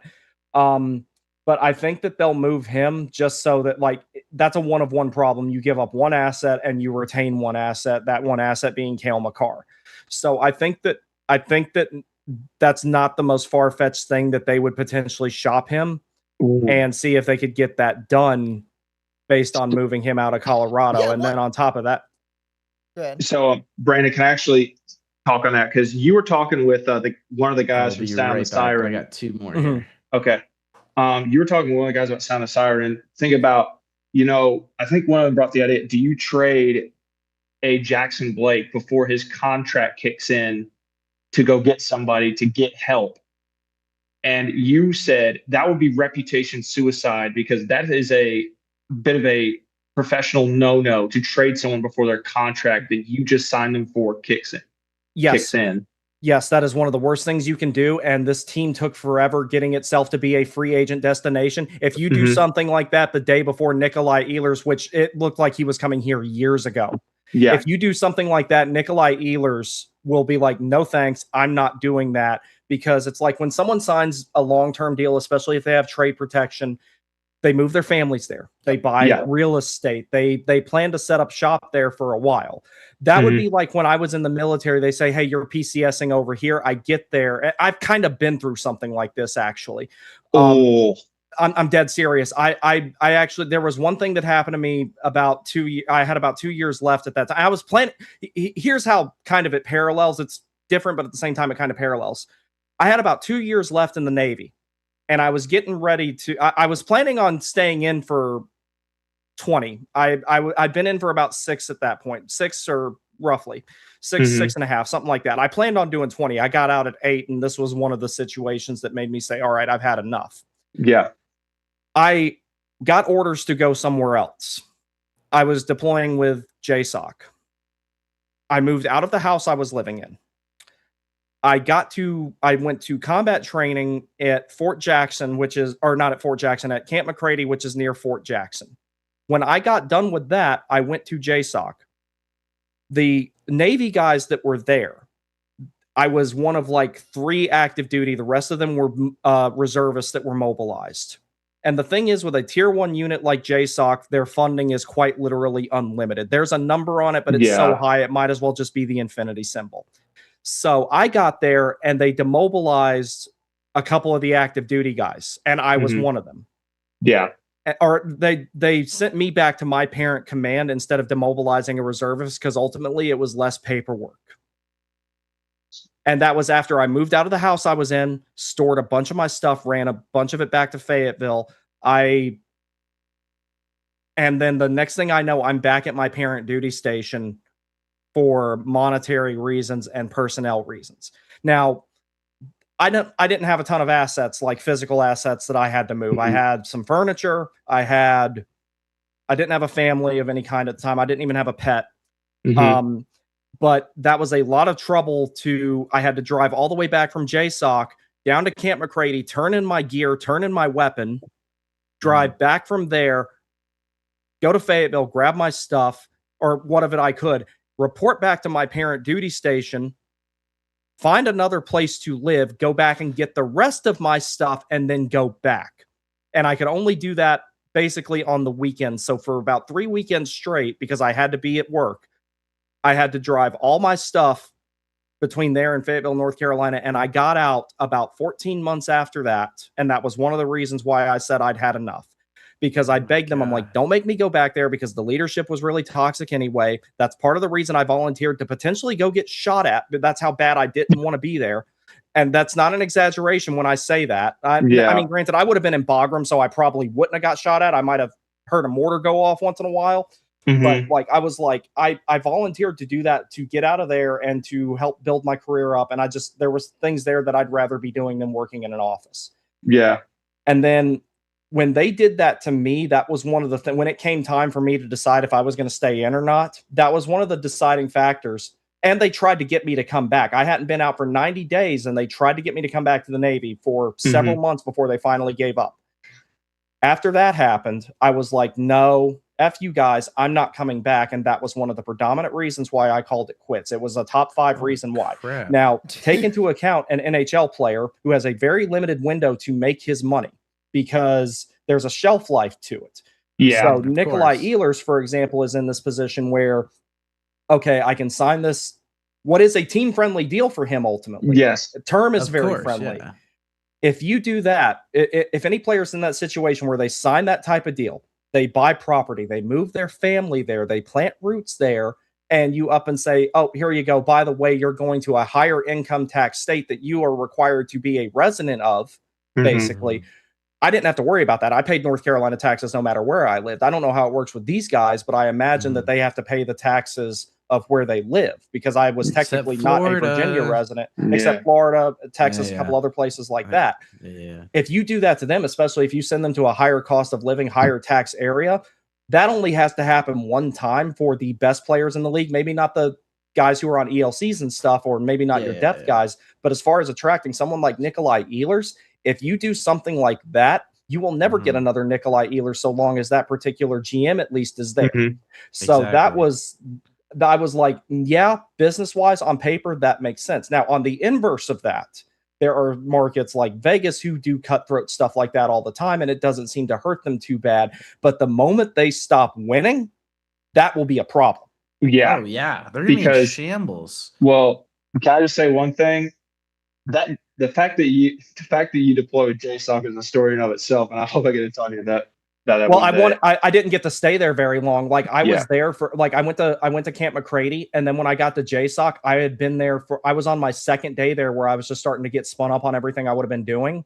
And then they told me that they were demobilized, or that they weren't going to demobilize any of the reservists. They sent me and one other guy back. The other guy who went back didn't really care. I was pissed. So it's like he didn't have to move out of his house. He didn't have to, he had, I think he lived with his brother or something, and they were stationed in the same place. So for him, it was just leave everything and go. With me, it was pack up everything, take it somewhere else, and then go, because I moved out of the house I was living in. So I didn't get to experience all that stuff. And I was really, if I'd gotten to stay at JSOC doing something like that, I probably would have still been in. Dude, and I've heard that environment is the most competitive yet toxic you could possibly imagine. It's got everything is either really good or really bad. All right, guys. Let's go ahead and. Oh wait! Before we go, I had the two other trades real quick. Hang on, I think Brandon's cutting out. But all right. Well, go ahead, Sean. Okay. So quick. Hold on. Oh crap! Wait, am I cutting out? Can you guys hear me? No. It's just Brandon is. Okay. Give it 1 minute. Good. But there's two ones, and the last one you will all agree with is probably our biggest robbery, which isn't that bad. Okay, all right. Isn't that bad? So number 3 on this list, who I only knew who Sammy Kapanen was out of all these people. So let that sink in. 2003, we gave up Sammy Kapanen and Ryan Bast, and just so you know, around this time, Kapanen was a 60-point producer, and we brought in Pavel Brendel and Bruno St. Jacques, who Brendel ultimately was supposed to be this next level end top prospect who put up 12 points in 50 games and amounted to nothing here in Carolina. And Bruno St. Jacques was so bad, there is nothing on this report of what he did here. All right. And then the last one, which is probably the biggest robbery in Canes history, was the Scott Darling acquisition in 2017. We gave up a 3rd-round pick for Scott Darling, who really didn't do anything. So, all right. So just to close this game out and close the stream out, we did it. Series is tied 2-2. Home ice is now in Carolina's favor. Win your home games, you win the cup. In fact, if you win your home games, you win the cup on home ice in a Game 7. Let's go. All it's left to do is take care of business at home and win another on the road. Why don't you? Let's go 3 in a row and win the cup in 6. But if it takes 7, it takes 7. Sorry, I lost connectivity. Yeah, I lost connectivity, but yeah, no. The long and the short of that is, like, that was kind of a blessing in disguise, though, because then I decided, I'm like, all right, I'm done with that. Were you in the military too? No, sir. I just it's kind of it's kind of, I like to read up on everything I don't know about, and it just when my brain starts going, it just doesn't really stop when I start researching stuff. So if you can homestead in an environment like that, it's one of the best places you can be. Guys, I'm gonna wrap. Let me wrap this stream up real quick. Okay. Bussy for game 5, no doubt. Bro carried us for the first little bit of that third period until Jordan Stahl scored, and then was electric towards the end of it. Amen. Absolutely. Right, Stahl should have got the Hattie, though. I want one key takeaway from everybody, and then we're going to sign off.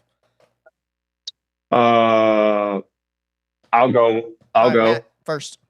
Key takeaway. Yep. You worked hard and you finally got a break. Take it to game 5. Sean. Look I will die for my country of Raleigh, North Carolina. And you know what? We gotta put Nadeau in! I'm just kidding. Seriously, though, like, we did great. We need to really work on our second period play because I don't know what happens. Do we just forget what hockey is then? It's night and day, guys. Let's lock in. We got this. All right, Brandon, go for it. That was not Carolina's best game. They need to have their best game on Thursday. That's the thing. This series gets a whole lot easier to win if you play your best game. That was not your best game. You were holding on for a lot of it. But if you can really get to your game, then Carolina can win this. They got to do better than this, though. This type of effort is not going to be enough. It was enough tonight. You're not going to win like this every single game for the rest of this one. No, sir. Amen. All right. I will say defensive pairings have got to be better. Slavin and Chatfield, you guys got to be better in the next game. Again, you are 1 or 2/10 of a second in this game away from potentially losing. I mean, it's the end of the first period on that goal that did not count, but you gotta, and then make life easier for Bussy, please. If you're going to get in front of him for a shot, you have to block it. You cannot screen your goalie and then not give up, and then still give up the shot. You either block it or you get out of the way to make Bussy let Bussy make the save. Bussy looked good. I'm not gonna say he was great, but I thought Bussy looked good. I think he looked confident after the I think he looks confident in the third period. He shook everything off, and that's what you need. Got a good goaltender going in. He's got a short memory, and that's a good thing for a goalie to have. Got a great, the third line, man, Jordan Stahl's line, absolute masterclass of a game. 3 goals from them, 2 goals from the second line. You still want to see the Aho line get involved. I think 100%. If you can get that top line of Sebastian Aho and friends involved in scoring, this series is over. 100%. Because Vegas is scoring with 2 lines. They're scoring with Stone, they're scoring with Marner, and they're scoring with Brett Howden. That's their scores. By the way, speaking of scores, I just saw an interesting stat, and this might be under the radar. It shouldn't be. Nikolai Ehlers has 18 points in 17 games played in this playoffs. There you go. Wow. Stanko and Hall, all the new guys, like the guys that we did not have until last year or before, are making the biggest difference, and that's big. You need the top line though. If Sebastian Aho and the combination of Seth Jarvis, Martin Nook, and Svechnikov can get it going, and the rest of the team keeps up their play, Vegas is they cannot hang with us. Vegas's fourth line is not going to hang with Carrier, Jankowski, and Robinson if the top 3 lines for the Canes are producing, especially with Carolina having second change at home. Last change is going to be big for the rest of the series. Last change is huge because Vegas's fourth line is by far the weakest forward line in the series. But that will do it for us. Thank you so much, everybody, for watching. We are back in this series, 3-5 dub, and Game 4 will be on Thursday, back in Raleigh, tied 2-2. Winner of that game has to win 1 more to hoist Lord Stanley. Almost there. We all better be there, guys. Stay crazy, y'all. It's good superstition. Make sure you're subscribed if you have not already, and make sure to go subscribe to Brandon at the Warning Take as well. All right, guys. See you next time.